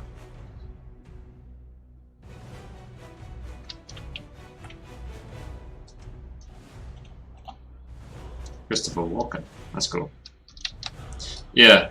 I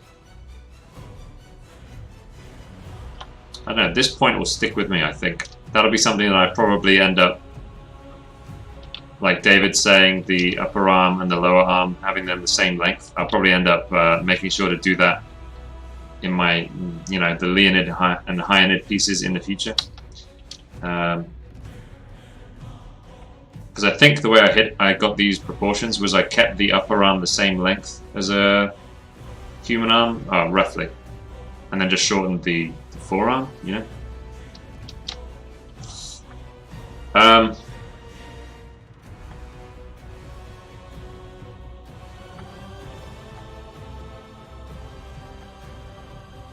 But yeah, I've had people say, like, yeah, we've got hyena people as well.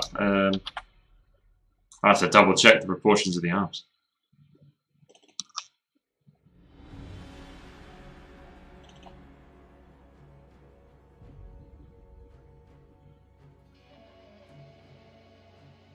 It's hard to tell because of all the crazy plates.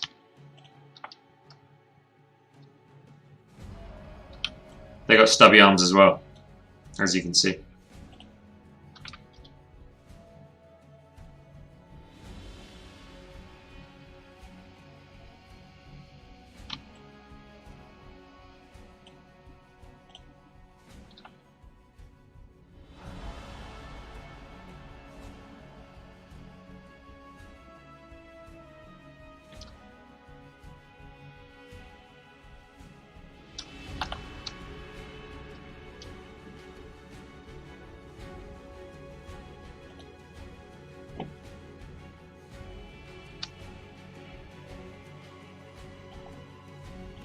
Oh, that's not. Sorry, we were talking about things.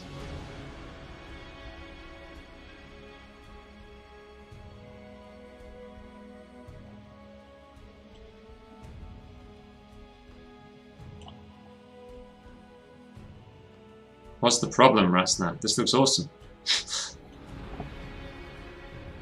Oh, the logo, you can't fit. The logo needs to appear at the bottom for postable. That's the issue. That's a issue, at least. Spitting Cambion of Wrath. Damn. Damn! You even named it.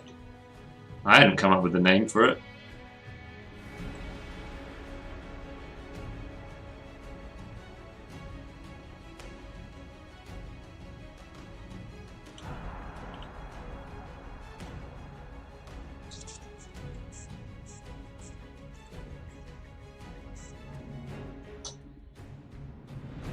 Ah, interesting. Yeah. So I did it the other way. Are they? It's very similar lengths. I mean, it depends if you include the, like,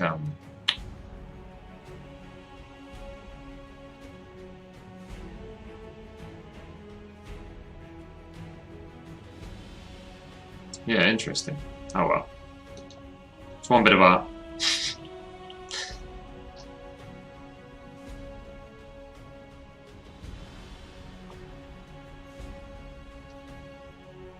Humus and radius, yeah.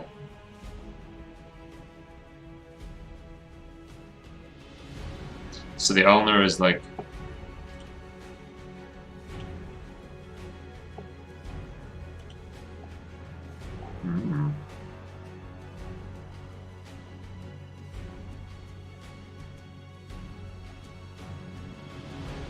Dun dun dun.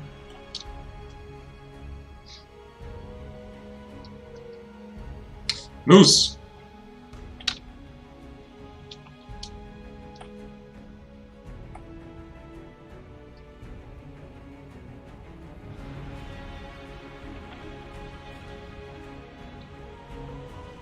Yeah.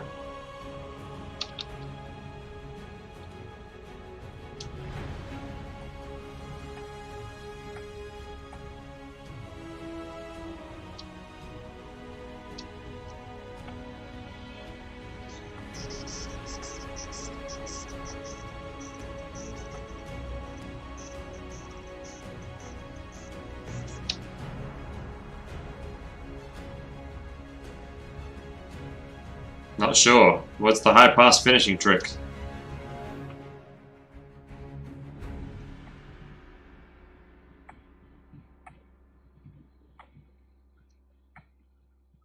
They're talking about the finer points of anatomy in the chat. You have a very... It's like an atelier in here.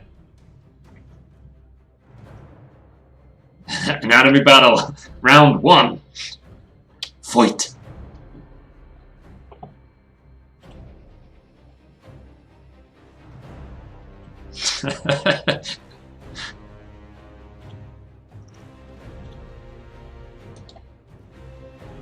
Yeah, I'm pretty happy.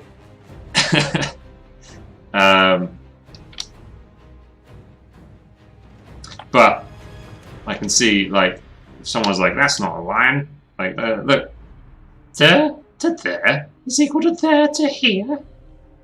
You've got it wrong. This is way too long. Yeah, there's like, there's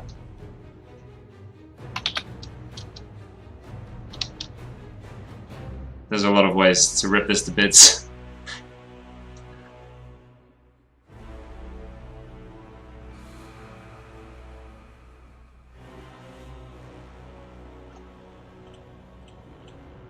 Well, I don't think it's... No, I mean, that's... Yeah, I don't think it's like...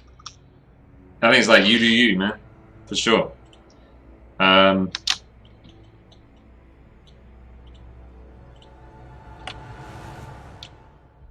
Yeah.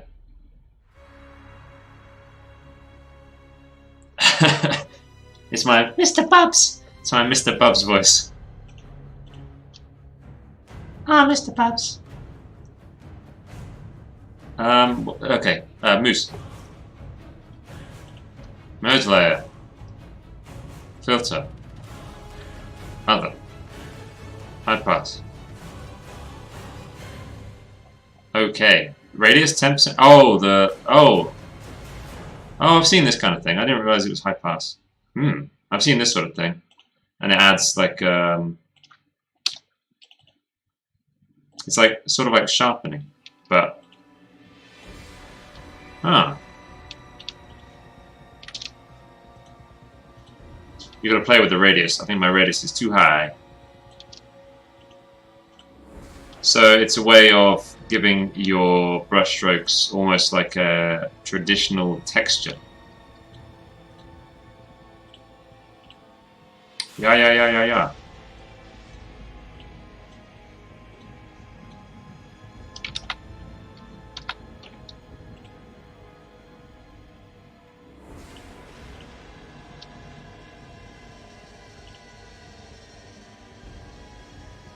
I want to change the... Hold on. Let me...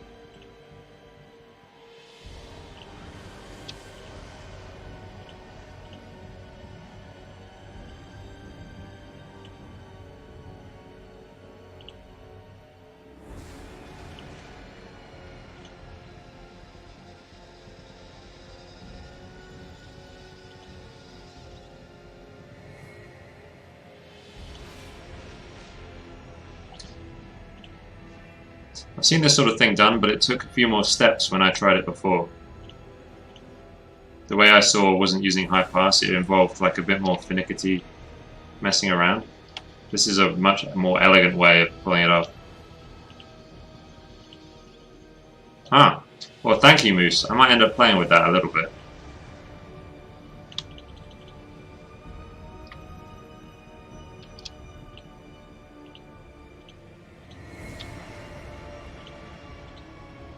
Rostran, ah.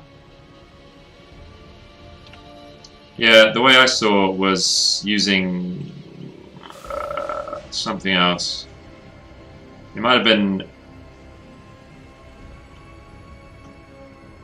Can't remember.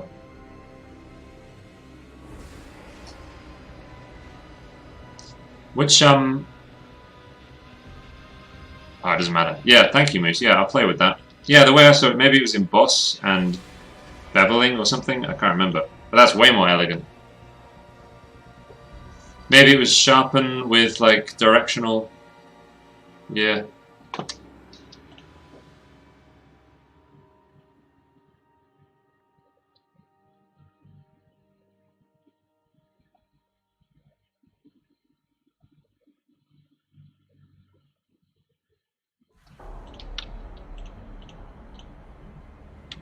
Cool, yeah, I'll play with high pass. Before I call them all done. We're ignoring the fact the lion doesn't have a neck. Yeah, he's got a neck, it's turned. It's like, it's a stubby neck, yeah.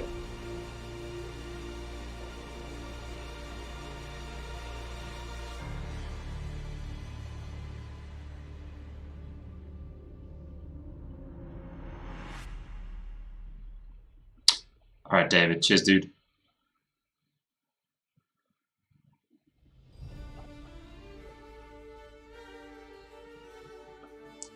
Yeah, I'd normally use Sharpen. I normally Sharpen. But I might play with High Pass and see what happens.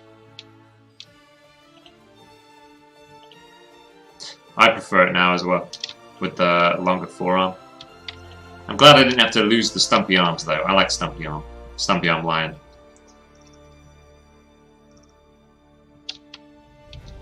Stumps. You call them stumps the bumps?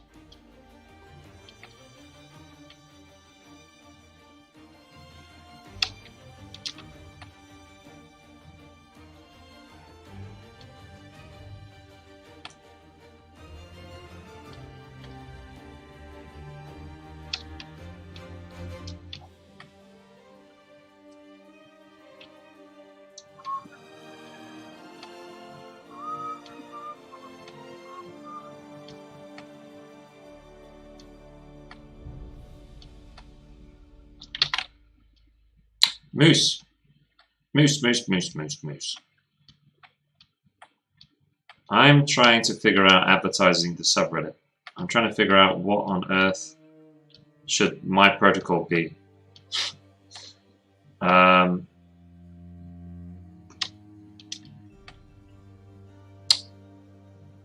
it's pretty cool. I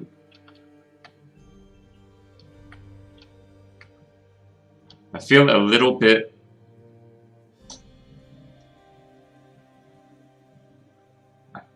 hesitant to do it on Instagram, purely because my Instagram, it's not a place I advertise my commissions. The idea is my Instagram, I'm trying to build like this, the Nidian legacy. So I don't know how. I don't know. I'm not sure. I feel a bit funny. If it needs to be done, if that's the consensus, then I'll you know I'll join in. I'm trying to figure out how to, yeah.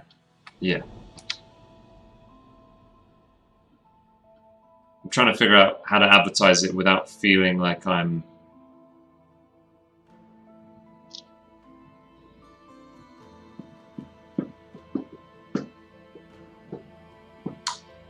jeopardizing like the actual, my actual direction, which is why I want to push like the Nidian legacy. That's what the Instagram thing is. I definitely like Reddit posts, absolutely, which I'm not doing at the moment, but I plan on starting them up as soon as I can. My Reddit posts, definitely, that makes a lot of sense to me. To talk about the fantasy subreddit there. It's like when I'm, yeah.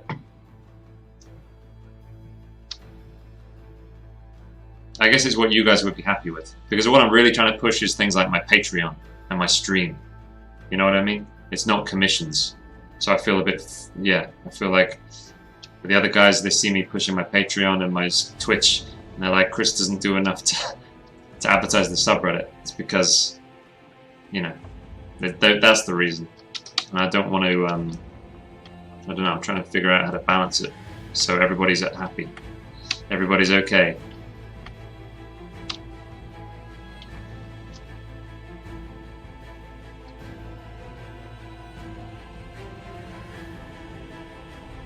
Yeah, I'd probably put it at the end.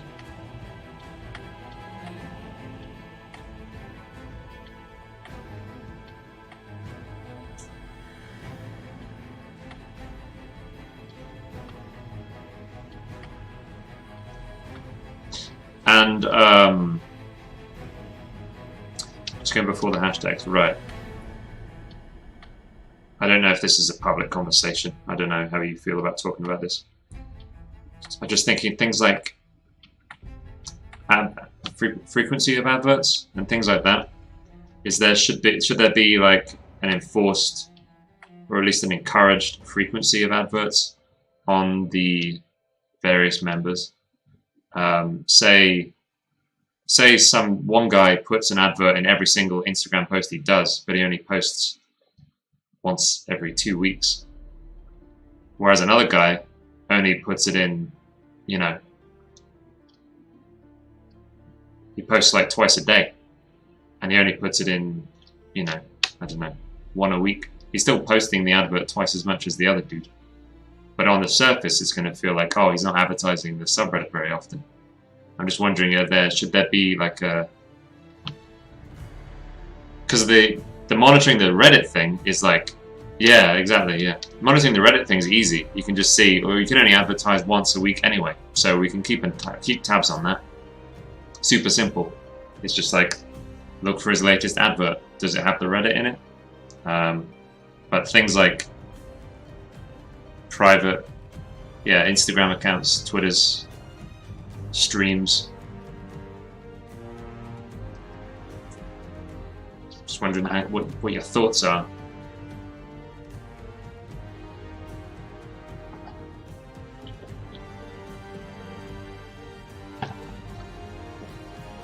Yeah.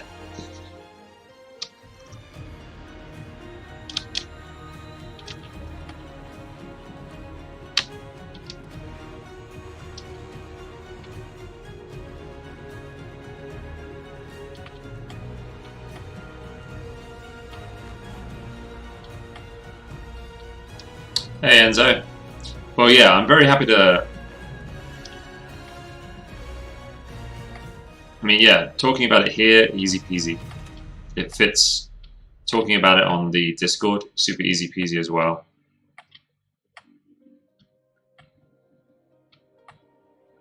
It's the other stuff I'm trying to figure out, like Instagram, how often I push it on Instagram, stuff like that.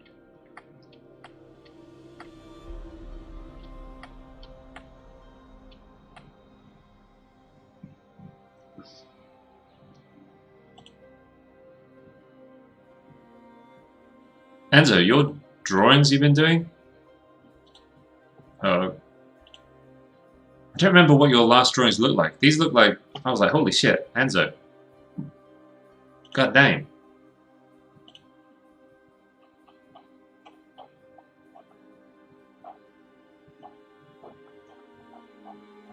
The female face for the profile. And this one as well.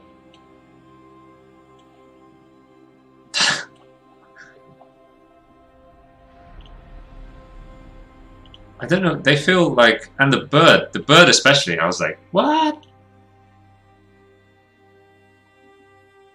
The forms in it are super, yeah, I was like, have you been, yeah, I don't know. Can't remember when your last drawings were. I thought you were doing a lot of painting, you know?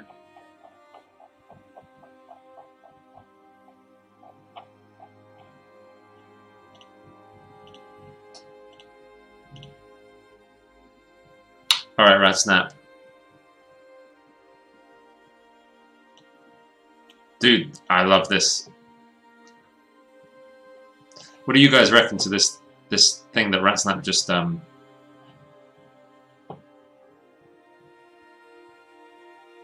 shared?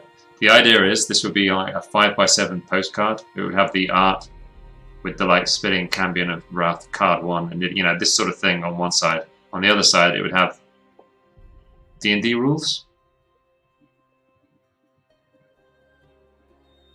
Enzo's cheating. Oh yeah, the arm tangent. Yeah.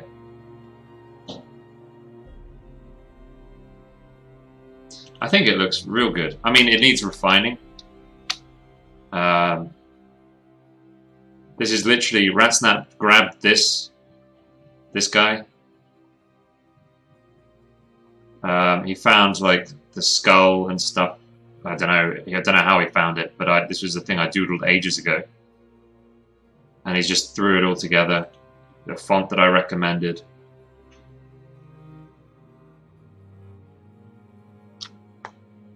Oh, this is it goes on postable. Let's go do it right this second. I'll show you. Unfortunately, using postable, they have a little area for their logo. It's a shame. But it's the best thing we can offer. Oh. Big poop. Upload your own. It's the best sort of thing we can offer. Oh, I can't actually... Oh, hold on.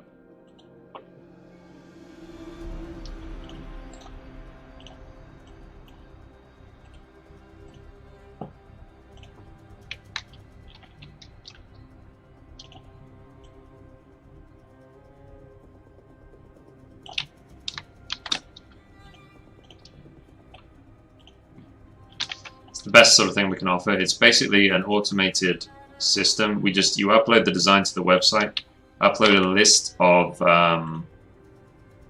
addresses, and they take care of the whole thing for you. They just they print the cards.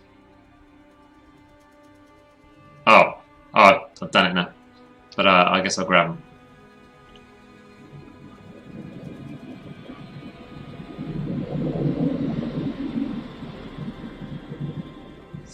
Oh, Enzo, no!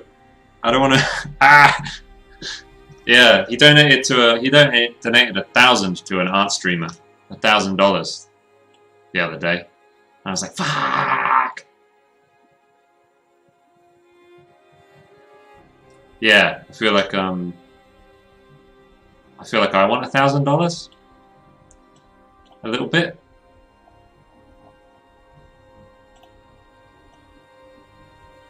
I might stream today.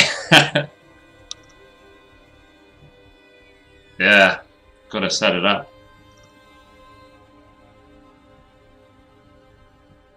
Work on something awesome. Always. Cookie. Always. How dare you? As if I'm never. As if it's like, sometimes I work on something awesome. How dare you?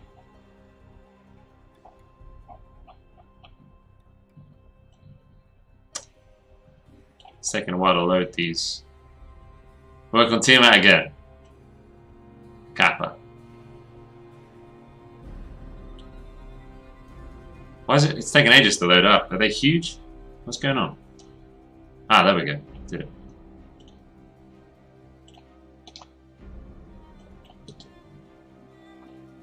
Alright, let's put these away. We don't need them. They are quite big, aren't they?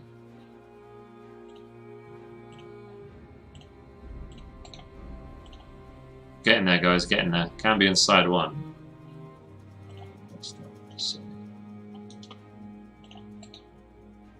Can be inside 2.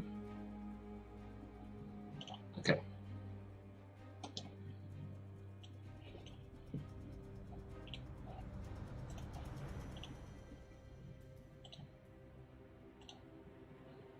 So yeah, you pick the kind of card that you want.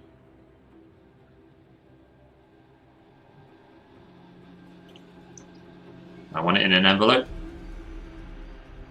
You're grinding. Oh, really? I'm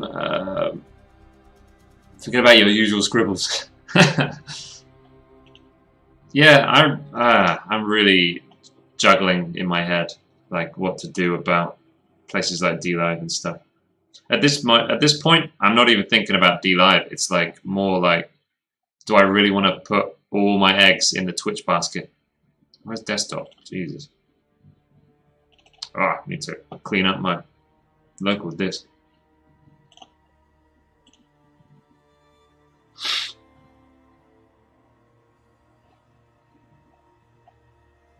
But yeah, all of you guys, set up a freaking D Live right now and start painting. It'll take a while to upload because it's such a big image. Oh no, there it is. So that's one side. There's a safe area to be taken into account.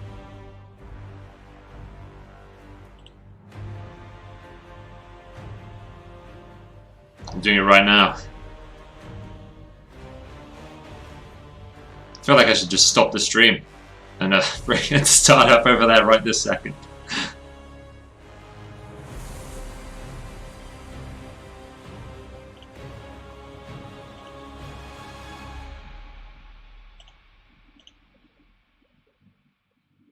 Look at this sad face.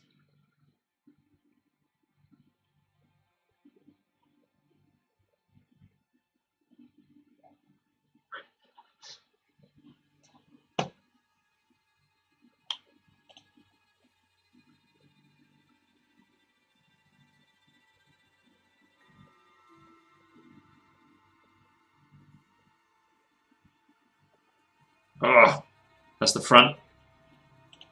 That's the back. It does need refinement, but I think this is a really good jumping point. This is a really good, like, you know, solid foundation. Damn, Ratsnap, I'm happy with this. This is awesome. It's a shame about the postable logo, but we can't. Until I'm in a position to, you know, print stuff myself or afford like a white label manufacturer, it's going to have to be this sort of thing. While it's just like a few people interested in them, you know, here and there, this is how it'll have to be done.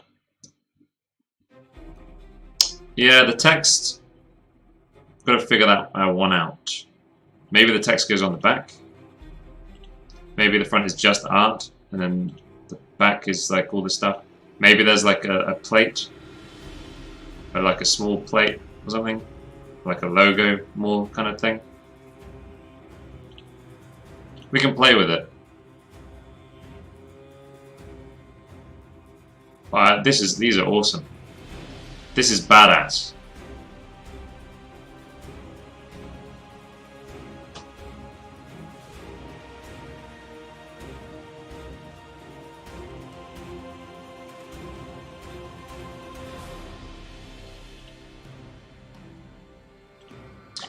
But the idea would be art collectors could, well, art collectors.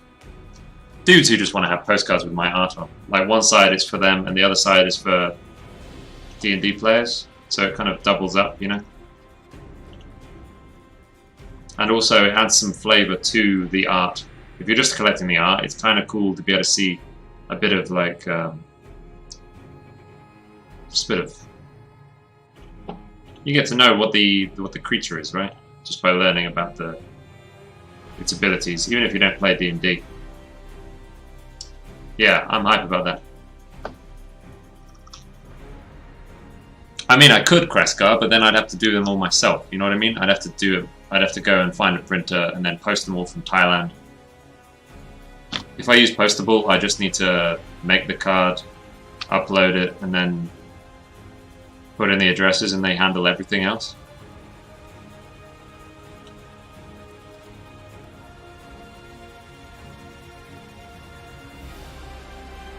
Mic sound.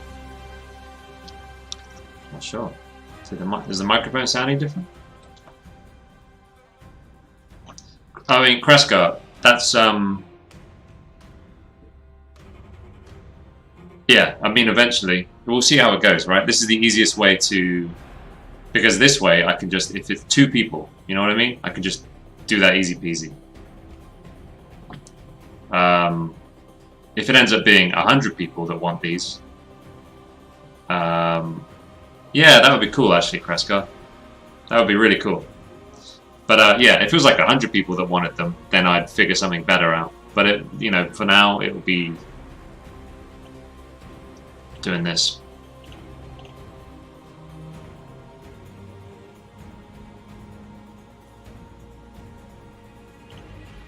Yeah, that's a good point. They should have a white label version.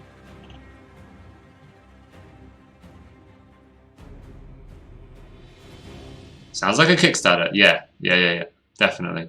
Yeah, this is like, I see this as a figuring out how to, what to make, you know what I mean? Figuring out something that people actually want and finding an easy way to do it. And then scaling it up later. Age-rid or Agarid, thank you for the follow. Yeah, I see this as like phase 1. Testing the market. This is badass, Ratsnet. You've outdone yourself.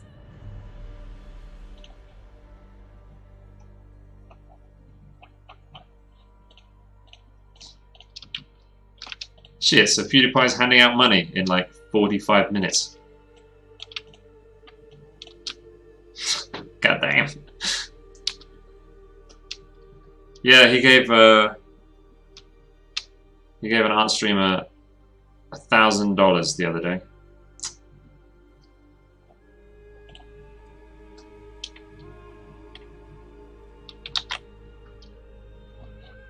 Hard not to notice that sort of thing, you know?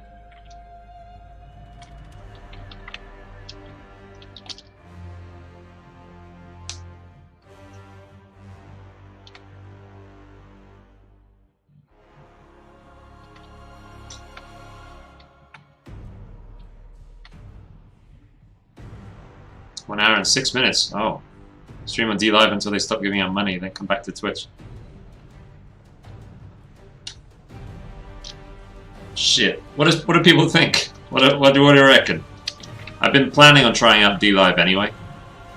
This week, if I could. But I kind of figured I wouldn't have time. But I could take the next, you know, whatever, to try and get it set up.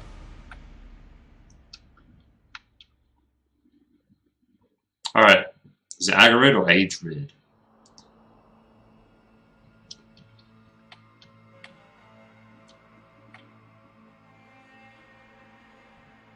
Ain't PewDiePie on stream. Oh.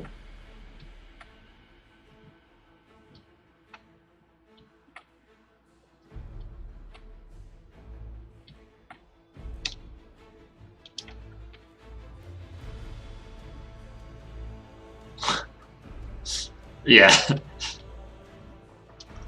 That makes me feel icky. And it's like, already the idea of dropping my schedule just to try out DLive just because PewDiePie is going to hand out some money, like, I already feel a little bit like it's a little skeezy, and it's a little bit.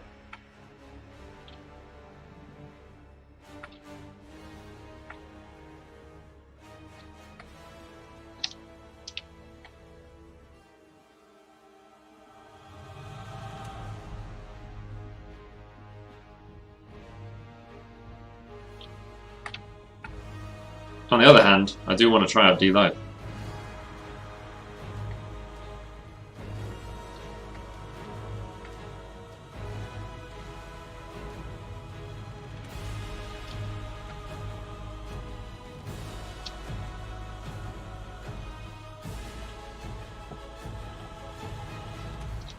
Well, let's look it up right now then, people. And I can just throw the freaking link in the chat.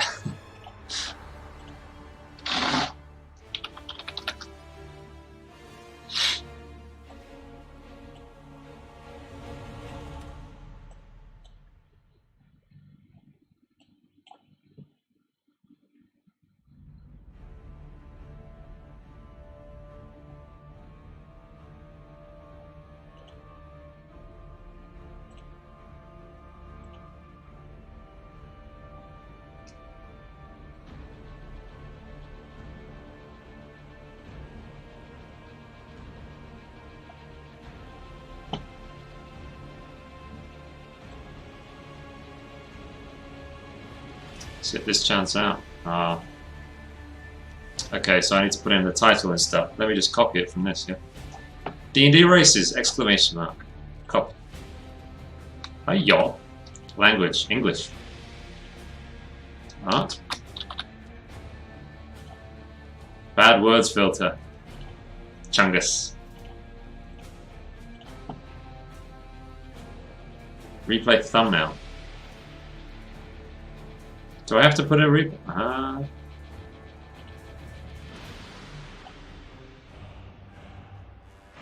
You have to. Oh. But I guess that will save every time. Weird. Will it just stay there then? After I've uploaded one, that's the default from now on, I guess. What can I use? Yeah, why not?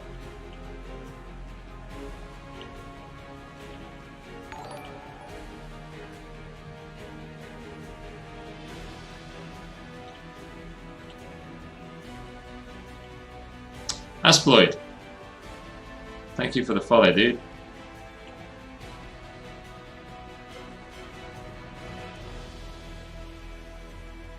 Sorry, we're messing around. What's up, dude? How you doing?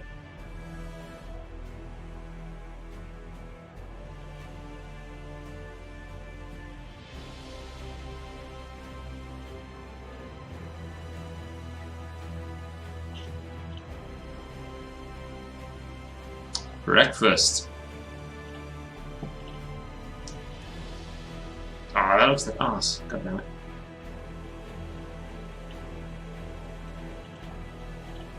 Shit, how do I... Can I change it? Oh, fine, save, whatever.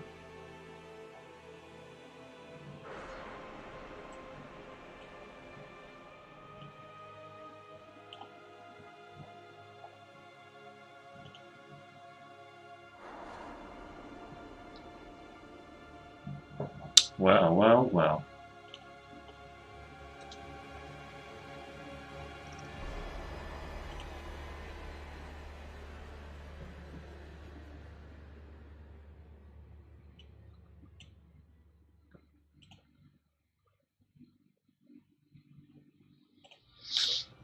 Okay, I'll make a new profile.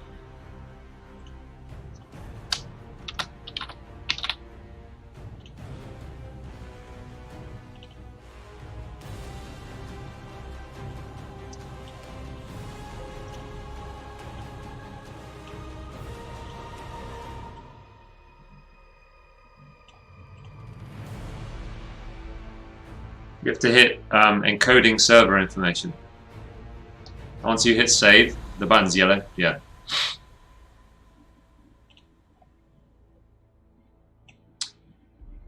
Make sure you have set keyframe to 2 in your broadcasting software. Output? Is that keyframes or is it video? Video. Where are you?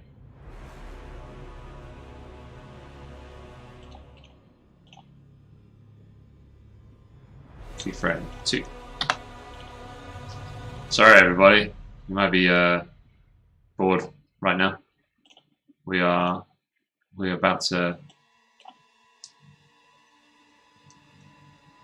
make a whole load of money. Yeah, right. Yeah, right.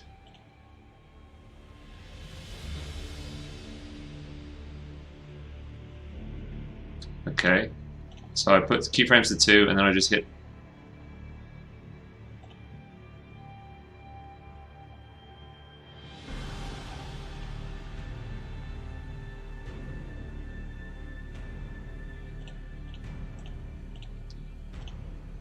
Hold on.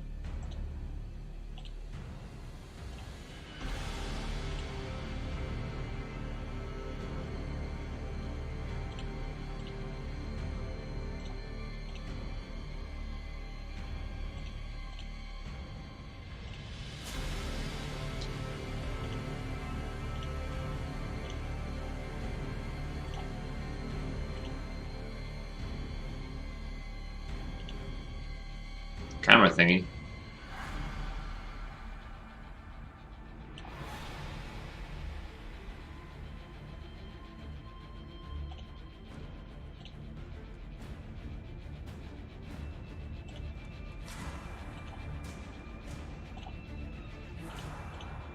Gotta change my bit rate and stuff. Hold up. 1200.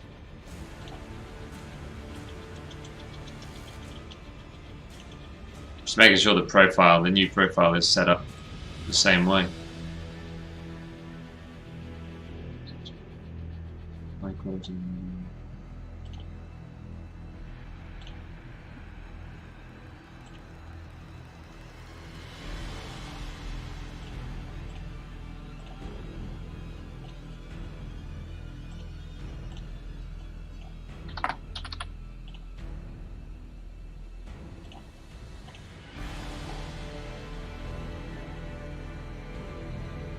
Okay, we'll try with these settings.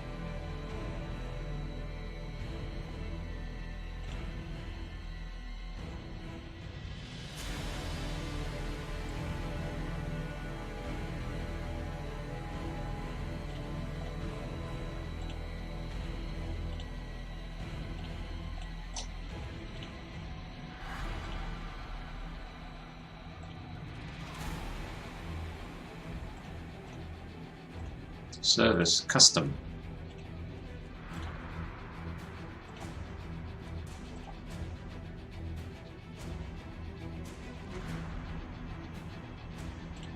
Or does it have D-Live here?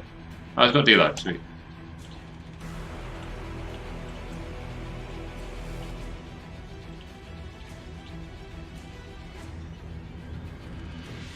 So then my stream URL. Oh, okay. What's my stream URL? What the hell? Do I need to use that for anything?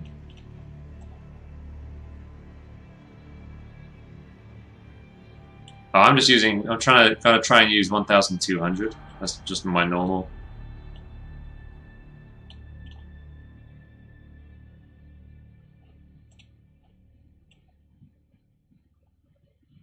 This is exciting, isn't it, guys? Apart from anyone who's like new here and like, what the hell's Chris doing?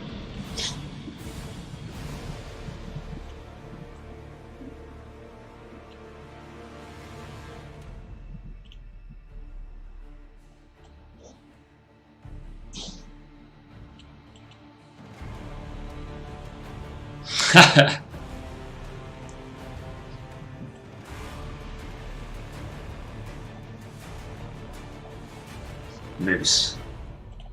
You ruined me. Okay. D-Live default. Stream keys done. Output's done. Audio. Yeah.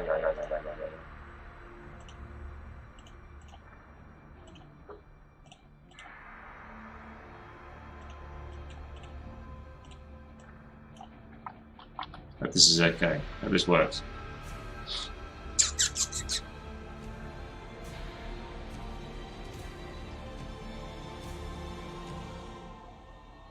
Yeah, it's strange. You get like a stream URL and then a stream key, and I don't really know what the stream URL is for.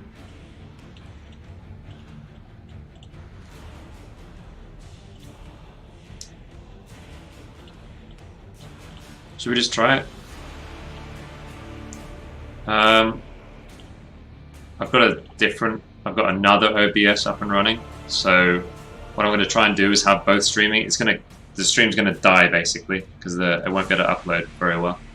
It doesn't have enough bandwidth to do both. But we'll be able to tell if it works. And then once we're over there,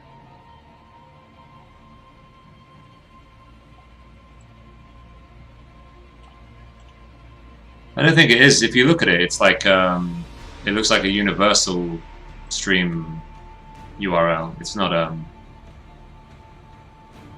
Oh yeah, I have Enzo. Yeah.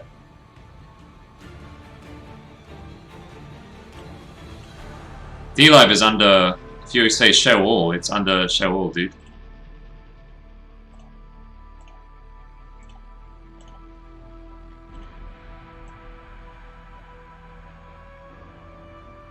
Or maybe I have to do custom.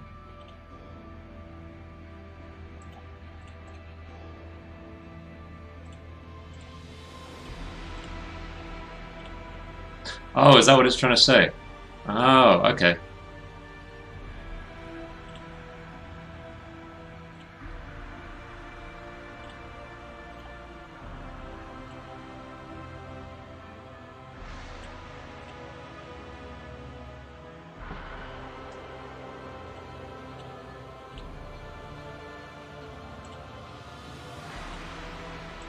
I'm not showing you my key, but if you do custom, then I guess you put it in here. But if you go to show all, DLive is actually there, and it doesn't ask you for the server. I guess it knows the server URL, the stream URL already. So I guess it's the same. I guess it's the same thing.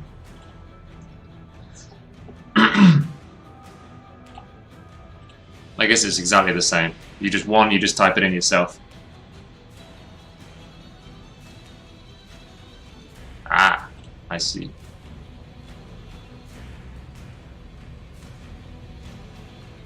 Gotcha. Nearly ready. I think I just need to...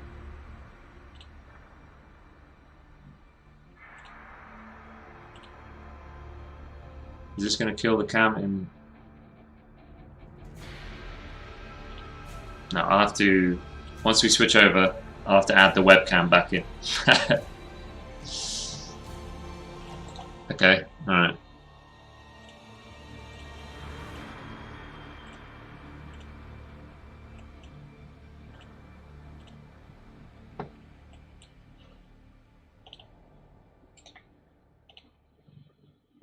The bit rates might be awful. Not sure yet.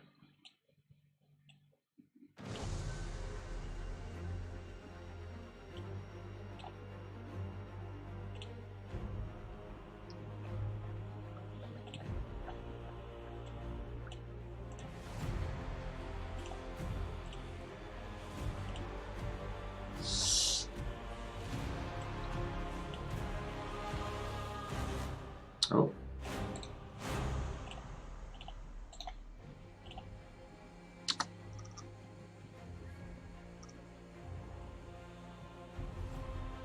That's me. There should be no webcam on because... Hey, Cookie. Can you hear me, Cookie? The bandwidth is probably like shockingly bad.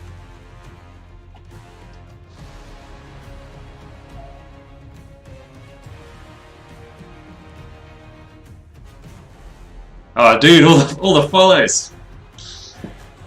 Okay.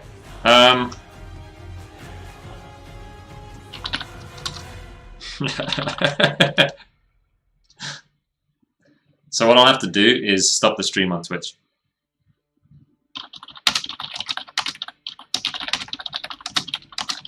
Because of what I'm doing right now is actually against terms. So I'll have to stop the stream on Twitch, yeah? So, yeah, I know. I just wanted to, we'll just stop it right now, and we'll move over, and then we'll move back. So, yeah, go to DLive right now.